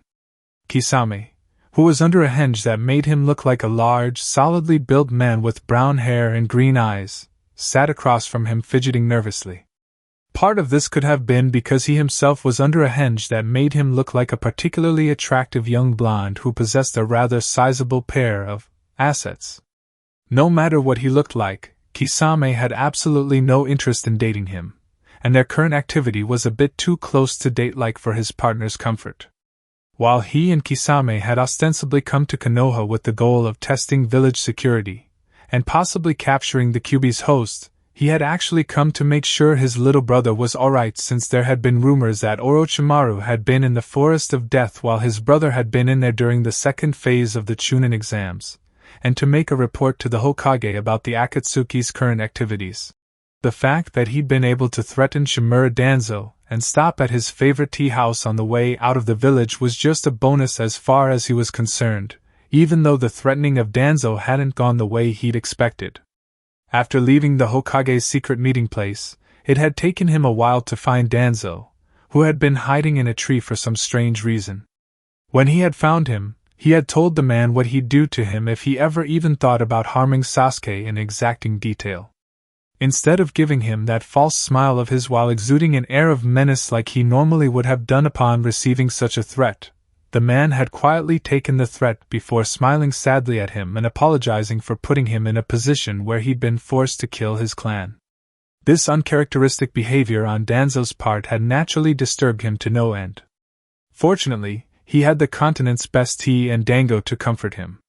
As he was biting into his serving of Mitarashi dango, a boy in a neon pink track suit who looked a great deal like his brother Sasuke raced by.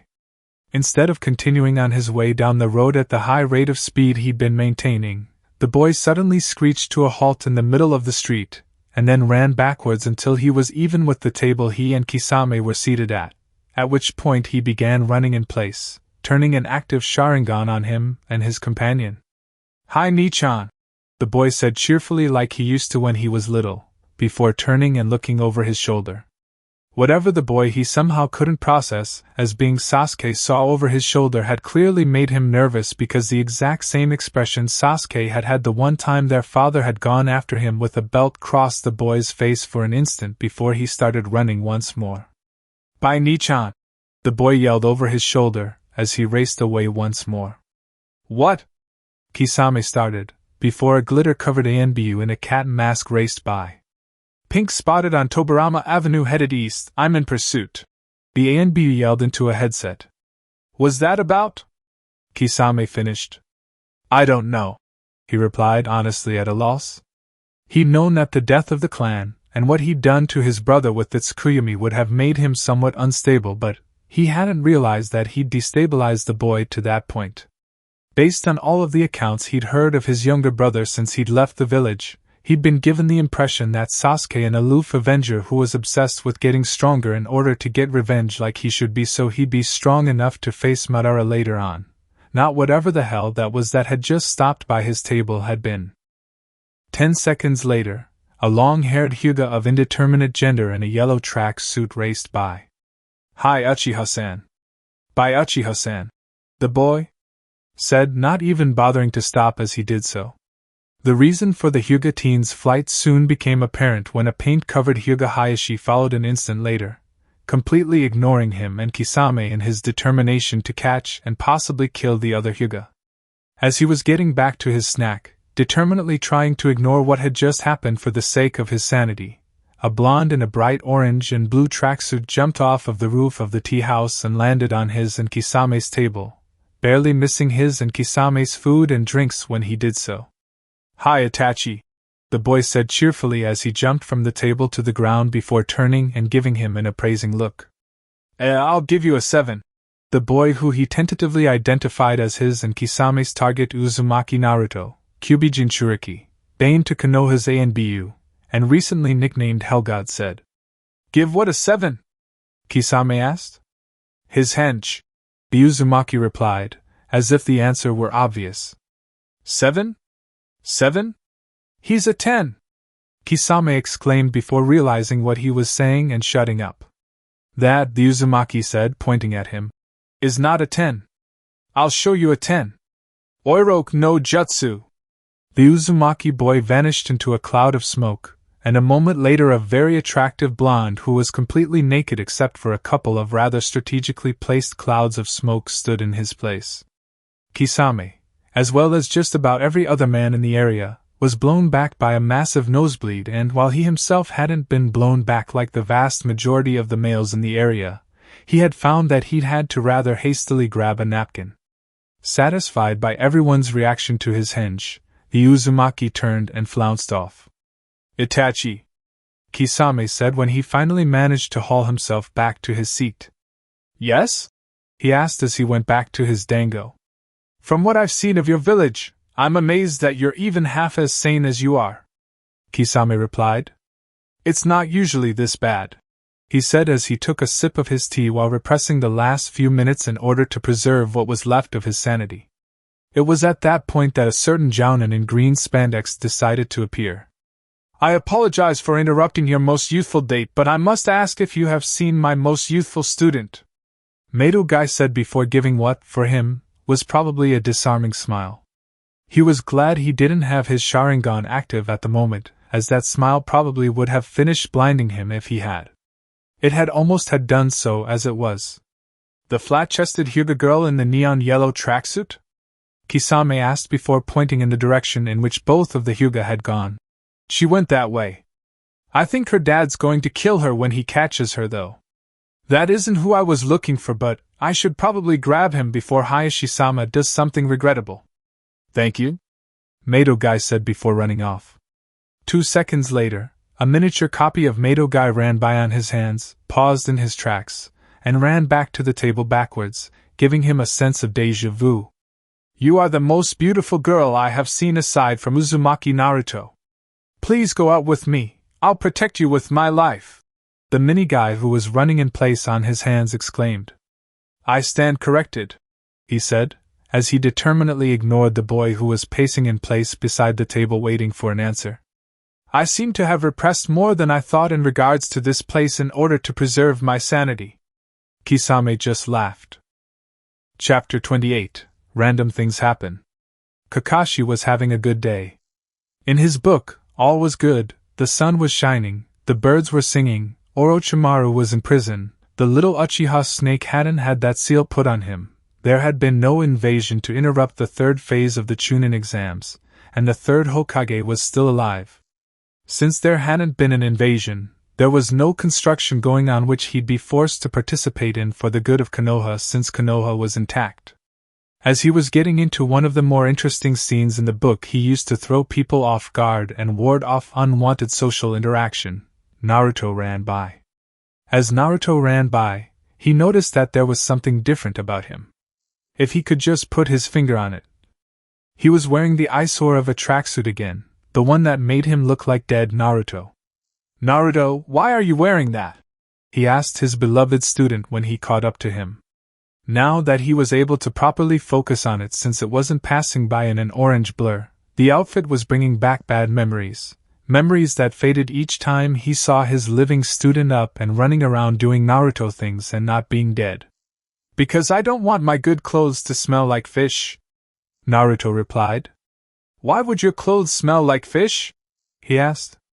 Long story, boom. Short, I needed to step up my game to keep Sasuke's and Niji's respect.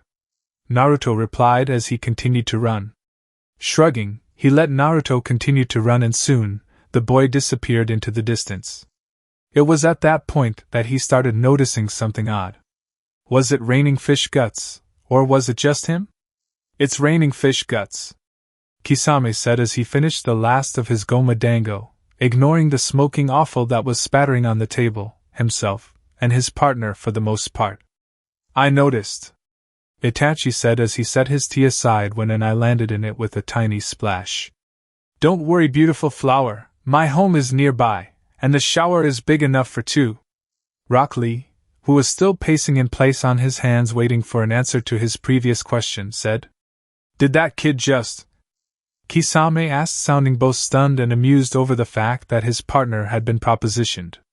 Kisame, I do believe that it is time for us to leave, Itachi said calmly as he got up from the table and went inside to pay. It's way beyond that, Kisame muttered. If Leader-sama orders us to come back here again, I'll tell him where to stuff that order. She's going inside to pay, Rock Lee muttered to himself as a small amount of blood trickled to the ground, creating a puddle beneath his head as the sort of fantasies that made wearing spandex leotards inadvisable ran through his head. Is that a yes or a no? If I could just get Sakura-chan too, then everything will be perfect.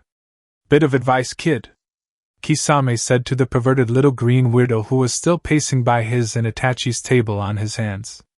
You don't want the pretty blonde to say yes.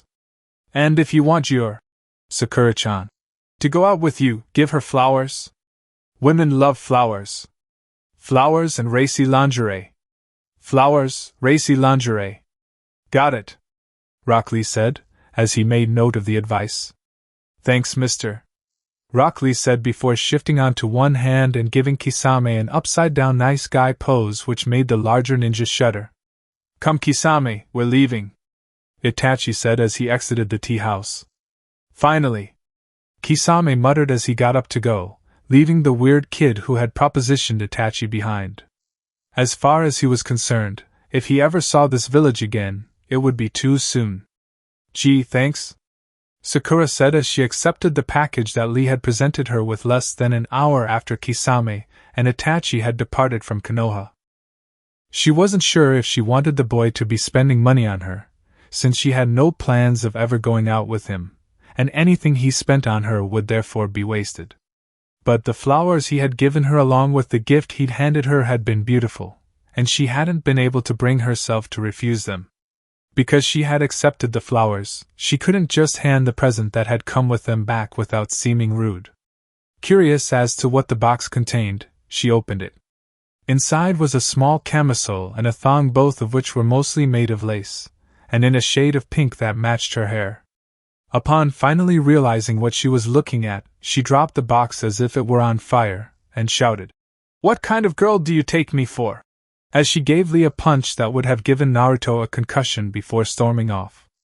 That did not go as well as I anticipated, Lee said as he clutched his head and watched Sakura storm away.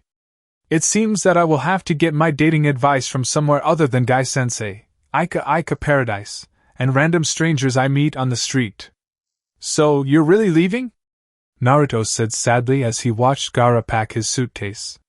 He'd known intellectually that this day would eventually come, since Gaara was from Suna and would eventually have to return there, but, over the last month and a half, he had gotten used to the Godame Kazekage's presence. Most of the time when he and Gaara had seen each other before he'd gone back in time, it had been because one or the other of them was in trouble. This last month, however, there had been no crises taking up their attention, and they'd had time to talk to each other, get to know each other, and play games together, which was something they hadn't done before. Well, something he and the Gaara of his timeline hadn't done before, at least, considering the stories this Gaara had told him about his other self. Yes, I'm leaving. I have to go back home. I can't become the Kazekage again if I stay here in Konoha with you forever, Gaara replied almost as sadly as he set the last of his belongings into his suitcase. Apparently, He too had enjoyed the time they'd spent together sharing stories such as the day the Rokudame Hokage had signed up for the Chunin exams, and playing ninja without Sakura. Perhaps one day, he would return and they would be able to do so again. Konohamaru and his friends who had also taken to Gaara would probably enjoy it as much as he had. "I'll miss you," he said. "And you?" Gaara replied as he snapped his suitcase shut and headed towards the door. "But we're only a couple days apart, and it's not like we'll never see each other again." "That's true," he said hopefully. As soon as he could, he would be visiting Suna, even if he had to weasel his way onto a mission that was headed that way. "Oh, and Naruto," Gaara said as he paused at the door of the room he'd been staying in while in Konoha. "If you do go vacationing in Suna, please don't show off your Tajua Bunshin Daibakuha Jutsu." "My what?" he asked, slightly confused as that jutsu, whatever it was, wasn't one he had in his arsenal. "Never mind," Gaara said rapidly, looking slightly panicked. "Forget I said anything." Too late. Naruto was already running the jutsu name in his head and translating it. Multiple great exploding clone jutsu. That sounded promising. Somewhere in a land far away, Toby shivered as a sense of dread inexplicably came over him. Chapter 29, Kisame, Why Do You Smell Like Pee? As a certain two Akatsuki members made their way down the road, determined to get away from Konoha as quickly as they could without looking like they were fleeing, as fleeing people tended to attract pursuers who would try to drag them back to the village in order to see exactly where they were going in such a hurry and why, one of them spoke up. "Kisame?" Itachi said. "Why do you smell like pee? How can you smell that?" "I put up a..." Kisame started before shutting up and turning away from his partner, trying and failing to hide the fact that he was absolutely mortified that someone had noticed that he'd wet himself. "Genjutsu. I noticed," Itachi replied as they continued down the road toward a point at which they could safely send in a report. "So, why do you smell like pee?" he asked, honestly curious as to what could have caused Kisame to lose bladder control and wondering whether or not he should be worried. "You try having an Uzumaki jump out at you and not react," Kisame muttered darkly. "Huh!" Itachi said in what would be a mildly confused tone for a normal person, but was tantamount to utter bewilderment for him. This was probably because he didn't find Naruto in the least bit frightening whatsoever, despite the fact that the kid had actually tried to eat him when he was 6. That had of course been his fault for covering himself in ramen in order to lure the child out of the woods, however. "You know about Kiri and the Uzumaki, don't you?" Kisame asked. "In general terms. I went there for the Chunin exams and heard a few Uzumaki stories while I was there," Itachi replied. "When I heard that one of the Jinchuriki was an Uzumaki, I worked on desensitizing myself. It hasn't been 100% effective," Kisame said, sounding slightly embarrassed. "I noticed," Itachi said. They continued down the path a ways in silence. One thing you should know about Itachi is that though he was rather stoic, even more so than he used to be before the massacre, and often seemed completely unemotional, he possessed a mischievous streak that hadn't been completely eradicated during his time with the Akatsuki. Though he very seldom did so, Itachi could and did pull pranks. "Did you know that Leader Sama's real body is an Uzumaki?" Itachi asked his partner, unable to resist. There was no audible response from his companion at this, and the tall blue swordsman's face didn't betray any sort of reaction as they continued down the road. "Kisame?" Itachi asked a minute later. "Why do you smell like poo?" "No reason," Kisame replied. "Hey Kisame," Itachi said several minutes later after his partner had stopped by a convenient bush to clean himself up and change his clothes. "What?" Kisame snarled as he fastened his new cloak. "Did I ever tell you about the time Naruto tried to eat me?" Itachi said, covering his small and rather evil smile with the collar of his own cloak. Kakashi sighed as he entered his apartment in order to change out of his clothing which had been covered in fish guts. On his way to his small bedroom, he fed his new pet scorpions Mijai and Hidari. Once he reached his room, he dodged an attack from his new dog Madara, grabbed some clothes, dodged another attack from the massive spiky furred black dog, and headed into his bathroom. Upon reaching his bathroom, he found that there was an angry wet cat in his shower which looked like it would be leaping out at him the instant he opened the door. Sighing, he opened his shower door and caught the creature that he'd decided to name Tama as it flew out at him in a fury of claws and fangs. He then went into the main room of his apartment, and put the animal in the pet carrier he used when bringing Pack into the Inuzuka and made his way back to the bathroom. He wasn't much of a cat person, but he'd been raised to believe that it was exceedingly rude to return a gift. The animal would have to make do with dog food and Packin's bed until he could get some separate cat supplies. He resolved to have a talk with Sasuke about the appropriateness of giving pets as gifts after he was cleaned off. It's not as if he didn't appreciate the gesture, but keeping pets was expensive, and he couldn't afford to keep any more on his income since he still needed to eat. 9 dogs, 2 scorpions, and a cat were more than enough animals for one person, and the vet bills had already been piling up before he'd had to bring Madara down to the vet to be treated for rabies and be neutered. Tsunade growled. There was burning and itching where there shouldn't be, and scratching hadn't helped.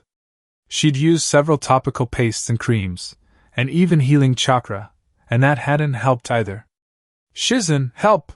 she said as she tried to reach the middle of her back once more. Shizen just sat in the corner hiding her smile. Soon, Tsunade would figure out what she needed to do in order to get the itching to stop, and she would be going home once more. She had almost forgotten how much she had missed Konoha up until she had been dragged back home when Tsunade had ended up gambling her necklace away, and, now that she was away from home again, she felt so homesick that it nearly crippled her. As far as she was concerned, Tsunade's pain was her own fault for getting drunk enough to let someone put a tattoo on her. And if that tattoo happened to be a seal that would activate every time her teacher got a certain distance from Konoha, that was Tsunade's fault as well for going somewhere where there were people who cared about her, and rubbing the fact that she wasn't anywhere near alright in their faces. In aim, a man who had once been called Nagato, and was now called Pain, was frowning. All 7 of him was frowning. The reason for this had been because of one Hashige Kisame. Due to their natures, most of his recruits tended to be disrespectful of him to a degree, but Kisame had been one of the most vocal about it, much like the new recruit Deidara. That hadn't been the case today when he and Uchiha Itachi, who had been recruited by Madara, gave their reports, however. Today, Kisame had been deferential almost to the point of obsequiousness as he gave him his report. He hadn't even sounded the least bit sarcastic when he'd called him Leader-sama. Now that he thought about it, though, he could almost swear that Kisame had started to call him something else before he'd called him Leader-sama. Something that started with Yuzu. "Is something wrong?" Conan asked when she noticed his somewhat pensive mood. "One of the recruits is behaving oddly, and I might have to get a replacement for him if it turns out to be serious," he replied. He'd had to replace Akatsuki members before, but he was hesitant to do so, especially now when things were starting to come together, and a change could cause disruption to his and Madara's plans. Ninja of Hashige Kisame's caliber who were willing to follow him for any reason were hard to find. Naruto swallowed nervously as he opened the door to his and Erosenin's apartment. Before Gaara had left, he had given him a task that he'd been putting off for months before Gaara had shown up because he'd gotten to like how his fellow time travelers had treated him like a kid, like something precious that had to be protected, and now, he might be ruining all of that. As he entered the main room, he saw that Jiraiya, Yamato Taicho, who Kakashi always called Tenzo for some reason, and Kakashi-sensei, who looked like he just stepped out of a shower, were in the main room telling battle stories. Most of those stories seemed to be centered around the Akatsuki. This gave him the perfect opening. "Yamato Taicho, do you remember that time we went to meet Sasori's spy and got into that fight with Orochimaru, and destroyed that bridge?" he asked, describing an account that Yamato Taicho hadn't yet shared with the group within his hearing. Jiraiya dropped his sake into his lap, Kakashi-sensei's visible eye widened to an almost impossible degree, and Yamato Taicho's jaw dropped. The Jounin, the ANBU, and the Sannin quickly recovered before he could snap a picture of the event with the camera that had been resting on a nearby table for some strange reason, however, and an instant later, the questions he'd been dreading started. Chapter 30. The Cat's Out of the Bag. You aren't joking, are you? Kakashi said, finally breaking the silence that had fallen over the room after Naruto's revelation. Honestly, Naruto's being from the future answered one or two questions that had begun to crop up recently regarding the boy and the oddly changed team dynamics that couldn't entirely be attributed to how he was teaching his students. Of course, it had also raised a number of questions. Questions like, exactly how old was the boy, what sort of timeline was he from, why did he come back in time, and most importantly, could he be trusted? While he would normally say that Naruto could be completely trusted unless there was a prank involved, this Naruto wasn't the Naruto he knew. This Naruto had snuck around listening in on his Jiraiya's and Tenzo's conversations and never said one word about being from the future. Add in the fact that his, Jiraiya's, and Tenzo's timelines had been almost completely different after a certain point, and it was not inconceivable that Naruto's couldn't be wildly so.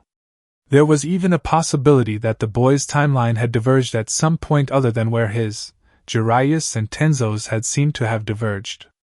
Naruto had mentioned a shared experience with Tenzo that Tenzo had appeared to recognize, but there was a question of whether or not it was the same experience considering the somewhat general terms he'd used, and if it was, how far in Naruto's past it had been and what Naruto had done after that day and why. A person usually had to be pretty desperate to travel back in time, considering the number of ways it could go wrong, and how the means of doing so could just as easily be suicide as they could time travel. There was also the fact that Naruto was fond of and somewhat protective of Sasuke. Sasuke, who had betrayed Konoha in all three known timelines.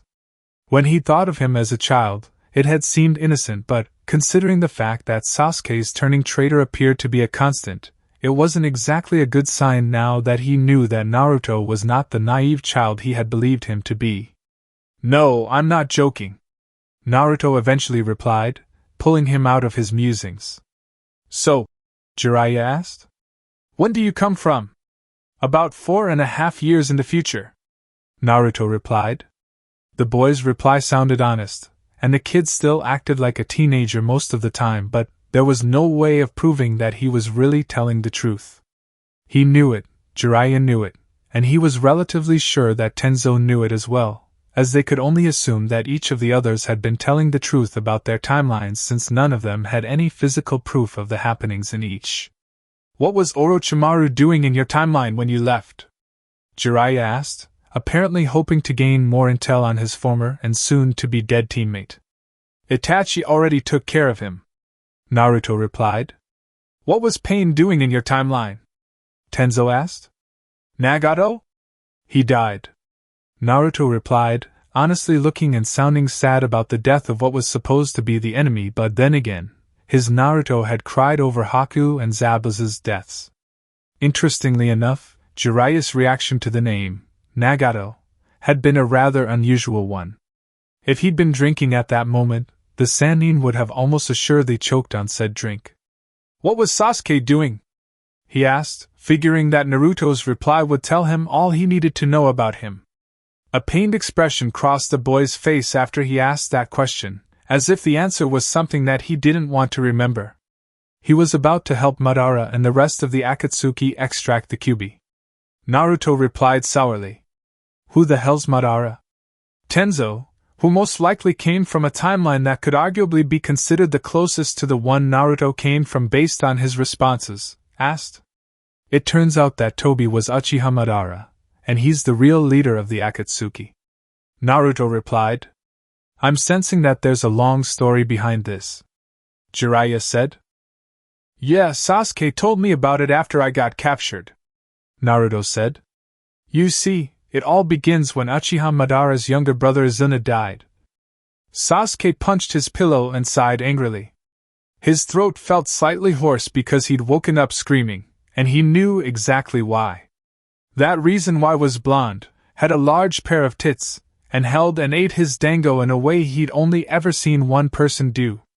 That part of himself that still loved his brother and wanted to believe Naruto's story about how Itachi had sacrificed everything for him so he could live had happily greeted the man who had killed his family, as if such things hadn't lain between them, tainting any love he might have felt for him, and as if he hadn't been gone for more than 4 years.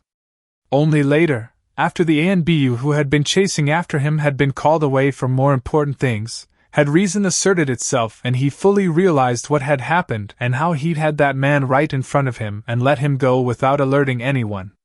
Even later still, that part of himself that was still the small child who had come home to find his parents dead, and his brother standing over their bodies, had turned up and turned into a gibbering wreck that had fed him the all-too-real nightmares he'd been trying to forget. He wished that he could go back to when things were simple, back before Naruto had told him about what had happened to his clan and why. Back then, he'd been the Avenger, and he'd had only one goal in life, and there had been nothing to sway him from that path. Now, things weren't nearly so clear and simple. He loved Itachi, and he hated him, and while he didn't want to forgive him, a part of him did because Itachi was all he had left. Neji swung himself back as far as he could in order to gain the necessary momentum to make another swing towards the table. Almost. His uncle had finally caught him when he tripped over a rock on the path up behind the Hokage monument and stumbled. Considering how pissed his uncle had been, he'd half expected the man to activate his cursed seal. In fact, he'd almost prefer it if he had. It would have been less humiliating for one. Almost. His uncle had proven to have a sick sense of humor when, instead of activating the cursed seal, he had personally strung him up by his ankles and left his dinner on the table in front of him. Initially, he had ignored the meal and that glass of water that was just tantalizingly out of reach, but he had grown thirstier and thirstier with each passing hour. Almost. There. Now, to figure out how to drink water upside down. Oh mate. Kakashi, Naruto, and Guy watched as the shattered pieces of Tobi's mask fell. Upon seeing Tobi's true face, all three of them expressed surprise, but each for different reasons. Surprise gave way to confusion for Guy, understanding for Naruto, and complete and utter shock for Kakashi. I was wondering why he seemed younger. Naruto muttered, breaking the silence. But we, after the bridge, funeral, your father, you're dead. You died. We dug up your body. Kakashi said when he finally found his voice. Kakashi-sensei, different timeline. Naruto said, bringing Kakashi out of his stupefied state. Kakashi took a couple deep calming breaths and centered himself. Did I kill Rin here as well? He asked, sounding like he hoped to God the answer was no. Yes. The Obito Tobi spat. I can see why you turned evil then. Kakashi said sadly. I'm not evil, it's this world that is evil. Obito yelled. Unfortunately, it's the world I live in, so I'm afraid I'm going to have to fight for it. Kakashi replied. Obito moved into a fighting stance. Don't worry, old friend, if you die here, I'll make sure you get a proper funeral so you can rest easy. Kakashi replied. I've got a good recipe we could try. Naruto said. Obito paled slightly at that. Naruto, manners, Kakashi said as he smacked Naruto on the back of the head. 1. You're not supposed to talk about the specifics in the open, and 2. Talking about that while they're still alive is almost as bad as trying it on someone who's still alive as far as the Uchiha are concerned. Oh, Naruto said, looking slightly embarrassed. Sorry. Obito didn't seem to be placated if his expression was any indication. In fact, he seemed to be subtly trying to edge away from Naruto. Something wrong? Madara asked when he showed up and noticed the distinct lack of fighting. Other than the fact that they're already planning my funeral? Obito replied, sounding rather disturbed. I've always been fond of stir-fry, Madara said. Chapter 31, an ending. On the same day that he had gone to the past in a previous timeline, Naruto smiled as he looked down over the crowd that had gathered for his inauguration.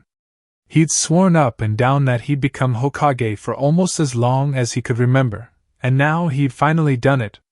Thanks to the fact that Tsunade had told the Sandaime exactly where he could shove the hat, and how when she returned to Konoha a second time, he was Godame Hokage, meaning that his face would be on the Hokage monument next to that of his father, and that Gaara couldn't tease him for being one ordinal number lower than him on the Kage count.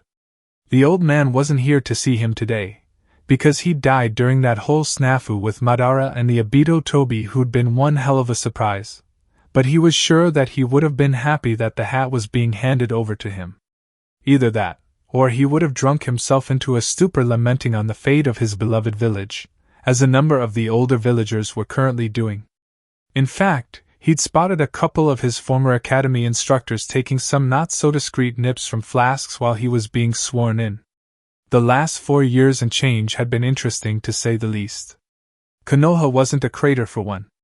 After a great deal of experimentation, they found the correct way to kill Orochimaru. Namely, get him to the point where he was willing to do it to himself. Danzo had successfully evaded Root long enough to have it officially disbanded, and its members placed in the regular shinobi forces where they were learning to adapt. And though it was a bit behind Gaara's schedule, Madara and the Akatsuki had been defeated, with a number of them turning over new leaves rather than dying. Madara had died, however. Though he'd tried, he still hadn't managed to ditch the nickname of Hell God. Turning away from the balcony, he motioned for his council of advisors to follow him. Though it was probably stupid of him, he decided to follow tradition and make his teammates his advisors. Sai still had absolutely no idea why he had been invited to stand there alongside Sasuke and Sakura, seeing as he'd only subbed on the team for a week of D-ranks while Sakura was out with the flu in this timeline. Upon first meeting his would-have-been future replacement, Sasuke had scowled and stormed off. A bit of prying had netted a heated comment of, "I was going to be replaced by someone who looks like me with a different haircut," when he had attempted to learn the reason for this reaction. Deciding that it would be best that Sasuke not know, considering he didn't mention Sakura and Ino's fights over Sai in his former timeline. "So, are you ready for the party?" he asked Sasuke, who was still a little sore over Sai's presence. "Of course I am," Sasuke replied, turning to follow him inside. As he made his way back into the tower, he heard someone mutter something that sounded suspiciously like, "Stay away from the chicken!" behind him. "Naruto, you didn't!" Sakura exclaimed from his left. Since he recognized that tone of voice, he wisely chose to say nothing. It wasn't his fault that a certain recently rediscovered ancient Uzumaki clan tradition regarding fallen enemies had neatly coincided with certain Uchiha funerary traditions. As it stood, a certain clan that didn't eat chicken would be able to fully participate in the festivities without worrying that they might be breaking a certain taboo and dishonoring their avian comrades. He was certain that Obito at the very least would appreciate his gesture, considering the fact that he'd repented in the end. Madara might have appreciated the stir-fry, however. He did say he liked stir-fry. Several hours later, after a great deal of partying during which he'd received a number of congratulatory handshakes and pats on the back and a few propositions from people of both sexes, a warm and happy Naruto who had drunk practically everyone but the Godame Kazekage under the table returned to the tower for his first night there as Hokage. Crawling into the bed that he'd ordered prior to moving in, and had delivered shortly before the massive feast which had put most of the village's catering companies in the black for the rest of the year, at the very least that celebrated Konoha's survival as much as it did his ascension, he closed his eyes and went to sleep. As he slept, he dreamt that he was standing in front of a familiar cage that shouldn't have been there since Kurama had different accommodations thanks to a series of unusual circumstances that had allowed him to meet his mother, as well as re-meet his father who had received a punch to the nose this time. "Thought you could leave me to rot in the future, did you?" Kurama rumbled in a tone that Naruto hadn't heard in a good while. "Well, guess what? That wasn't the only time travel jutsu I know, just the least time-consuming." After making that somewhat ominous statement, Kurama started spinning around in circles as if he were chasing his tails. With each revolution, he increased his speed, going faster and faster until he was only a reddish-orange blur. After about 15 minutes of spinning, which had begun to make the blonde Godame Hokage feel ill just watching, there was a bright flash. Naruto woke up. Upon smelling the faintly moldy pillow he'd gotten rid of ages ago, he sat up faster than what was normally humanly possible. Looking around, he found that he was in his apartment, but there were a few things missing, namely a couple of his plants. He brought his hands up to rub his eyes in disbelief. Upon catching sight of his hands, he screamed. They were tiny! It's not fair! He yelled when he finally stopped screaming. Sasuke snapped awake and grinned evilly when he saw the date on the calendar that was tacked to the wall of his childhood bedroom. The incomplete seal he'd found when he'd been scrounging around one of the storerooms of the Hokage Tower rather than attend a boring budgetary meeting where he would have been stuck standing behind an increasingly bored Hokage who had to be prevented from nodding off by Sakura had worked. Not even 20, and he was stuck doing old man stuff just because he'd liked the title of advisor to the Hokage. At least he didn't have to do all the paperwork. Well, aside from some crappy academy assignments that he'd be able to blow through in about a minute, he didn't have to do any paperwork anymore now that he was in the past. Heading downstairs, he smiled when he encountered Itachi in the kitchen. After years of therapy, he had managed to get a handle on his complicated relationship with his brother. Though he hadn't noticed on that day all those years ago, Itachi was looking seriously distraught in the almost serene way that only Itachi could. "Ni-san," he said, happy to see his brother alive in front of him. "Yes, Sasuke?" Itachi replied, looking as if he were going to put him off with another forehead poke. "Well, there's something I've wanted to say to you for a long time." He started, happy to have this chance to speak with his brother who had been dead the last time he'd seen him, having given his life to protect him in the battle against Madara. "Yes?" Itachi said, tilting his head curiously, apparently having noticed his uncharacteristic behavior.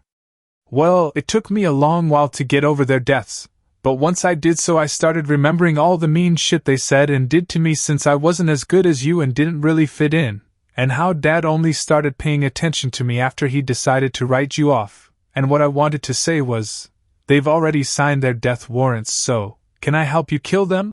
he said, looking up at his brother hopefully. The therapist had said that bonding activities were necessary for a healthy relationship. Neji smiled as he looked down at his hands. It had been a toss-up whether it would be his uncle or his career that would kill him, and the answer had been neither. In the end, his uncle had persuaded the Hokage to induct him into the ANBU, and during a mission that was a very long ways away from Konoha he had discovered a cave that had been filled with carvings that could only be revealed by the Byakugan. After using his family's ancient, and apparently lost until then jutsu, he had found himself in the past. He knew exactly what he was going to do now that he was here. He was going to get himself a yellow and green jumpsuit, then he was going to buy about 5 pounds of green glitter, some superglue, 10 yards of ninja wire, and a cat. Akatsuchi frowned.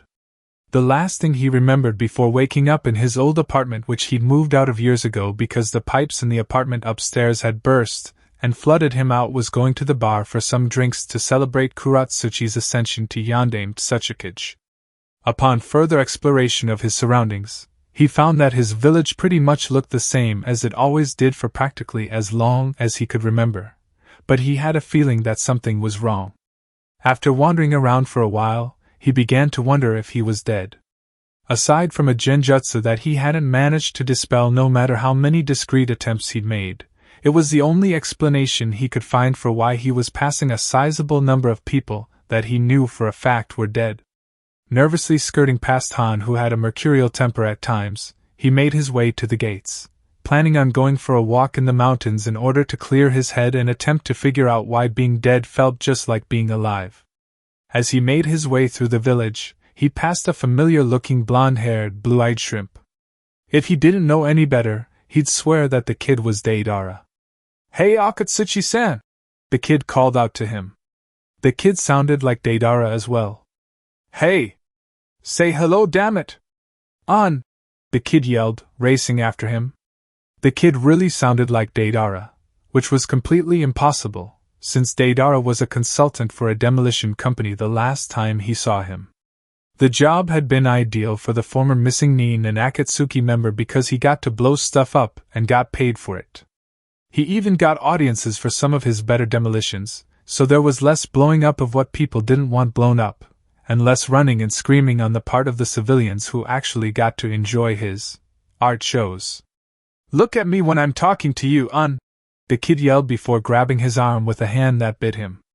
It was Deidara, But why was he so small?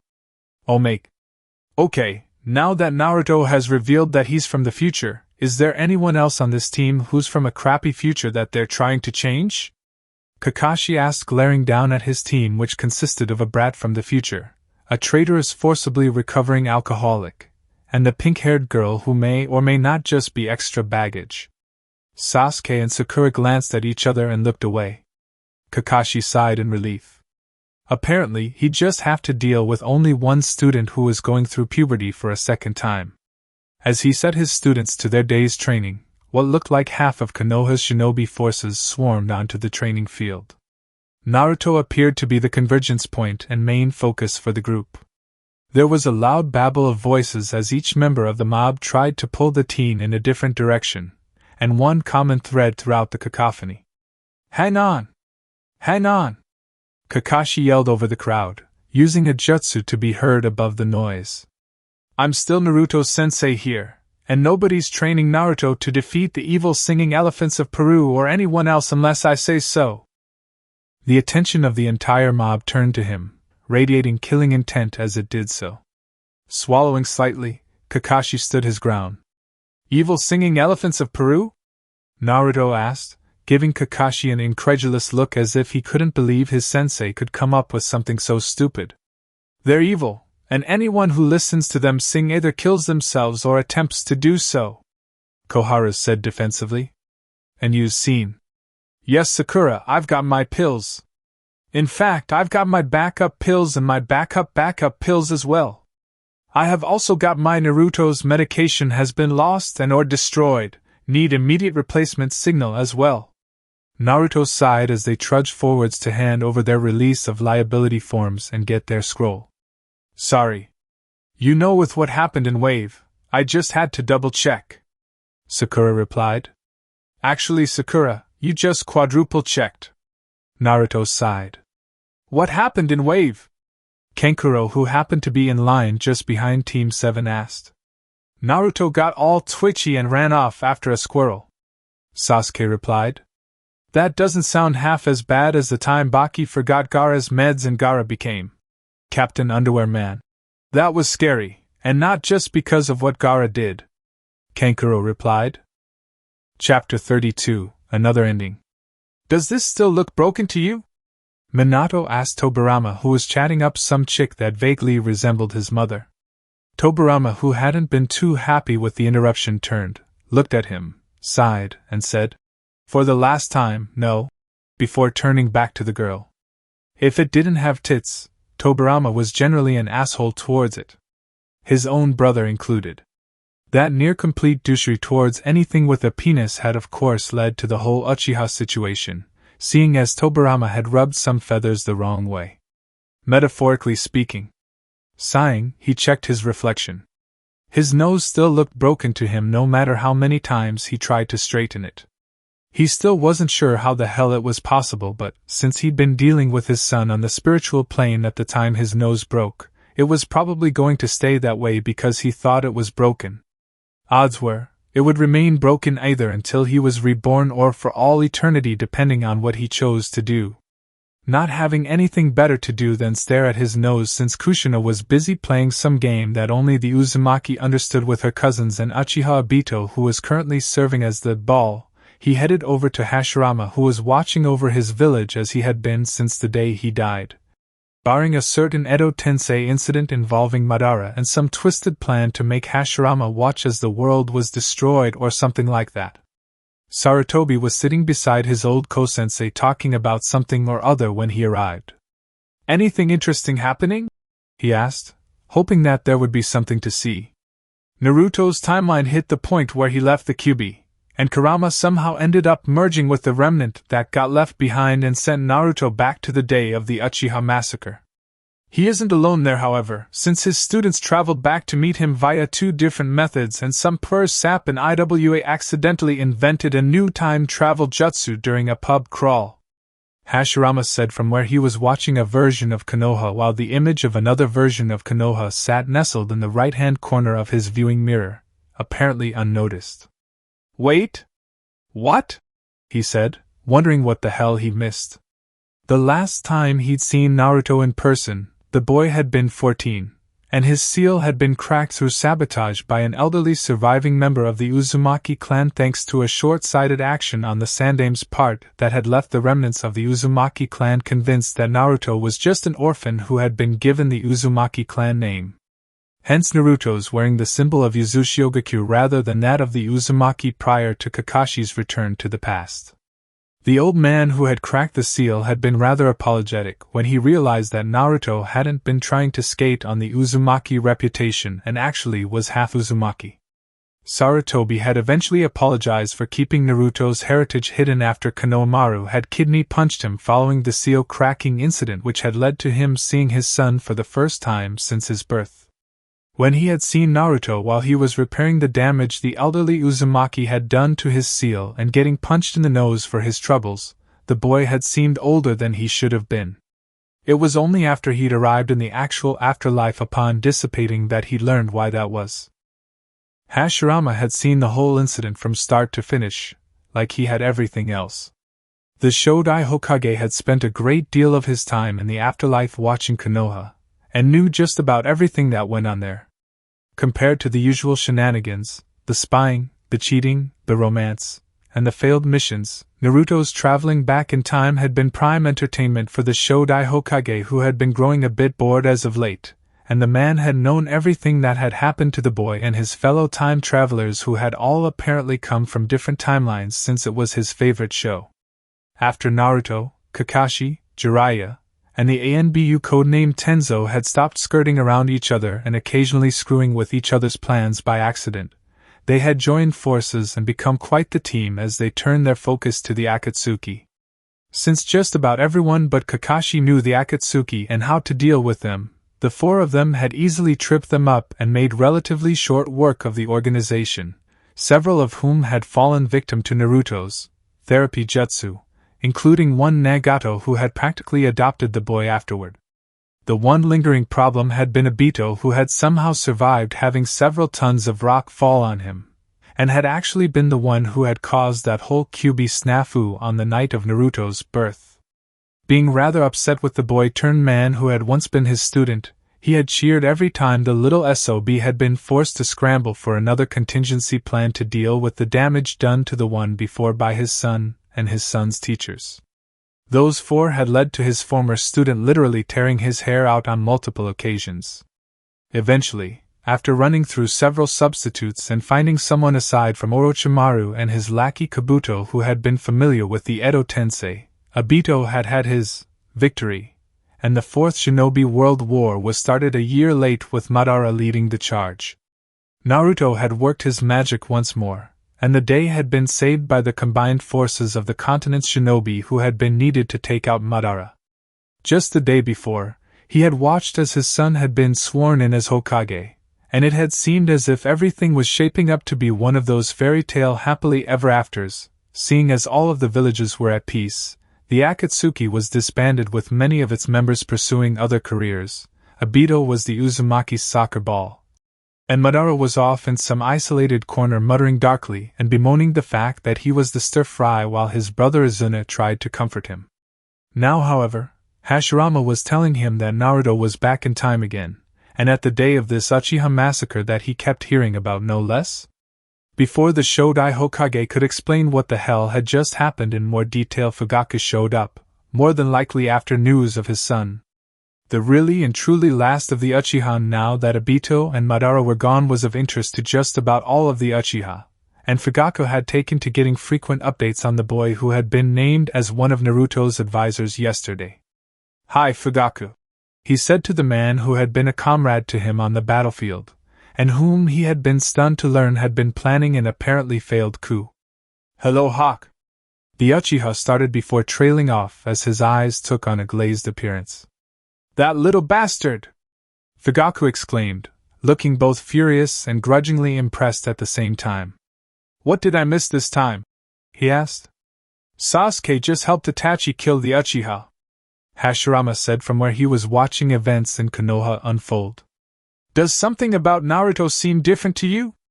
Kakashi asked Jiraiya when he met the other man at his apartment for the usual drinks and discussion, since there was nothing left to plan. "You're joking, right?" Jiraiya asked from where he was guzzling whiskey straight from the bottle. "I haven't seen the brat act like that since back when I first met him. You're not going to believe what the council's been trying to cover up," Tenzo said as he took his usual spot at the end of the couch. "What?" Jiraiya and Kakashi asked, eager to hear something interesting since everything had been so calm lately. Apparently, the morning after his inauguration, Naruto woke up with no memories beyond the age of 12. Hyuga Hayashi knew that he should feel something aside from relief that Niji hadn't returned from his mission, but after over 4 years of the boy's pranks, that had been the first thing he'd felt. The grief didn't come until later. Much later, after he'd been able to look in the mirror and not see the effects of the day he'd woken up to discover that his nephew had shaved him completely bald while he was asleep. Gaara's smile became strained as he helped his fellow Kage learn how to sort his paperwork. Since Naruto was the only thing holding the piece together at the moment, it was up to him to help cover up the fact that the boy had mentally reverted to the age of 12, and was currently the boy who had not yet become a part of a genin team and become a shinobi of Konoha. This 12-year-old boy had been forced to face the realities of the dream he had held for so long, and wasn't ready. It was up to him, a virtual stranger to the boy who hadn't yet met him at the point in time he had believed he'd fallen asleep at before waking up to discover he was Hokage, to teach the boy what he needed to learn and make him ready before the circling vultures found this weakness and tore what they'd built before this had come to pass apart. Sakura sighed as she changed the flowers by Sasuke's bedside. It had been a long time since she'd walked into her former teammate's office and discovered that Sasuke's body was there, but nobody was home. It had all been because of that damned scroll she'd found underneath him. He just had to go and try time traveling despite all the risks, apparently believing that if Naruto could do it, he could do it too. Apparently he couldn't.